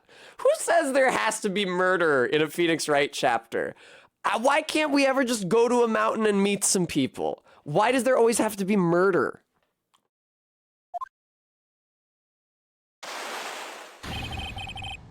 Somebody goes, ah! What the? That blood-curdling scream came from the courtyard. Oh man, Phoenix, you went to bed before you heard that Pearl had been found or was safe? You went to bed with Pearl missing in the fucking mountain? You were distracted by pussy, weren't you son of a bitch? That blood-curdling scream came from the courtyard. Oh, thank you, Stream Elements, for reminding everybody. Folks, if you're enjoying the stream, I hope you'll consider donating to support the channel. Pretty please. I need to make my rent for March, please. February 7th, 11:06 p.m., Hazakura Temple Courtyard. I mixed up the consonants there. That scream. I'm sure it came from around here. Ah! Someone's there, on the ground. Mr. Nim! Du gnome! Squish. Oh god, what just squished? I just stepped on something soft. Hey, don't step on my tummy like that! Why were you lying on the ground next to a corpse? Yeah, no, not the MILF. What are you doing lying there in the snow? I was passed out! What do you think? So that blood-curdling scream was you? Forget about that! Hurry up and call the police! Is there even a phone in the main hall? No, but we still get reception up here in the mountains. You must have a cell phone on you, right? I didn't bring it with me. Oh, you're useless. I mean, even Iris has a cell phone. Oh, we've got no choice. You'll have to use the public phone by Dusky Bridge. Hurry, hurry, hurry, and run as fast as you can. Yes, ma'am. If you don't hurry, Iris will. February 7th, 11:18 p.m., Dusky Bridge. It's further than I thought. The bridge is just up ahead. I have to go tell Maya what happened, too. Ah! Oh, shit. Dusky Bridge, it's burning down. What the heck happened? What are you doing here? Ah! Huh? What is it? Is it me? Don't scare me like that, Larry. I almost had a heart attack. My name is Larry. It's Laurice. Larry, hurry up and call the police. I'm going to the Inner Temple. Across the burning bridge? Are you you crazy man? Phoenix? What is wrong with you? If the bridge doesn't snap, you'll be burned to fucking death. Just don't be stupid. The bridge is nothing but a burning wreck right now. Listen to me. There's been a murder here at Hazakura Temple. What?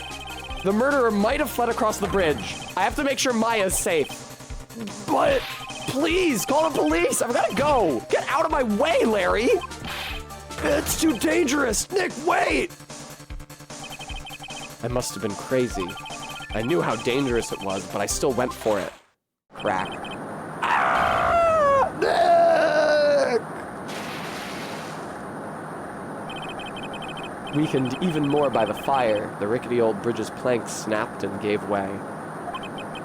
And as I was swallowed by the eternal darkness that surrounded me, a final terrified scream rose up to pierce the frozen air of that harrowing night. To be continued. Who's the Greek American here, MK?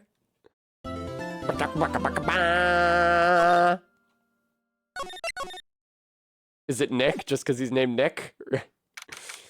Date, time, location. What a boring ringtone. Where's the Still Samurai jingle? Who could that be at this time of night? Yes, Edgeworth speaking. Edgy, get up! It's an emergency! Huh? Larry, do you know what time it is? It's not Larry, it's Laurice! Laurice Dunham! This is nothing more than a terrible nightmare. I'll just roll over and... Wait! Don't hang up! It's an emergency! It's Nick! He took a really nasty spill! Well, it wouldn't be the first time, so... I'm not joking! His life is in danger! What? What happened? Tell me! Talk about a guy with bad luck! He may already be dead! Anyway, you gotta come back! You're the only one that can help! My Iris! My beautiful Iris! She needs help! All right. I don't know what's going on, but I'll be there as soon as I can. I'm at the detention center! Please, hurry! CRISPR Bird. This is him calling from the detention center later, not from the bridge, the night of the accident. It's been 1 year since I left that country. I thought I wouldn't have to see him again for a while. Sounds like it won't be a pretty reunion. As if I could expect as if I expected anything to change. February 8th, 2:19 p.m., Detention Center Visitors Room. You're late, Edgy! What took you so long? I don't want to hear it. I chartered a private jet to come as quickly as I could. Well, you should have chartered a faster one. Anyway, just listen. Something happened in Ms. Elise, and Nikki's, Maya, and Iris's bikini. Huh? Say something, Edgy. Before I came here, I stopped by the hospital and paid Wright a visit. I believe I have a better understanding of the situation than you at this point. Miles is loaded. No shit, MK. The murder victim was the picture book author, Ms. Elise Dunant. She was found by Wright and the head nun. Suspect is the temple's younger nun. Then later, when Wright was crossing the bridge, it broke and he fell into the river. The hospital says that he'll need at least 2 days of bed rest. Yeah, that's right. You got it. What kind of evidence do we have? Why do I have all of Phoenix's evidence? Why do I have all of Phoenix's evidence? He should have taken it with him over the cliff. These are the profiles I've got. Phoenix Wright. My friend since grade school. Fell from Dusky Bridge and is currently hospitalized. Dick Gumshoe, homicide detective at the local precinct, in charge of the initial investigation. I don't remember how we became friends, though. The victim of this incident, a picture book author of unknown age, Larry's teacher. But they arrested her! My sweet little Iris! And here I was convinced he was the one the police had arrested. However, I still don't understand what these two items are for. What are you talking about? They're things Wright gave to me when I was leaving his room. Oh, so Phoenix is alive, not only alive, but conscious. This is the first. He said some nonsense about being able to see into people's hearts with this. And the other, he couldn't possibly be asking what I think he is. Could he? I'm begging you! Iris's trial starts tomorrow! With Nick out of the picture, you're all I've got left! You're the only one that can represent her! What did you just say? You know, represent, defend! What were you expecting? Why do you think I called you anyway? I'm a prosecutor, Larry. A prosecutor. Do you understand what I'm saying? A prosecutor is a lawyer who... Don't talk to me like a kid! I graduated from junior high, you know. Don't worry about it. I promise I won't tell. But I mean, I heard a paper badge had no problem fooling an entire court before. How could this country's judicial system have fallen into such decay?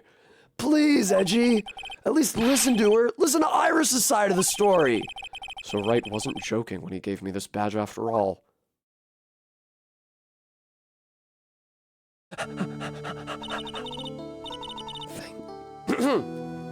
Thank you for coming. My name is Iris. Edgeworth. Miles Edgeworth. You know, it's funny, I feel like I might have seen you somewhere before as well.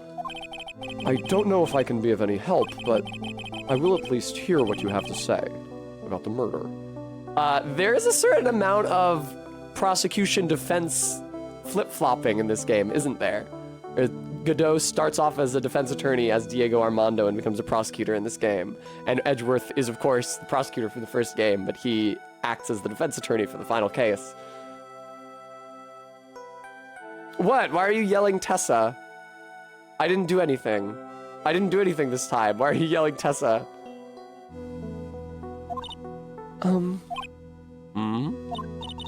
Mr. Minty, very good. Thank you for the awooga. Oh, I panted like a dog. I didn't notice. It was involuntary. Mr. Wright, how is he? I forgot. I'm sorry, I do a lot of panting like a dog. Mr. Larice said that he might even die. Fortunately, he'll be fine. Larry, you moron. How could you say something like that?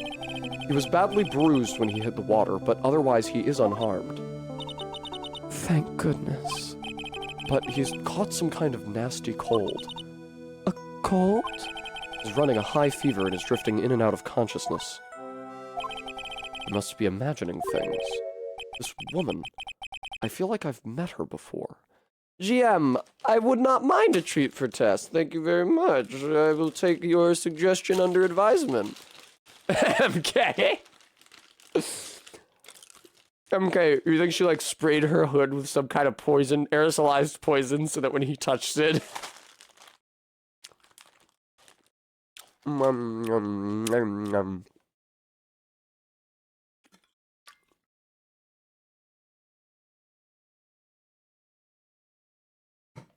Yeah, fucking ricin-tipped nun habit. This woman, I feel like I've met her before. So, this game sets a lot of records for getting to play as somebody who isn't Phoenix. I know we get to play as Maya in the final case of the second game, when she's been kidnapped, but in this game, not only do you get to play as Mia during the flashback cases, but you also get to play as Edgeworth during the final case. The camera's glaring at me. Something glares at you, it's only polite to return the favor, is what I was taught. Is something bothering you? Oh, excuse me. The guard is glaring at me. If someone glares at you, it's only polite to return the favor, is what I was taught. Are you all right, Mr. Edgeworth? Oh, excuse me.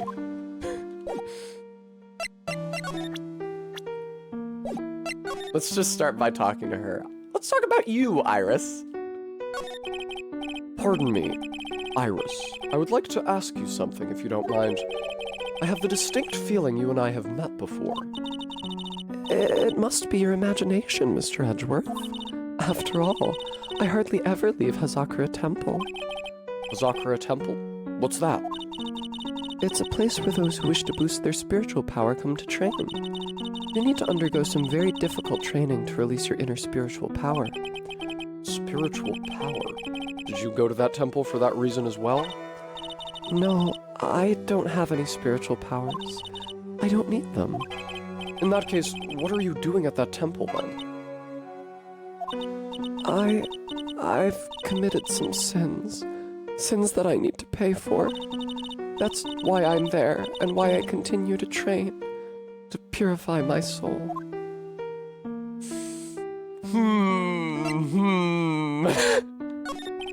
The night of the crime. I want to ask you about last night, the night of the crime. All right. I helped to clean up after dinner, and then went back to my room at about 8 o'clock. Later, I left my room to ring the lights out bell at 10. Bell? We ring it at the same time each night. I see. And then? And then... I was told to go to the training hall, but I went back to my room and stayed there. Why didn't you go to the training hall like you were asked to? I was frightened. Frightened? So I just stayed in my room and meditated until the murder happened. There's more to her story. I just know there is. Maybe I should dig a little deeper. Maybe I should show her this weird doodad Wright gave to me. You were asked to go to the training hall on the night of the murder? Yes. However, you didn't go, because you say you were frightened. What exactly were you so frightened of? Jugga, jugga, jugga, jugga, jugga, jugga, jug. What in the world? Is there something wrong? I'm sorry, it's nothing. Looks like she's not aware of them herself. These must be what Wright was talking about. The psycholocks! I believe he said that I need to present this Magatama item to do something.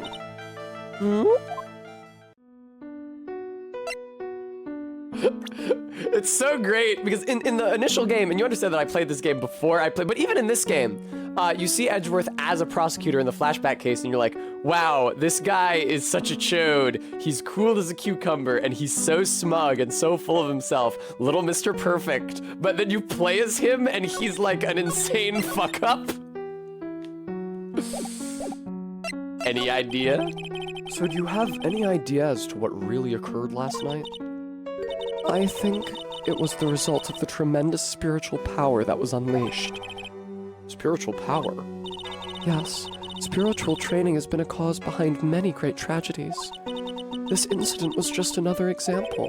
Yeah, when I first played this game, when I was in middle school, and remember this was the first Phoenix Wright game I played case number 4, and I fucking hated Edgeworth with my life. That slick son of a bitch, I could not stand him. And he called my precious Mia a bimbo, so of course that's offensive. But I fell in love with him virtually immediately as soon as I started playing as him in the finale case. Iris, I'm sorry, but I can't accept that. I'm a man of science. I don't believe in spiritual power. Yes, I understand. Most people don't. And I'm certain that the thing that killed the victim was a human. So please, answer me this simple question. Were you the one who killed Elise Dunant? No, I'm not the one who took her life. Those psycholock things aren't appearing. I suppose that means I can believe that she's not lying. Huh. What's wrong? I can't believe what I'm thinking. And here I just finished saying I don't believe in spiritual power. It appears that's about all you can tell me.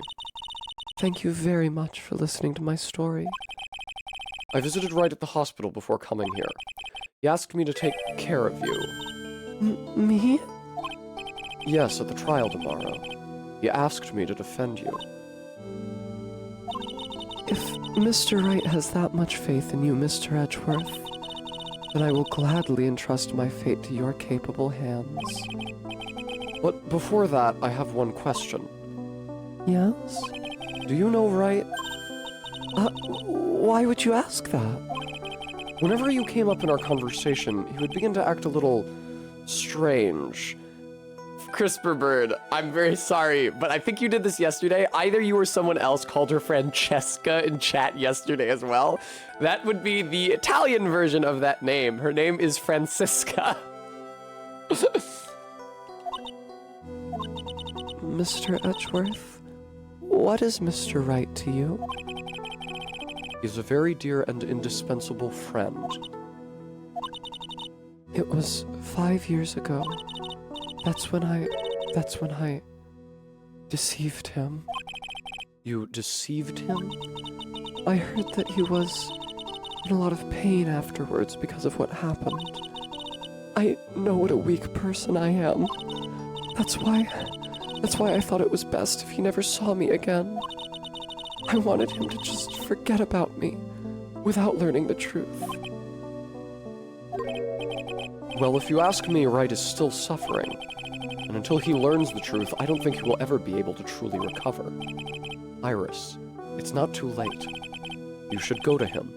Tell him the truth. Does this sprite also have the tears running down her face, or are they just stuck on her eyes? I think in this sprite they're stuck on her eyes. Huh, look at that. I'll defend you, but only if you agree to that one condition. All right, Mr. Edgeworth. I promise. Very well. I'll do everything in my power to get you an acquittal. See, she's nice. She's a nice girl. She's an okay girl. That's enough information gathering for now. I should head to the crime scene.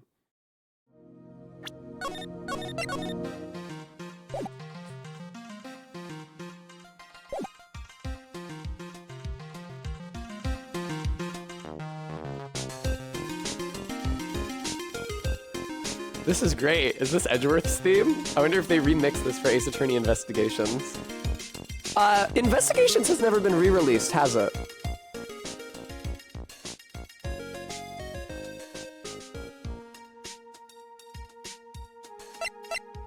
Something else I'd have to stream from my DS if I was going to. All the way to the suspension bridge? Not to the hospital? Okay, fine. I don't think I can break her psyche locks yet. He moved away to a different country, but his dipshit high school dropout friend has a crush on a girl under investigation, so he paid for a private flight to do a pro bono case. Well, they didn't say it was pro bono. Phoenix usually gets paid, right? Maybe Edgeworth will get paid. Probably not enough. February 8th, Dusky Bridge. It sure is cold, all right. So this is it. Dusky Bridge. Who's saying this? Oh, wow, it's you, Mr. Edgeworth. Oh, wow, it's you, Mr. Edgeworth. Detective Gumshoe. That's correct, Trot Pilgrim. Ace Attorney Investigations 2 was never localized. That's correct. Long time no see. It's been about a year, or has it been longer? It doesn't matter, Detective. What does matter is why you're shuffling around up here. Oh, ouch! There's that sharp left jab. Oh, Edgeworth, you're so brutal to my self-esteem. Well, I'm happy to see you anyway, Mr. Edgeworth. Let me guess. You were transferred by HR to the local precinct? A wise decision. The vast amount of nothing up here should be quite easy to guard. I heard you were back in the country and arranged to come all the way out here. Everybody was real nice. They even let me take charge of the investigation, sir. Gumshoe indeed. Like gum on your shoe, he's impossible to get rid of. I'm supposed to report on the details of the crime scene, sir. Anyway, here I am, Detective Dick Gumshoe, reporting for duty. Trot, because he's trying to disguise how horny he actually is for Gumshoe, presumably. Great. Thank you, Detective. I thought Prosecutor Godot was gonna get here before me. That guy's a real mystery, I tells you. Prosecutor Godot? Doesn't sound like a real name.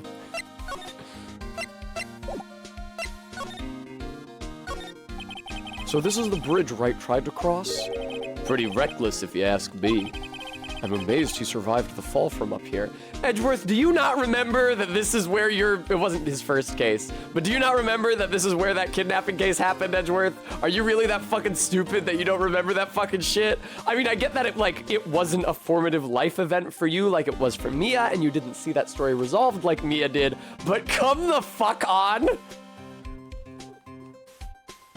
I'm amazed he survived the fall from up here. Yeah, he's one lucky guy, sir.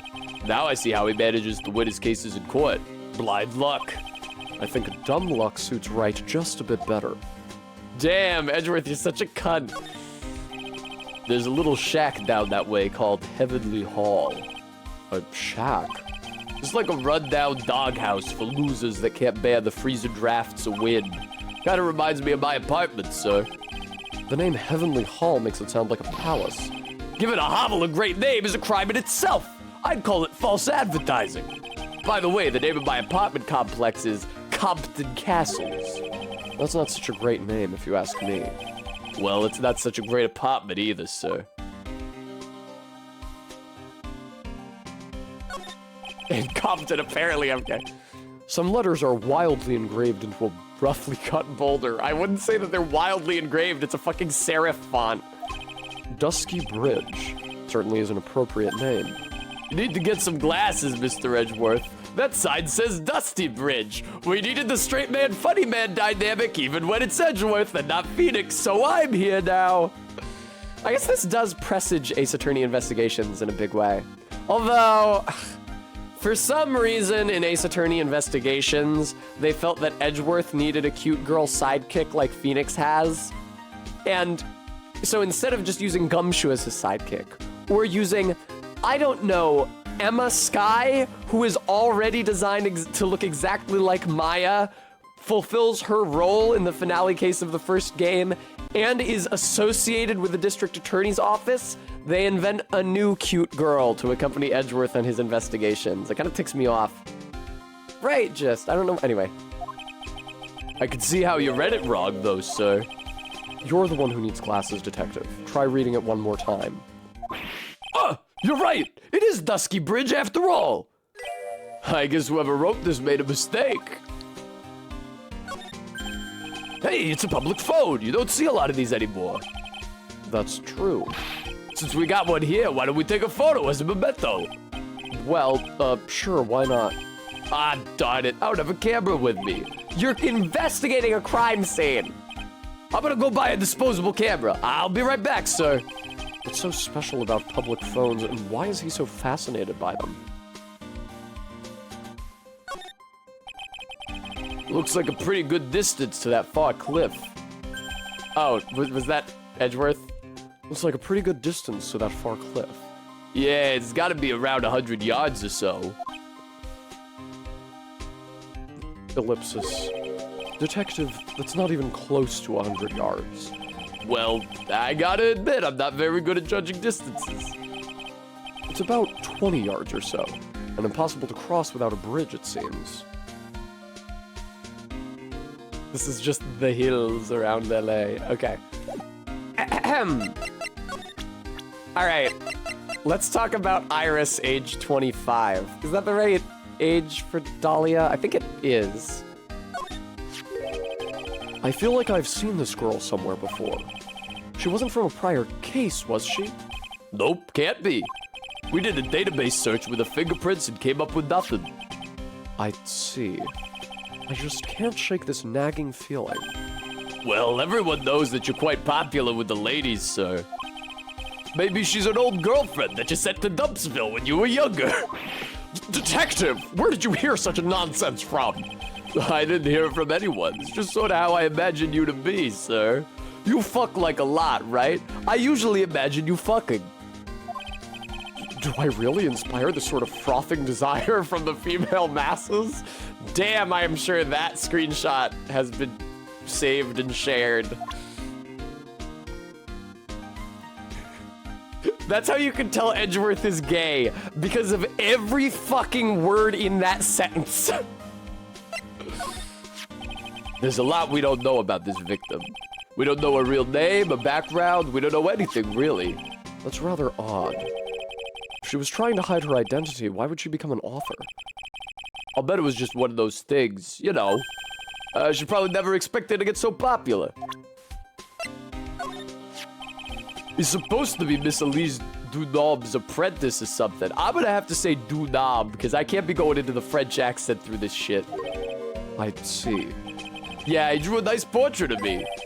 That's nice. But he made me pay him 50 cents for it. I'm sorry about that. You don't seem very interested in him, Mr. Edgeworth. I really don't want to talk about him. That's why. Your face is more drawn out than the last time I saw you over a year ago. Really? I thought so. No, wait. It's not so much drawn out as weary and tired, or maybe just plain old thin. I thought that too, sir. My salary's been kinda on the low end. So yeah, my food options have been kinda non-existent. Off-brand chicken soup, off-brand spaghetti, off-brand bread, that sort of thing. I thought you were really into instant noodles last year. I got really sick of this stuff after a while, sir. Let's talk about Phoenix Wright. Whenever something happens, this guy always shows up like he hasn't got a care. In fact, you know what? Every time he shows up, I always wondered the same thing. Maybe somehow he's actually the cause of all these incidents. I wonder if Gumshoe has realized it yet. But you could say the exact same thing about him. It's true. Oh, I should present him evidence. Huh? What's that thing doing on your lapel, Mr. Edgeworth? Is it really that odd? You bet it is, sir! A prosecutor wearing a defense attorney's badge? That's like a detective with a license to kill! Does this little thing hold that ominous of a meaning? Have you ever seen this thing before? Hey, thanks a lot, I was getting kinda hungry. What are you doing, detective? Ack! I thought it was some kind of candy that would fill me up, sir. Lately, I've been feeling so hungry all the time. Edgeworth, would you fucking take Gumshoe out for dinner, please? Ugh, maybe his celery has been cut just a little too much. Look, I'm just your everyday simple detective. Don't ask me such tough questions, alright? That's not something to be proud of, detective. Here's a poisoned hood. Look, oh, okay, you don't know about it. Doesn't know about the map. Edgeworth, I wish I could show you the map so you could notice that this is the same place the kidnapping happened. There's a lot we don't know about this victim. Okay, this is the same dialogue as when I presented her profile. She is hot. What happened? I just got back into the country, so I don't really know much about the case. It's simple. Well, simple is as simple does, as they say. Oh, you got no idea how much I missed that biting sarcasm of yours, sir. But seriously, this one's a piece of cake. There's a witness that saw the whole thing. A witness? Yeah, that bikini lady. Bikini lady? Here, on this freezing cold mountain? Well, you should talk to her yourself if you want the details, sir. Thank you, Stream Elements. Folks, if you're enjoying the stream, I hope you'll consider donating. It would mean a lot to me. I have to make my rent for March. Please. I may have to talk to this bikini lady, decisive witness myself. So this is the bridge that Wright fell through. Yep, I can't imagine being that reckless myself. Look before you cross is how it goes, right? What was that leap? And is there something on the other side? Yeah, some old building they call the Inner Temple. But we can't get over there without a bridge, sir. What? Nobody lives there, so it's usually not a problem. But someone was at the Inner Temple doing some trading, and now they're stuck there. Yes, I heard that from Wright. It's Maya Fey. Oh no, her again. Anyway, the air's really turbulent right now, so we can't do an aerial extraction. No one's gonna be able to reach the Inner Temple until tomorrow, sir. Will she be alright in this cold? So how did this bridge burn down anyway? We're almost 100% sure it was lightning. Lightning? Let's talk about Godot. He's the new big dog on campus. So who is this prosecutor Godot? I've never heard of him. Yeah, he's a new guy. Showed up after you left the country. He's a complete rookie, but nobody can say a bad word about the guy. What kind of a man is he? Really gay. He just became a prosecutor recently, but he's good, sir. Real good. He's lost both of his cases. If he's so good, how is it that I've never heard of him? Is he the lead prosecutor on this case? You bet he is! After all, you know who was right in the middle of it. You know who? Phoenix Wright, of course. For some reason, Godot has really got it in for Mr. Wright. We usually say got it out for him. Diesel shot. No one has yet suggested a wizard did it now. Oh? Yeah, he seems to have some kind of a grudge. And what would be the cause of this grudge? I don't know. Maybe he made fun of his mask or something. It is really fucking stupid looking. None of this is making any sense. I'd better look into this Godot myself. You're telling me the bridge caught on fire due to a fluke bolt of lightning? Yep, last night it snowed for the first time in 3 days. It's a little unusual for lightning to occur during a snowfall like that. But according to the weather data, lightning definitely struck. Weather data added to the court record. I see. This is a very detailed weather report. Eagle Mountain weather data for February 7th. Snow with occasional lightning strikes. Snow 7 to approximately 10:50 p.m. Lightning 10 to approximately 11 p.m. Lightning struck Dusky Bridge at 10:45. Around 30 minutes passed between the fire starting and going out. Almost too detailed. Even has the exact time that the lightning struck the bridge. Oh, that! We got that information from the witness's testimony. I guarantee you right now, I don't remember what happens in this case. I can virtually guarantee you that the bridge was struck by lightning multiple times. That's always how this fucking shit works. 2 victims, a real one and a fake one. In the last case, 2 masked masks in the case before that. 2 Dahlias. It's actually a trend with all the cases in this game. I never noticed that before. Someone actually saw the lightning hit the bridge? Who is this witness? Sorry, I'll go ask one of the local cops later, sir. That's true. Well, Godot, it's the same character, but... Let's talk about Godot. I usually hear about promising young prosecutor candidates while they're still in school, but I've never seen or heard of this person. I gotta admit, he's puzzling all right. He just appeared one day, big mug of steaming coffee in his hand. Sounds like an interesting man. Yeah, the whole prosecutor's office is really into double espresso macchiatos lately. That's really funny. Does he have dirt on them, or is he just making them coffee? Yeah, totally MK. Alright, Gumshoe's got nothing more for me. Why can't I go down to Heavenly Hall? That's what I want to know. February 8th, Hazakura Temple, main gate. I'm never sure how to pronounce that. Yo, Edgy, what took you so long? I'm so cold, my brain's turned to sherbet. Sherbet. I knew it was a mistake to race back to this country. What do you mean? Wright is going to be fine, and the case itself isn't anything unusual. And I find myself taking a request to defend a woman accused of murder.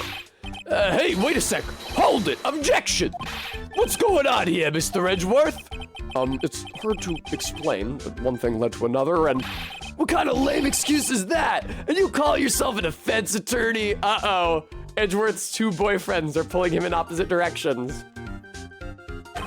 Prosecutor Edgeworth is a prosecutor, and that's why he's Prosecutor Edgeworth. Prosecutor Edgeworth, defense attorney, just sounds plain old weird, pal. Potentially, Helena. Right, Prosecutor Edgeworth? I'm not sure what role I'm supposed to be playing anymore. Dude, Edgy, I don't see you for a couple of years, and your heart turns to sherbet. I'd say more like sorbet. It is rather cold here. Iris didn't murder her. Someone else did it. I just know it, okay? So trust me on this one. Ever the romantic, aren't you, Larry? Nevertheless, I'll do whatever I can to prove her innocence. At least until I pass the baton on to Wright, that is. Yeah, I know, MK. That must be the main hall back there. A brilliant deduction, sir. Are you trying to flatter me, Detective Gumshoe? A brilliant use of suspense to build the tension, sir. According to Wright, the head nun has some important information.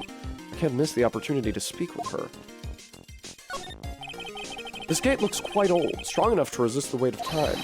That's the Mr. Edgeworth I know. You got a real flair for words, sir. I have always appreciated this kind of old, timeless elegance. That's exactly how I feel too. Take this coat, for example. Like a fine wine, it gets better with age. Even fine wine turns to vinegar and begins to stink at some point. I suggest you wash that atrocious rag you call a coat, Detective. There aren't any clues here. That's so fun. That's different dialogue. When it's Phoenix, he says, no clues here. I can see a small bell tower from here. Hey, that just reminded me. There's something I've always wondered about. Something tells me he's going to tell me what's on his mind, whether I like it or not. We call a person who tells a liar, right? So why don't we call a person who rings a beller? Or truer for a guy who tells the truth. Aw, man, I'm not gonna get any sleep tonight. I had no idea he was such a deep thinker. This song kind of whips, dude. I suppose this type of thing is necessary up here in the mountains. Say, this just gave me a great idea. Something tells me he's going to tell me what's on his mind, whether I like it or not. I've got an idea for a brand new invention. It might even make me rich. An invention? Yeah, a car that can travel on snow. I'll call it a snow car. So what do you think, sir? Would you go for a ride on something like that? Only after you take the first 1,000 test rides. See, this is making me want to play Ace Attorney Investigations for more Edgeworth Gumshoe banter. Come to think of it, when you were a kid, you were always saying, when I grow up, I want to be a lawyer and defend people or something like that. That was a long time ago. But see, now you've got the chance to follow your boyhood dream for a day. Edgy, you've got to do it. You got to save my little Iris. This is exactly why I hate childhood friends. Hey, I know I might not look like it, but I'm an artist. He didn't even give it a glance. Okay. This is Iris's. Does that make you want to talk about it? No? I hope Pearl's okay. We've kind of forgotten about her. We know that Maya is locked up in the fucking ice house, so she's probably not okay. But we haven't heard from Pearls yet. I still can't believe it. She was such a great person. But someone's pinning this murder on my sweet little Iris. Edgy, please, I'm counting on you. Well, frankly, I was hoping you could give me a little more than that. Well then, I got it. I'll draw you a portrait. How about that? Since you're kind enough to offer, all right. Okay, nothing to say about the weather data. Let's talk about Phoenix. He was a good guy, a real pal to the end. When I look back now, I have nothing but good memories. What's with the past tense? He's not dead, you know. Yeah, you're right. Anyway, the guy owes me. After all, I saved his life. What is that supposed to mean? If I hadn't called for help so quickly, he would have died. It's no surprise, though. I used to be a security guard. It was all instinct, baby. He has a point. He called me pretty quickly, too. I think Larry's pretty good at motivating people. I just wish he would try motivating himself once in a while.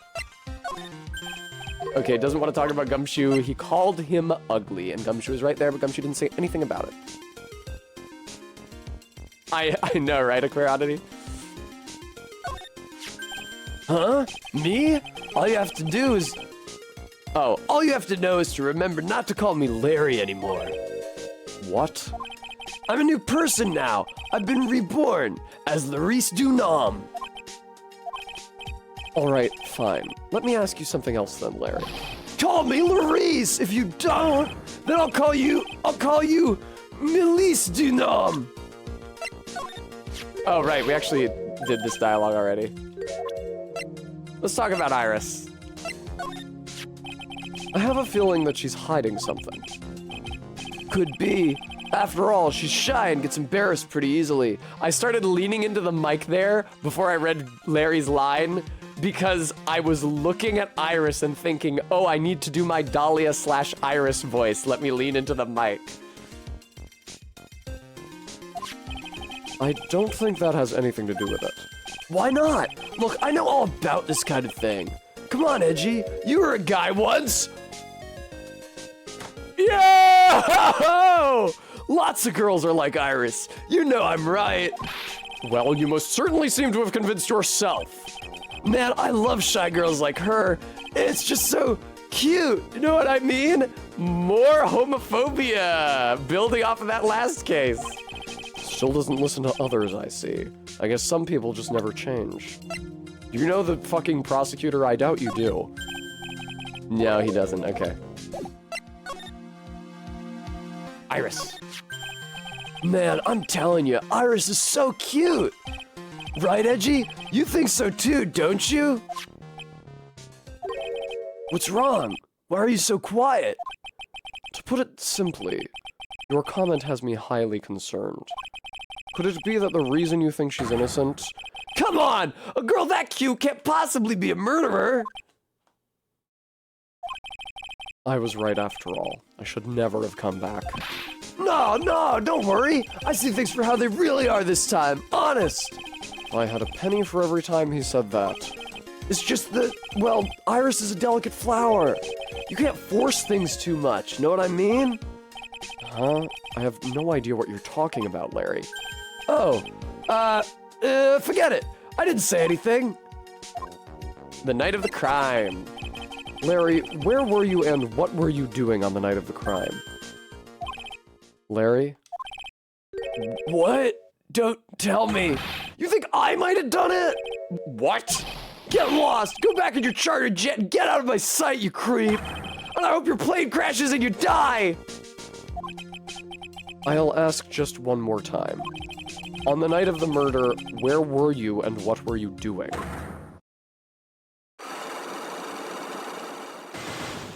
Three, Larry? Fucking three?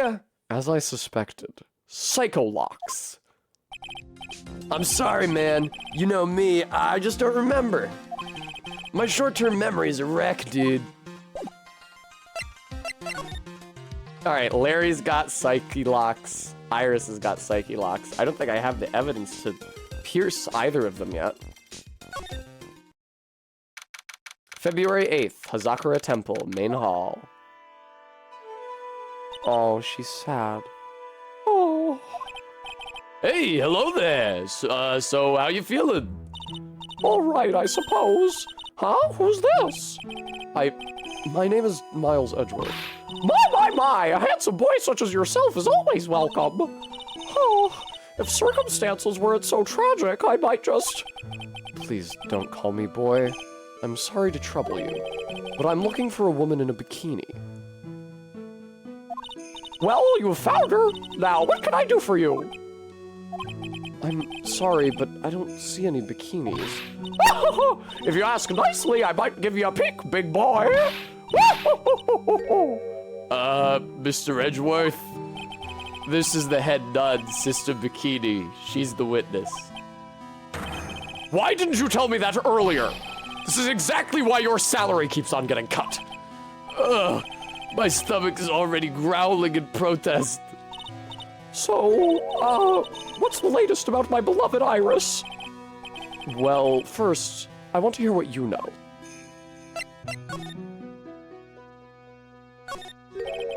That thing sure casts a strong presence over the whole room.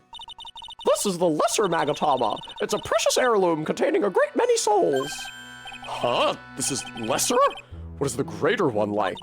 The greater Magatama is displayed in the main room of Fey Manor. It was supposed to be shown at the Treasures of Wright exhibit, but it was so large that they couldn't bring it through the doors. It's an altar with a giant magatama enshrined on it. There are lots of candles lined up on it, too. You know, I haven't had a birthday party for myself in a while. Maybe you should blow out those candles over there to make up for that. Mr. Edgeworth, would you mind singing happy birthday to me? Stop that! Cut that out! Please don't blow out the altar candles! There are more There are more Enza cushions in the corner of the room. What's that white piece of paper sticking out from under that stack? Beats me. Would you mind checking that for me, Detective Gumshoe? Yes, sir! Why don't you fucking pick it up, you lazy ass? Here you are, Mr. Edgeworth! It looks like an old manila envelope. Yeah! What is it, Detective? This could be it! An ultra-important clue! A super special clue! I suppose I should read it myself, then. I'm out of you, Gary. It looks like a letter addressed to Sister Iris. Tonight at 10 at Heavenly Hall. Unless you want your secret to be exposed. This sounds like a blackmail letter. Note to Iris added to the court record. Found in the main hall. Maybe she dropped it? Nice going there, Mr. Edgeworth. To Iris of Hazakura Temple. Salutation here? There is something I must talk to you about. I'll be waiting for you tonight at 10 at Heavenly Hall. Make sure you come unless you want your secret to be exposed. Why can't I ever find clues like that? You're an ultra-important prosecutor. A super-duper prosecutor. Well, I suppose it takes a super-duper kind of dumb to miss a clue like this. Wow, Edgeworth, you're such a bitch.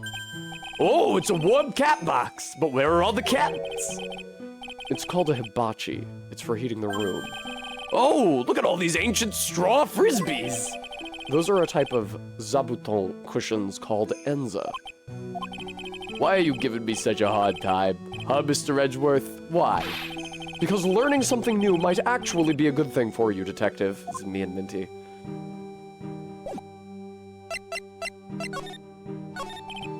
First, I'd like to ask you about last night. Well, last night, we had an acolyte here for training. After dinner, the two of us went to the training hall of the Inner Temple. She must be talking about Maya. Approximately what time was that? I suppose it was about 9 o'clock when we left here. Training lasts all night long. It's extremely exhausting. The channeling dojo's head nun must be in attendance at all times to keep watch. Wow, you're right. That does sound exhausting. Detective, this is no time for flattery. Sorry.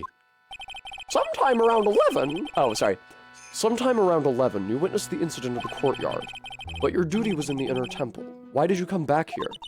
The way you're staring at me, I'm starting to get goosebumps. Ugh. I'm starting to get goosebumps myself, but for decidedly different reasons. Oh, you get the chills pretty easy, don't you, Mr. Edgeworth? All right, then. I'd like you to tell me exactly what you saw in the courtyard. It must have been past 11. Oh, no, I can't say it. It's too much for my poor heart. Hey, calm down, lady. Oh, let go of my thigh.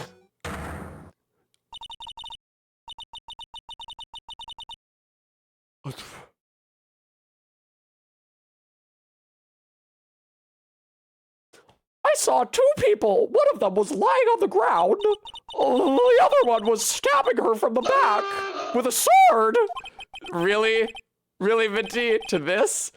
Did you see this criminal with your own eyes? I didn't want to believe what I was seeing, but it was Iris. Yeah, Elise sure does seem to be moaning in that picture. Golly. You must have been quite shocked. Of course she was. Try putting yourself in her shoes. It'd be like if you were stabbing Mr. Wright smack in the middle of a courtroom. And I happened to witness it from the witness stand. I'd be pretty shocked too. I know it sounds insane, but that's what I saw. And when I finally realized what I was seeing, I screamed. And then I passed out. Unfortunately for us, her testimony seems to be pretty solid.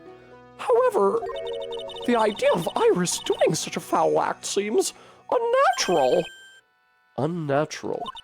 The girl I know simply isn't capable of this sort of foulness. I wonder what she means by that. Why return?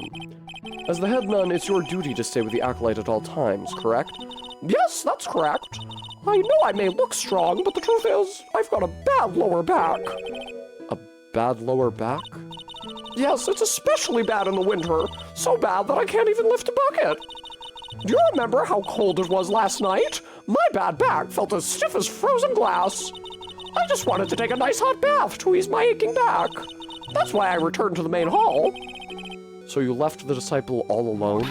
Don't be ridiculous. I would never do that. That's why I ordered Iris to the inner temple after she had rung the bell for lights out. Yes, but she never went to the inner temple, did she? So did this head nun actually see Iris there? I think I'd better try to get some more details. So who is this acolyte that was to train at the inner temple? Her name is Maya Fey. I treated her very badly, I'm ashamed to say. After she went through the trouble of signing up for the special course. Special course? It's a training session where you sit on a block of spirit ice and chant 30,000 times. You don't mean to tell me that she's still doing that over at the inner temple, do you? No, of course not. You don't have to worry about that one little bit. Last night, we still hadn't started the training session itself. Well, that's good to hear. Oh, dear, there's one thing I forgot to tell you. Uh-oh, I don't think I like the sound of this. You know that small girl? I believe she's Mystic Maya's little sister. Maya has a little sister? Oh, you mean Little Pearl. That's Maya Fey's cousin. I know all about the Fey family for some reason. Little Pearl? I thought she was going to visit Mystic Elise after we'd finished with dinner cleanup. But I haven't seen her at all since late last night. She's nowhere to be found. Well, my question was answered. It was not answered in a positive way. It sounds like Pearl is still missing. That's worrying. You mean she was with the victim? It's all the fault of my stupid, creaky old back. A little girl who was with the victim on the night of the murder is gone. As they say, the plot thickens.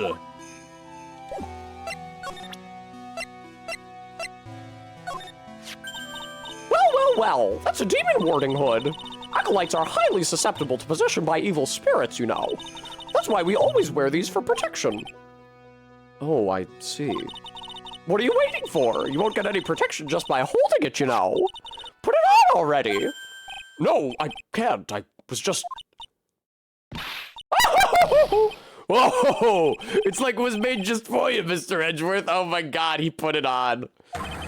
What do you mean by that, detective?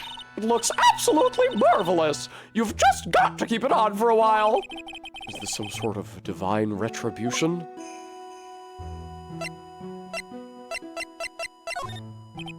About this here. Let me see. Well, as you may know, in order to see reality for what it truly is, we strive to break our attachments to much of the transient material realm. I guess you could call me an immaterial girl. I guess she lives in an immaterial world, huh, Mr. Edgeworth? That's one of the Fey Clan's very own Magatamas. That's a priceless treasure you've got there. Wow, I'm impressed, sir. You never failed to surprise me. You tried to eat it, Gumshoe. Yes, you don't look it, but now I can see you're a real fan of the occult. Excuse me? Oh, of course this piece couldn't possibly be real, but to have such a nice replica. Clearly, you're a big fan of the Karide tradition. Wow, I'm impressed, sir. You never failed to surprise me. I should have known better than to show this thing around. Well, look what you found. That's the master of the Karide channeling technique, Mystic Misty Fey. Fey? It's been nearly 20 years since Mystic Misty's disappearance. Apparently, she intended to pass on the master title to her daughter.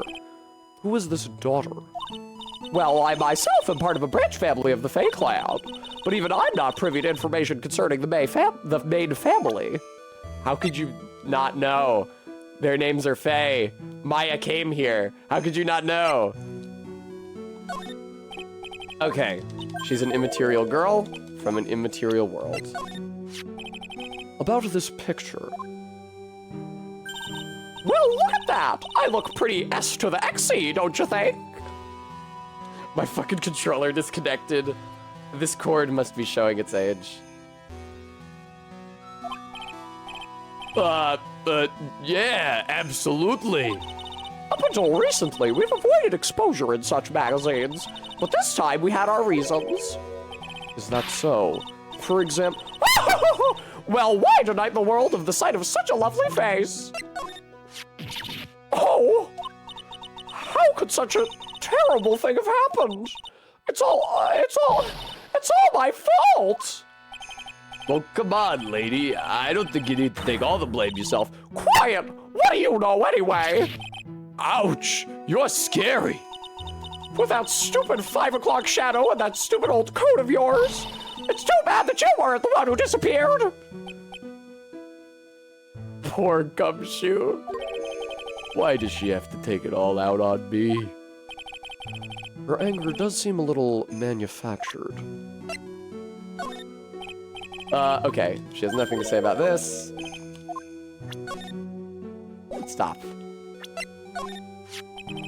Do you know anything about this old, crumpled-up letter? Is that addressed to Iris? Yep, it clearly says to Iris on it. I can't believe it. That girl doesn't have any secrets from me. Ah, so Sister Bikini didn't know anything about it. This man, his face betrays a life of suffering and great weariness of the world. Sure. But even so, I can't believe this guy actually jumped into the river. Think of all the fun things he might have enjoyed if he had just lived. Relentless spiritual training alone is no way to lead a complete life, huh? It sounds like she got some major regrets she's dealing with. Perhaps I should let Gumshoe explain Wright's situation to her for me. Hey, don't look at me like that. Do your own dirty work, sir. About this year. Okay, she doesn't have anything to say about... Who did she have nothing to say about? She didn't have anything to say about Gumshoe. Brutal. Well, that makes sense. She did just drag him across the coals. This is Mystic Elise's apprentice, is it not? I think he might have a bit of a crush on me. Sweet boy, at any rate. Huh? Oh, I don't blame him. Sister Bikini understands the temptations of young men. Sure. But I'm afraid it wouldn't be proper to abuse my position. I am head nun, after all. But in return, I did allow him to draw a portrait of me. I pray it was a pose that maintained your modesty, for everyone's sake. Oh, we actually already got the... What's her name? Elise dialogue. Elise Dunam. You said you went with Maya to the training hall at the Inner Temple last night. Did you happen to see Iris while you were there? Of course I saw her. I told her to meet us after ringing the 10 o'clock bell for lights out. So you're saying Iris came to the Inner Temple then? Of course she did. Iris has always been a good, obedient girl. After that, I had Iris help Mystic Maya begin her training. But that doesn't fit with Iris's story at all. She said that she never went to the Inner Temple. As they say, the plot thickens. I don't know who the fuck this is. I've never seen his sci-fi ass before. It's all my fault. Me and my stupid back. Mystic Elise has been murdered, an important acolyte is trapped, and the little girl has been lost. You know, you really shouldn't be so negative. It creates bad karma. Quite right. I need to do some more training myself, I think. She's a very important visitor, you know. An honored acolyte. Honored? How so? The Fey name is synonymous with the Karine channeling technique. Therefore, she must be a spirit medium of great power indeed. Now that you mention it, 1 year ago, there was a case that was about the master of the Karine channeling technique. Detective. I detest talk of supernatural drivel. I suppose now you'll say she has midichlorians? You can tell that this game was made very shortly after the Star Wars prequels. Oh, so it'd give you the creeps, huh, Mr. Edgeworth? That's got nothing to do with it. Oh, this poor girl. Where could she have gone? Well, we checked out her home, and she's not there. And she's nowhere in the vicinity of the temple either. Which means there's only a few other possibilities as to where she could be. Ah! Do you think maybe she fell off the bridge and was carried downstream? Why do you have to be such a pessimist, detective? I was just trying to think like you, Mr. Edgeworth. Ironic. I became a pessimist only after I had the pleasure of working with you.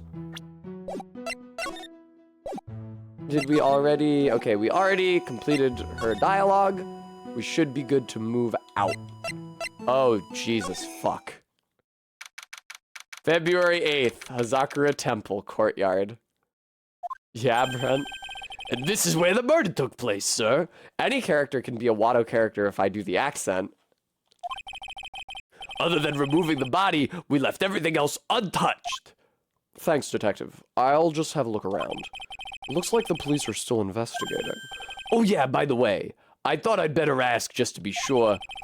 Are you really gonna defend that nun Iris at the trial tomorrow? Yes, I will. I gave her my word, and now I must follow through with my commitment. Well, in that case, I've got to be careful. Got to make sure I don't leak the prosecution's whole investigation. You've been helping him. You've been his fucking loyal gopher for the past hour. Don't worry about it, detective. Just keep your mouth closed, and I think most of it will flow out on its own. You got it, sir. I'll make sure it flows out like water from a tap.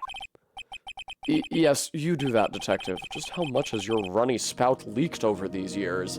Edgeworth. Phrasing. How many squats are we at? It's definitely less than 15, right? Oh my god.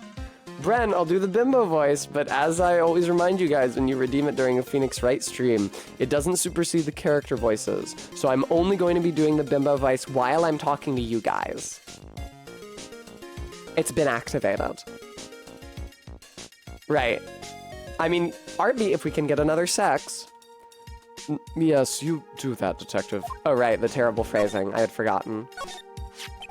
So the sword from this gold statue is actually the murder weapon? I was gonna ask how the fuck do you get it out of the body without drenching it in blood, but the tip of it does seem to be drenched in blood. It sure is. It's called a shichishitou, by the way. Nasty piece of work, sir. There's still blood on it. I suppose this is the victim's blood? Yep, it's all over the blade. And speaking of all over the blade, there are fingerprints all over the hilt of the shichishitou, too. Fingerprints? Naturally, they match the prints we got from the younger nun, the defendant. Her fingerprints are on the murder weapon? I mean, you saw, or rather, Bikini saw her holding the weapon while it was still embedded in Elise, so that really shouldn't be surprising. How many squats is that? RB? Ellipsis. What's wrong? You're looking really solemn. Is this how it is for Wright? Is this what it's like to be a defense attorney? Exactly, RB. Yeah, I figure it doesn't feel real good. To be honest, it feels more like it's detrimental to your health. Shichishitou added to the court record. The apparent murder weapon has the victim's blood and the suspect's fingerprints on it. Here's her stick. What's this? It looks like a wizard's staff. That belonged to the victim, Ms. Elise Dunam. There's nothing strange or magical about it. Oh yeah, listen, this is just between us, okay, sir? Yes, what? This is top secret stuff. Don't tell anyone about this. All right. The truth is, when I was a kid, I wanted to be a wizard.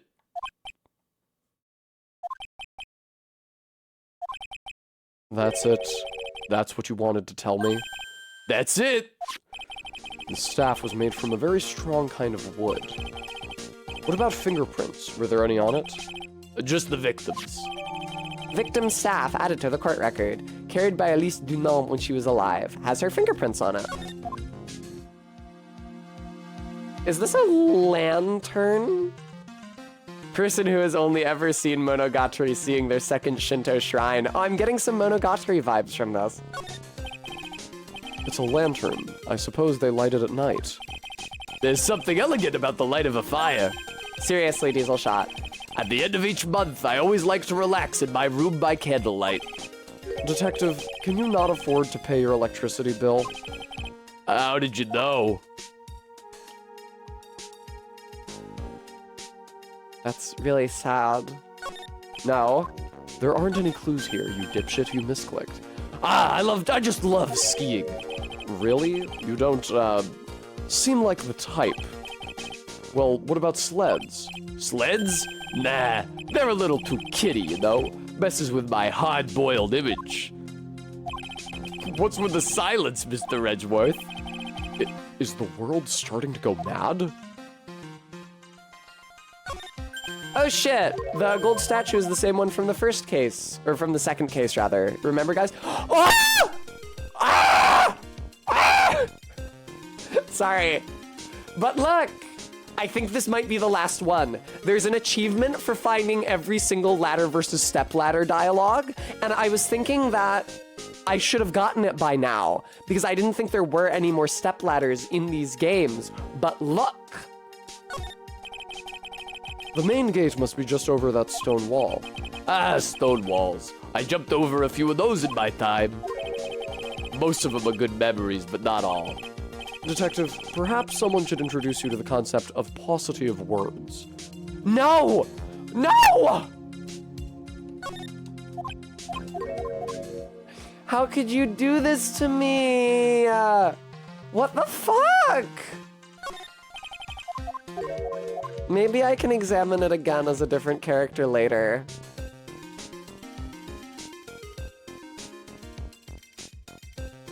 Did I actually get any evidence here? I got the Shichishato. And the wizard staff, okay. But that's it.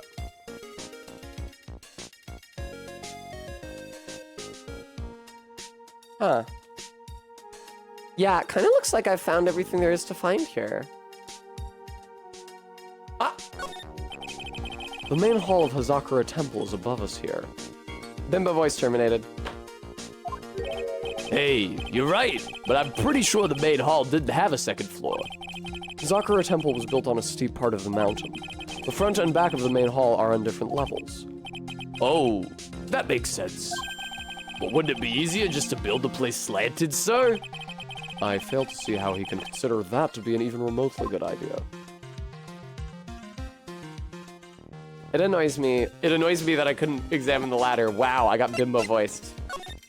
Okay, before I talk to Gumshoe, I'm going to do how many squats? Stop that. Don't be clicked in that right now. 17. Okay.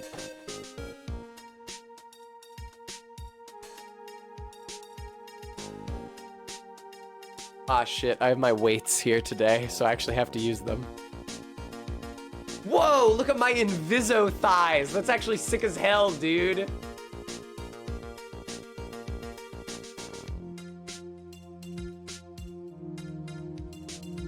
Nice. Oh, wow. All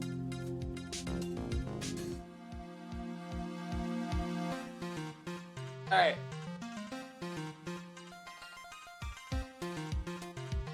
God almighty, maker of heaven and earth. Ugh. 1, 2, 3. Let me see if I can move forward a little so I'm actually on the screen. 4, 5, 6, 7, 8, 9, 10, 11, 12, 13, 14, 15, 16, 17. Oh man! Holy shit.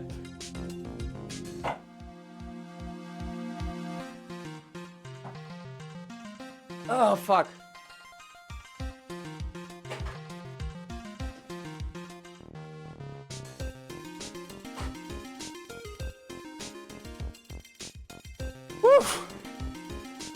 Oh, the edge of the green screen was visible. I didn't realize. Sorry.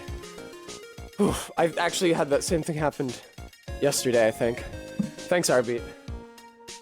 Jesus fuck, man.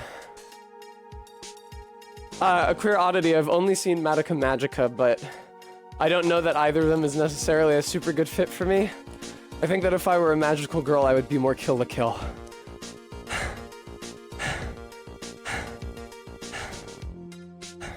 Thank you, Helene. I will hydrate. Those 10-pound weighted squats really fucking take it out of me. Oh, man. Jesus. Treat for Tess. Right after you exercise is when your body is most able to absorb sugar. So make sure you eat a ton of candy right after you work out. Oh, man.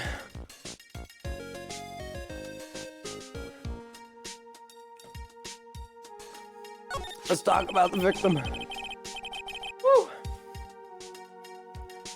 The victim is the famous picture book author, Miss Elise Dunham. I fuck it up every single time.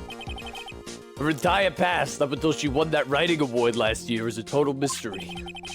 It's hard to believe in this day and age you can still find people like that. The estimated time of death of the victim was between 10 o'clock and 11 o'clock p.m. on February 7th. Cause of death was blood loss, resulting from a stab to the back by the murder weapon. The murder weapon? The victim was found skewered with a giant sword, sir. That's terrible. Yeah, but there's one strange thing. Yes? The victim's entire body was covered with bruises. The bruises are consistent with falling from the height of a 2-story building. A 2-story building? That would be about the same height as the room in front of us, correct? Hey, you're right! Way to go, Mr. Edgeworth! Todd, not that I've thought the issue out thoroughly, but if we were going to do that, which we wouldn't, because no way in fucking hell would Barry wear one of those kamuis. But yes, we would be Ryuko and Satsuki. That just happens to be the room that Elise Dunham was staying in.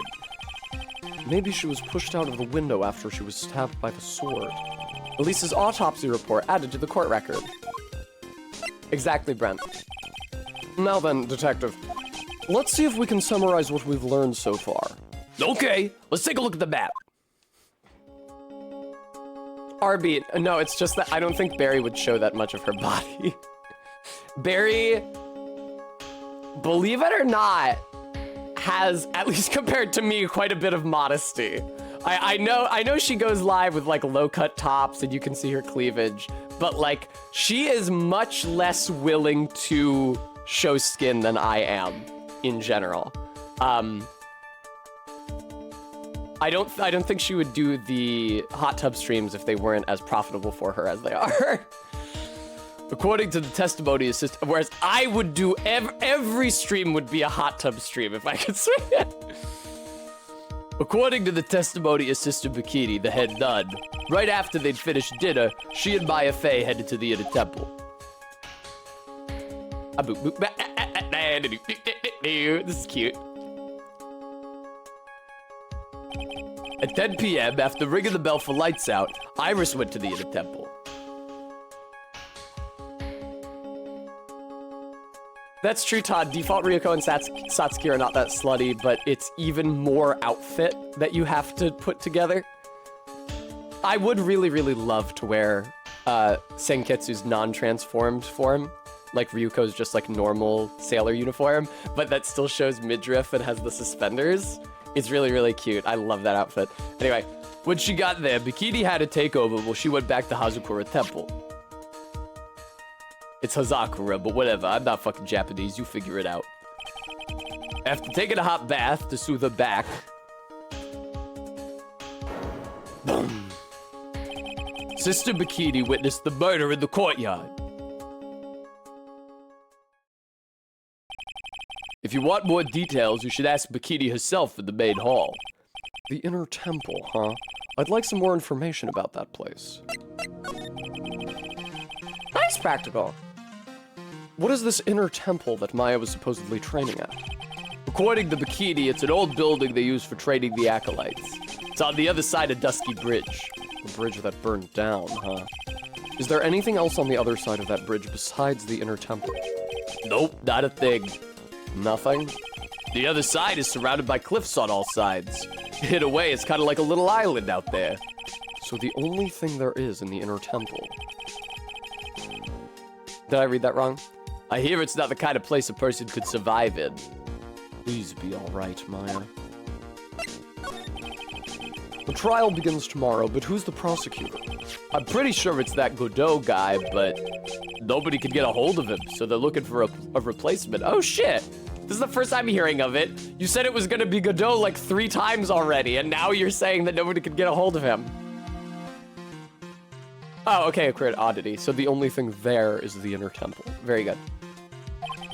What do you mean? It's really weird. All of a sudden, no one can reach him. I wonder if the rumors are true.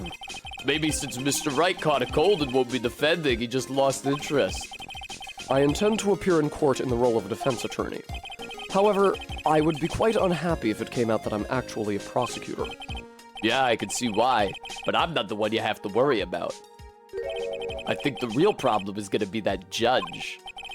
Yes, he certainly would remember my face, even after such a long absence.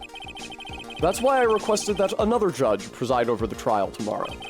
We've only met each other once. There's a good chance he won't remember me at all. You remember the fucking judge? You remember meeting the fucking judge? And you did not remember Dahlia Hawthorne, or that this mountain is where that case took place? Come on, Edgeworth. You saw a defendant commit suicide right in front of you in the courtroom. Yeah, but what about the prosecutor? Everyone in the prosecutor's office must know you. Wouldn't it be a problem if someone there made a big stink, sir? There's no need to worry. I pulled a few strings and arranged for a prosecutor of my own choosing. Wow, Mr. Edgeworth. I had no idea you had such a powerful string to pull. Can you just get her declared innocent then? Like, you don't even need to try the case. It's Winston Payne. Please. I think we can prove that this gorgeous young woman... Not guilty. Next case. I got a tea time to get to. Uh-huh. Oh shit, wait. I have more shit to present to everybody now. Look, I'm just your everyday simple detective. I don't know shit about dick. Oh, so I think I might have already told you about this, but the truth is, when I was a little kid... You wanted to be a wizard, right? Hey, that's amazing! How'd you know that? So, what do you think? I make a really great one, don't you think? We just had this conversation a little while ago, Detective. This sword represents the multiple branches that life can take, all ending as one. I've never heard that one. You know what I think about sometimes? What kind of life would I have had if I had joined the homicide division? So you think about that kind of thing too, huh? Of course I do. I think about it a lot. Me as a traffic cop, me as a detention officer, me as the Blue Badger. I guess he doesn't have any plans to leave the force. Gumshoe, what about your childhood dream to become a wizard? Surely you haven't forgotten. Oh, right, I can show it to you. Okay, she doesn't want to talk about the Shichi Chateau. Do you want to talk about the wizard staff? She does not want to talk about the wizard staff. You want to talk about the autopsy report? You want to talk about how brutally Elise died? No, we got nothing. Okay.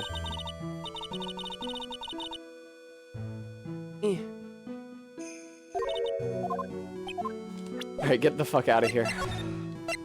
No, I went to the wrong zone. No! It's so easy to misclick in this game. Thank you, Stream Elements, for reminding everybody. Folks out there, if you've been enjoying my stream and my funny voices and my squats and my Invisi-thighs, I hope you'll consider donating to support the channel. It would really mean a lot to me if you did. I have to make rent for the coming month. I'd be super grateful for anything you're able to give. Oh, MK hit that, actually. I shouldn't have been thanking Stream Elements. I should have been thanking MK. February 8th, Hazakura Temple, main gate. I don't see Larry anywhere. Maybe we scared the poor kid away. His heart was shut tight with a number of psycho locks. I guess I'll have to look for him now. What a thorn in my side. Can I not go to the heavenly fucking hall, dude? Let me go to the heavenly hall. Why don't you let me go to the heavenly hall?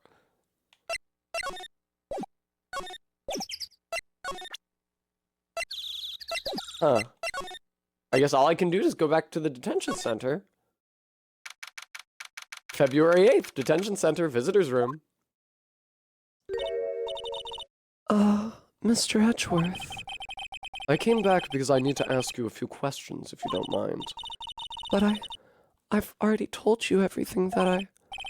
Iris, please remember, I'm on your side. You can tell me anything. Yes. Thank you.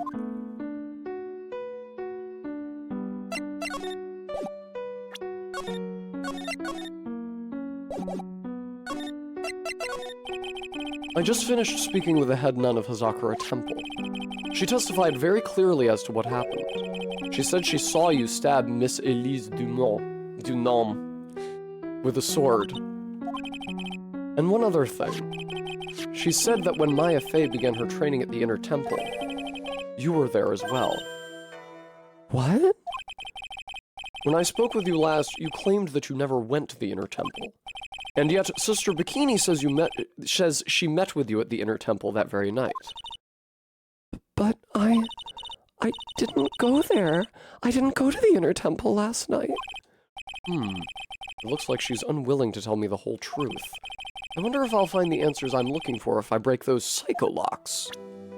Potentially, Edgeworth.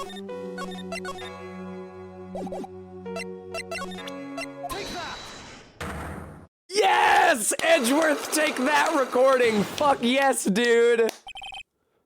I was frightened. Since I have been handed this case, it is my duty to dig up all the answers, understand? Yes, sir. The smallest flame can sometimes bathe a case in a whole new light. In my years in court, I've seen it happen over and over again. That's why I'm committed to searching until I have those answers. Now then, is it really true that you didn't go to the Inner Temple last night? Yes, I swear. I already told you that. Yes, you said you didn't go because you were frightened. That's right. If that's the case, then the obvious question is, what were you so afraid of? Iris, I wonder, is this what frightened you so much that you couldn't even leave your own room?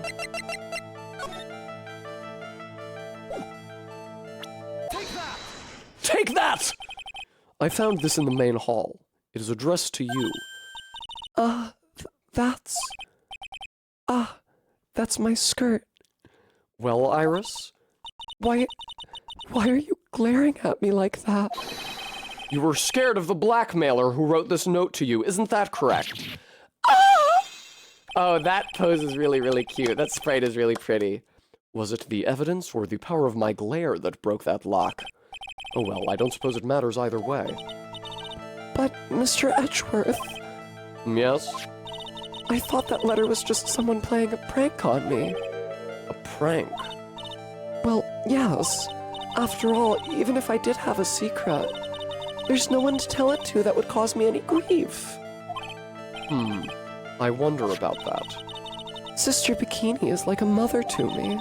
I would never hide anything from her. No, you may not have anything to hide under normal circumstances. Persephone, the sleeve or the, like, glove thing she's wearing? I love that glove thing. They're like gauntlet, almost. However, last night was different. Unfortunately, I don't know the exact nature of your secret yet. However, whatever it is, there is one person you didn't want your secret told to. Phoenix Wright. You mean something to Wright, it seems. And I can tell he holds a special place in your heart as well. That's why you didn't want him, of all people, to know your deep, dark secret. Well, what do you have to say? I should have expected as much, especially from a friend of his. Dahlia, I hate to say it, but you are looking so dirty right now.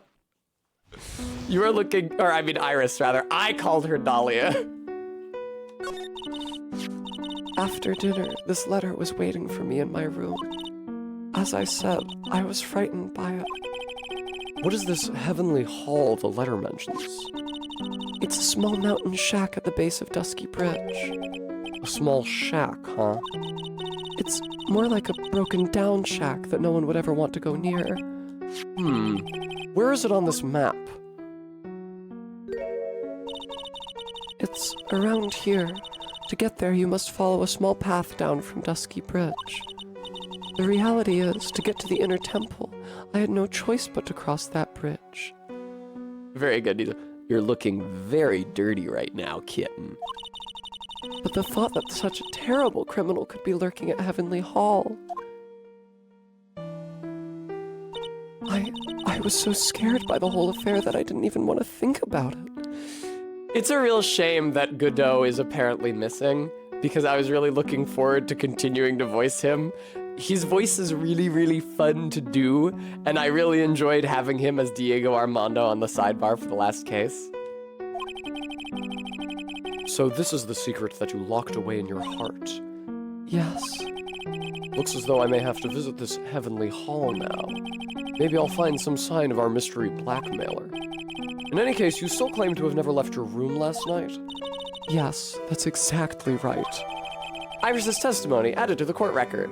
Rang lights out bell at 10 p.m. and then was in her room until the murder was discovered.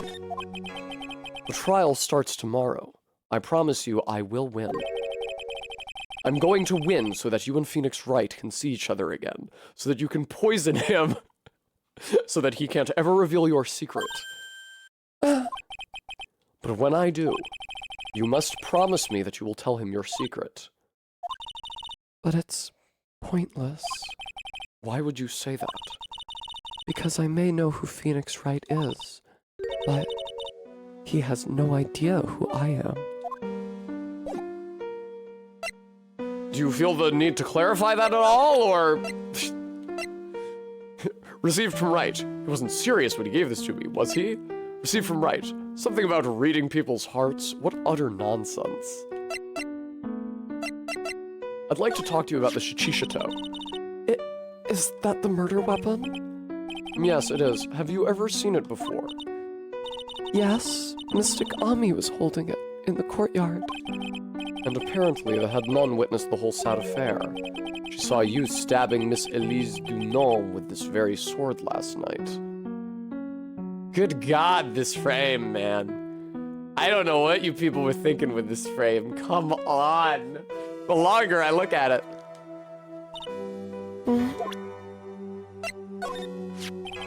This letter, it appears to be addressed to you. Ellipsis. I think it's someone's idea of a joke, Mr. Edgeworth. That's why I threw it away. She's not giving me a straight answer for some reason. E-Girls Together Strong Bad, thank you so much for the $10 donation. I greatly appreciate it. Thank you. I'm going to have to find someone else who can give me more information about this. I'm sorry. I don't leave the temple grounds very often, so I don't know very much about the outside world. It's a shame that we don't get to play as Phoenix for this case, because just the little taste of Iris emotionally batting Phoenix around like a cat with a ball of yarn was super, super fun. I'm sorry. Oh, okay.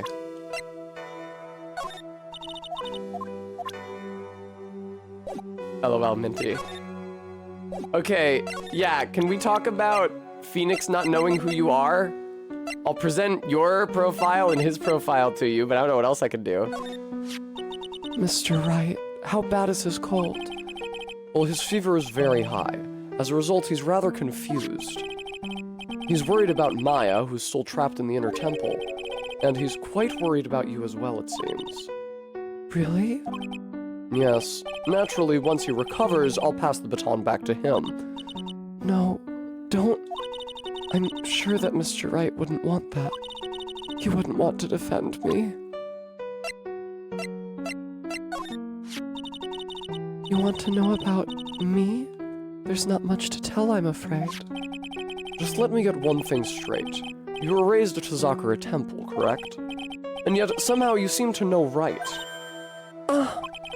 So you two must have crossed paths somewhere. No, Mr. Edgeworth. Whomever it was, fuck off. That is right, fuck. I think that is correct, but that really sucks. Anyway. Whomever it was, it couldn't have been me. What is that supposed to mean? Great fucking question, man! Alright, she doesn't know about Godot. You know about Larry? Oh, that's Mr. Lorice. He's a very sincere, hardworking person. He was even kind enough to draw a portrait of me. Knowing Larry, this woman is exactly the type that he would fall in love with at first sight. That's Mystic Elise Dunant. She's a picture book author, or so I've heard. Does she come to Hazakura Temple often? No, this was her first time. It's just that... She was a very important visitor. Is that so? Yes, Sister Bikini told me, be certain not to offend her. The victim, Miss Elise Dunant. The prosecutor's office still doesn't have much information about her, it seems. Remy, that is exactly how I imagine it. It took me like 10 minutes to finish the shading on your upper lip. It's probably like the best drawing I've ever done.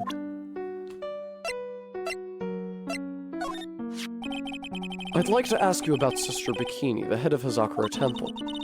She raised me as if she were my real mother. As if she were your real mother?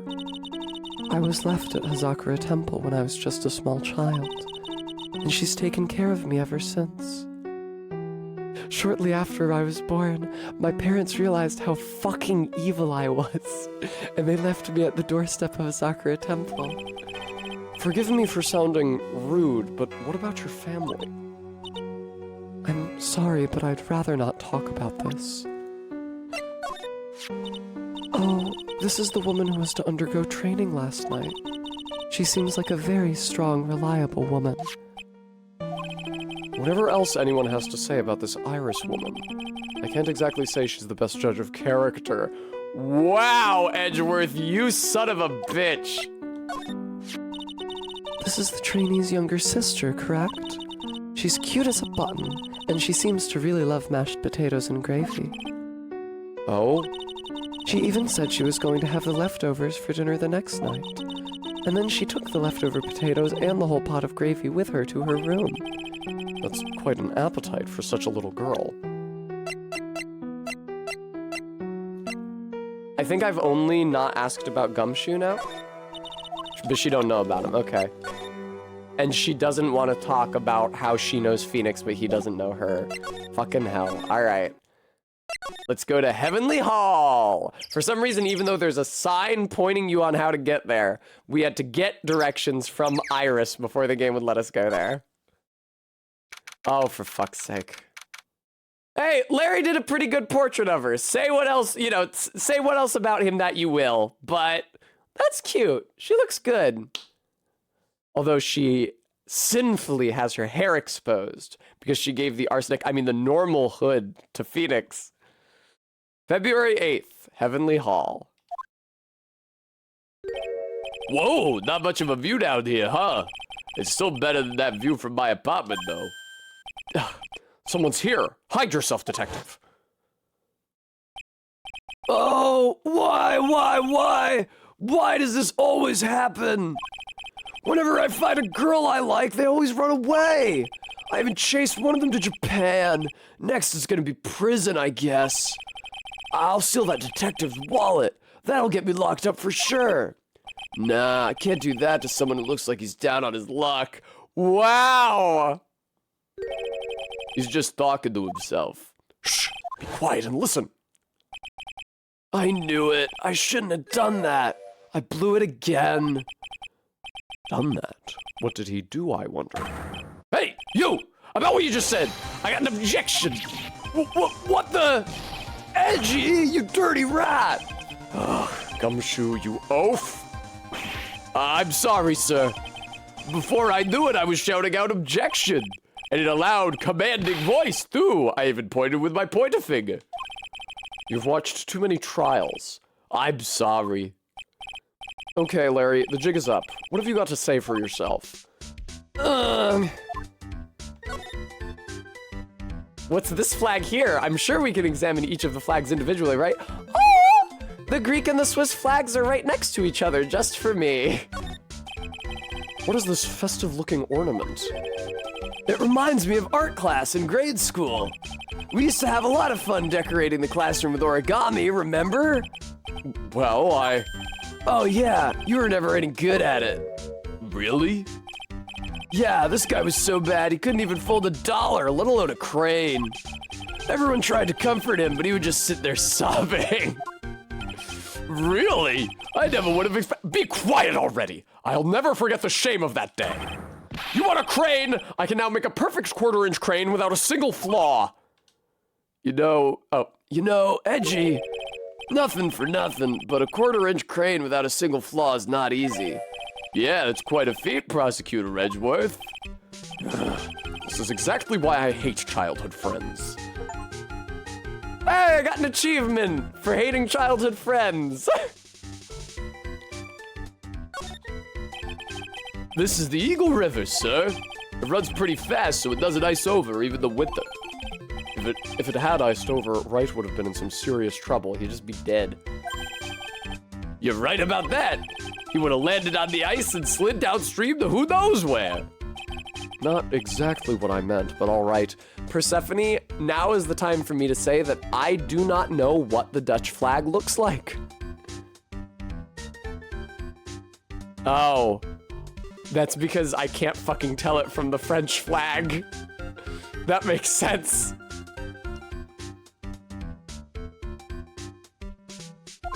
Now, the next question is this supposed to be Ireland and they fucked up the palette?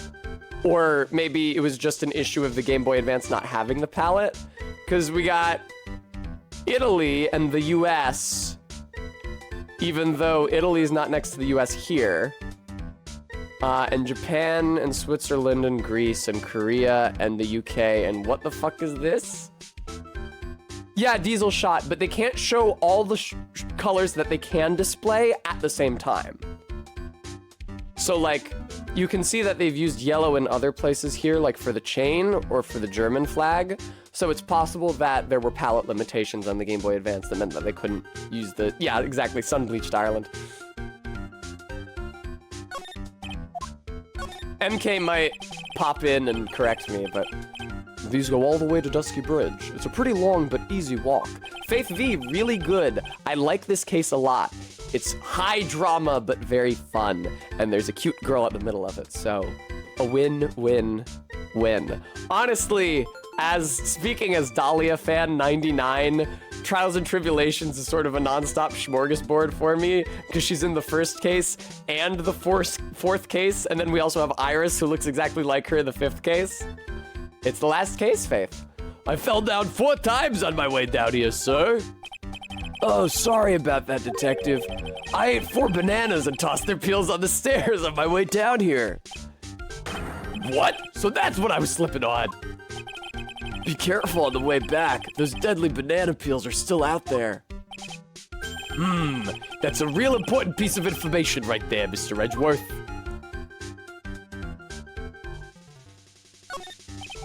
It's a little far away, but I have a pretty clear view of Dusky Bridge from here. I still can't believe it. Really? What is it, Larry? Nothing. It's nothing. Sounds pretty suspicious to me, pal. Something about that statement smells, and you know what they say. The straw roof is totally covered with freshly fallen powdery snow. Wow, makes a nice image, doesn't it? I always did like the rustic look. MK says, there were some palette limitations on the Game Boy Advance. Yeah, it was pretty wide, but you see a lot of high detail scenes or video clips on the Game Boy Advance run out of color eventually. It gave Game Boy Advance Video that special deep fried look. Heavenly Hall. I suppose it's an appropriate name in some sense. You got that right. Look at that bridge up there. This place has to be heaven because that thing is hell. That's right, Faith. We get to play as Edgeworth. You would do well to remember, Larry, that this is a sacred place to some people. Try to be more culturally sensitive, Larry. That's a horrible graffiti problem you've got there, pal. You don't know anything, Detective. This is art. It's an expression of my bittersweet love for Iris. Larry, do you know what the difference between graffiti and true art is? What is it? How much it costs, Edgeworth, you fucking snob? Ellipsis. It's how the artist himself defines it, right? That's a good answer. I should have seen that one coming. Well, if that's the case, then all my lunchboxes are masterpieces too, pal.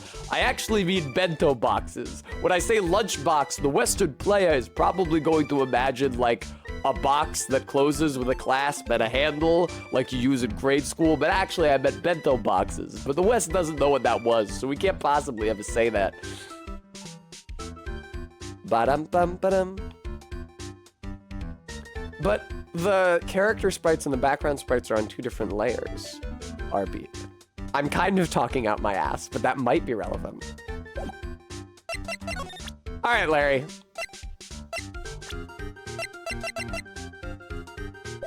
I guess we don't really have anything new to show you, but we can talk to you about stuff.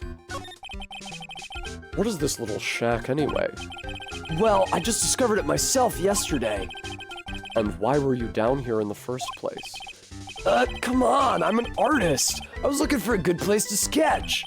This is a great little place. It's artistic. It's quiet, it's cold, it's got no power, and it looks like it's about to collapse.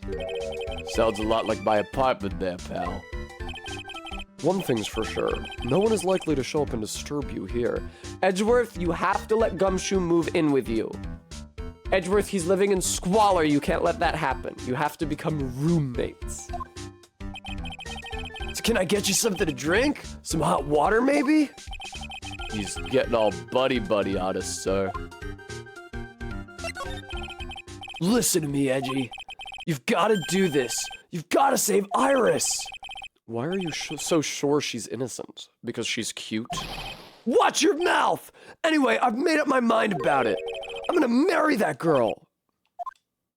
Mr. Edgeworth is pretending he didn't hear you, so I'm gonna ask for it.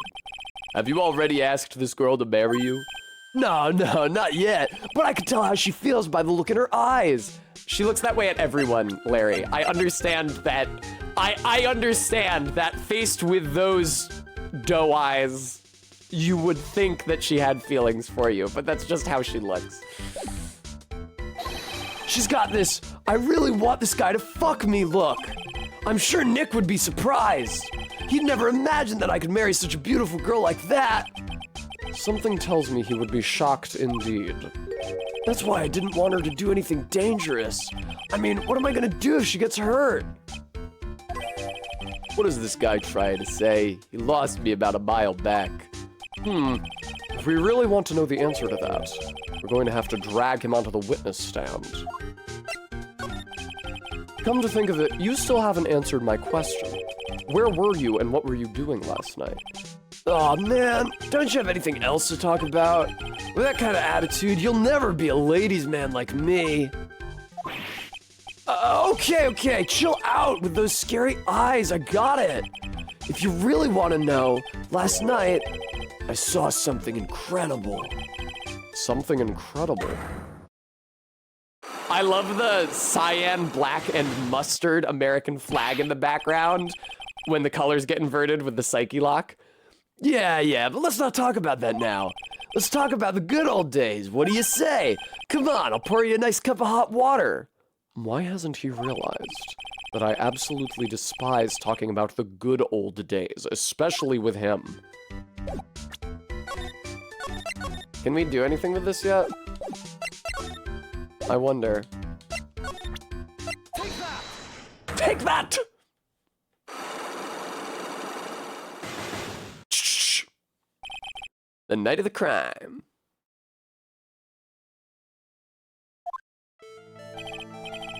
Alright, now you're going to tell me what you really saw last night. Whoa, you're really upset, aren't you, Edgy?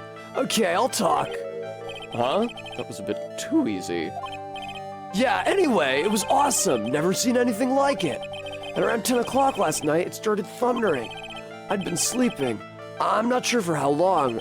Suddenly, zing! The world in front of me went white. Like I'd just been slapped in the face by my old girlfriend, Naomi. And then? And then, it was on fire. The bridge was on fire. Dusky Bridge caught on fire? Are you saying you saw it with your own eyes? Hey, why are you giving me the evil eye? I'm telling the truth. There are still 3 psycholocks remaining. That means he's still trying to hide something. By the way, Larry, where were you when you saw that happen? Where, you say? What do you mean? I wasn't peering in through the bathroom window at Iris. What do you mean, what do I mean? Just answer the question. I was in my own room, by the main hall. Where else would I be? As usual, you're as transparent as an empty jelly jar. The problem, I suspect, lies there. There? What do you mean there? It's impossible for you to have seen lightning strike Dusky Bridge from your room. Fuck. I don't think I've got it. I don't think I have it. I don't even know what I would show him to prove this. Damn. Oh, never mind. I just used the map. Cool. This is a map of the area. Take a look around the vicinity of Hazakura Temple. What am I looking for? I think that should be fairly obvious. The main hall is surrounded by trees, and it's impossible to see the bridge from there. What? Why didn't you tell me that before? Well, how about it? How about what? Do you feel like talking now? About what? It looks like it won't be that easy after all. You'll leave me no choice. The US calls 2 separate things jam and jelly. I guess that's true. I don't understand the distinction, though. I don't think most people do. I'll have to move on to the next step. You weren't in your room at the temple, so then where were you? You don't know that I wasn't in my room? So where was Larry, and why was he there? If I've read the situation up to this point correctly, the answer is fairly obvious. Very well then, let's test my theory. The place you witnessed the lightning strike Dusky Bridge from was here. Take that!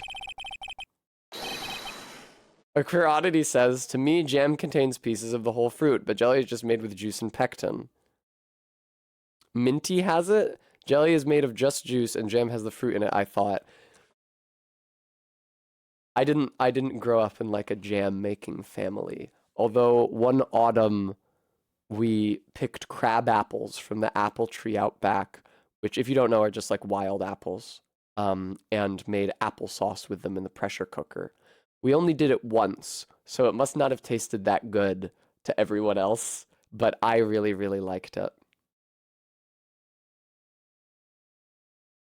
I don't know, Minty. You're from the desert. Maybe there's nothing to do out there but make jam. The place you saw the lightning strike from was naturally Heavenly Hall. Why would I be hanging out in this old shack? You're like living here, aren't you? It's freezing cold, there's no electricity, and it could fall apart at any minute. Larry, how do you know that anyway? How do you know that there's no electricity? After all, it's not that dark yet. Uh-oh! In other words, you have just provided evidence to prove my theory. My theory that you've at least once in your life visited Heavenly Hall after sunset. I have to admit I'm impressed, Edgy. You're in a totally different league from Nick. That dumb bastard, he couldn't even see my psyche locks. That's because I'm a top-tier psychic myself, Edgy.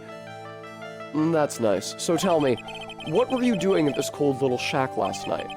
That's what you might call a faire de cour.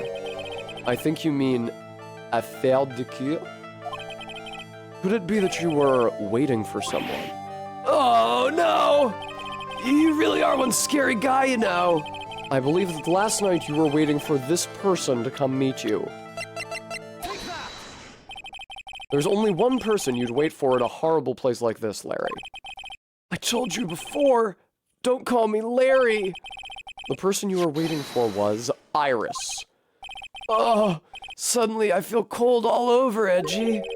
No doubt because of my chilly glare. So you think I got the hots for Sister Iris, huh?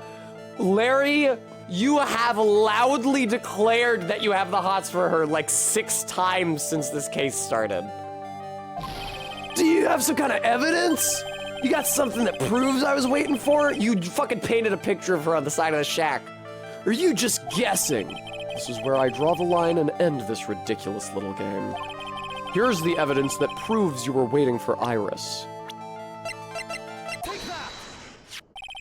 Here's your evidence.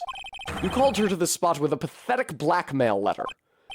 Oh, hey, give that back. You're embarrassing me. What are you doing with that anyway? That's not important. I misjudged you, Larry. What do you mean? Taking advantage of a woman's frailty like that. You should be ashamed of yourself. Oh! First of all, what's this at the top of the letter? It says salutation here. Well, that's what it said in that book, Letter Writing for Dummies. You're not supposed to actually write that. That's where you're supposed to write, Dear Iris. Whoa, I'm so sorry. Jugga, jugga, jugga, jugga, jug. Unlock successful.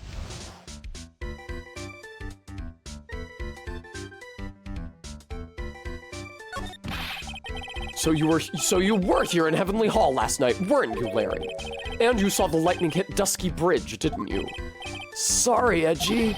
Sorry doesn't cut it, you scumbag. Threatening a young lady like that. No. Wait, hold up. What now, pal? What are you talking about? What threatening stuff? I'll tell you what, you tried to scare Iris by threatening to expose a secret, pal. What do you mean threaten? When did I threaten her? Unless you want your secret to be exposed. That sure sounds like a threat to me, pal. Blackmail, in fact. Wow, this scene is such a sausage fest. We usually at least have Maya in the room. Give me a break. It's a love letter. Haven't you ever been in love? What did you just say? My love for her burned so hotly, it could melt all the snow on this mountain. Oh, then what is the secret you mentioned? Come on, Edgy. Don't you get it? I'm talking about the secret love between her and me. Obviously, she wouldn't want Old Lady Bikini to know about it, right? About our hot and sour, bittersweet love affair. All right, then why did you send a love letter in a business-like manila envelope? Give me a break. It's not my fault I didn't have any other envelopes. Yeesh. Why were you so quick to apologize, pal? It's because Edgy gave you that scary look of his. What's wrong, Edgy? Why are you so quiet all of a sudden? That's it? That's what all those huge locks were about? I don't understand why you were so defensive. Well, I don't know either. I guess the thing is, you shouldn't expect too much from a guy like me. Hey, come on, don't let it get you down. But Mr. Edgeworth, this guy's still hiding something, I know it. What do you mean, detective? Don't forget what this guy said just a minute ago. If you really want to know, last night, I saw something incredible. He's right. Larry. What? You're looking at me like a hungry dog that just found a bone. What was this something incredible you saw last night? I think I remember what it was. You're going to tell me, Larry, one way or another. I already told you, didn't I? I saw lightning strike Dusky Bridge. Yes, and I believe it was the incredible sight you saw. But now that I think about it, something doesn't quite ring true. What doesn't? Yeah, just... If that's all there is to your story, your heart wouldn't have had all those locks. Therefore, Larry, I do believe you saw something last night. Something more incredible than lightning. Wow, Edgeworth, you went from, I'm a man of science, I don't believe in spiritual power, to... Larry, I could see the locks within your heart, and I have determined by their size and quantity that... What? When? Where? Why? How? Hey, what do you think you're doing? If you hide anything from Mr. Edgeworth, I'll arrest you on the spot, pal. Come on. Larry! No! What's wrong, sir?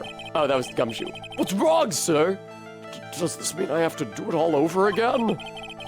Why are you glaring at me like I'm next to be hit by a bolt of lightning? I've just about had it with this Harlequin. If I really want to drag the truth out of him, I'll just have to drag him to the witness stand. There you go, Edgeworth. That's your domain. A court of law. Oh shit, already?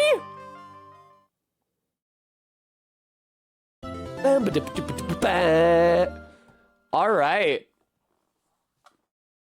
I would like to save my progress up to this point, in fact.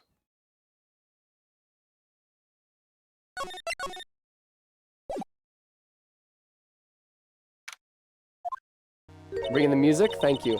The music and Iris, we love to see it.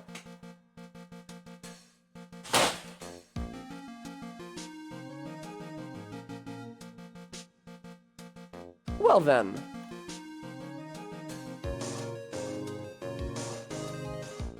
There we go. I think it's time I found someone to raid out into.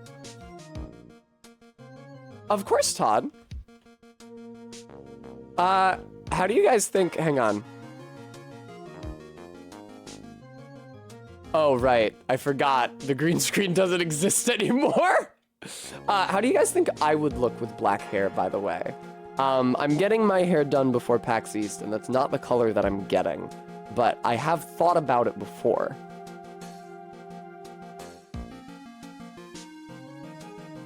Alrighty. Let's find someone to raid into. Then I could show up and pretend to be a different streamer. And you guys would just have to buy the story, and I'd be like, I know you, but I'm sure there's no way you could know me.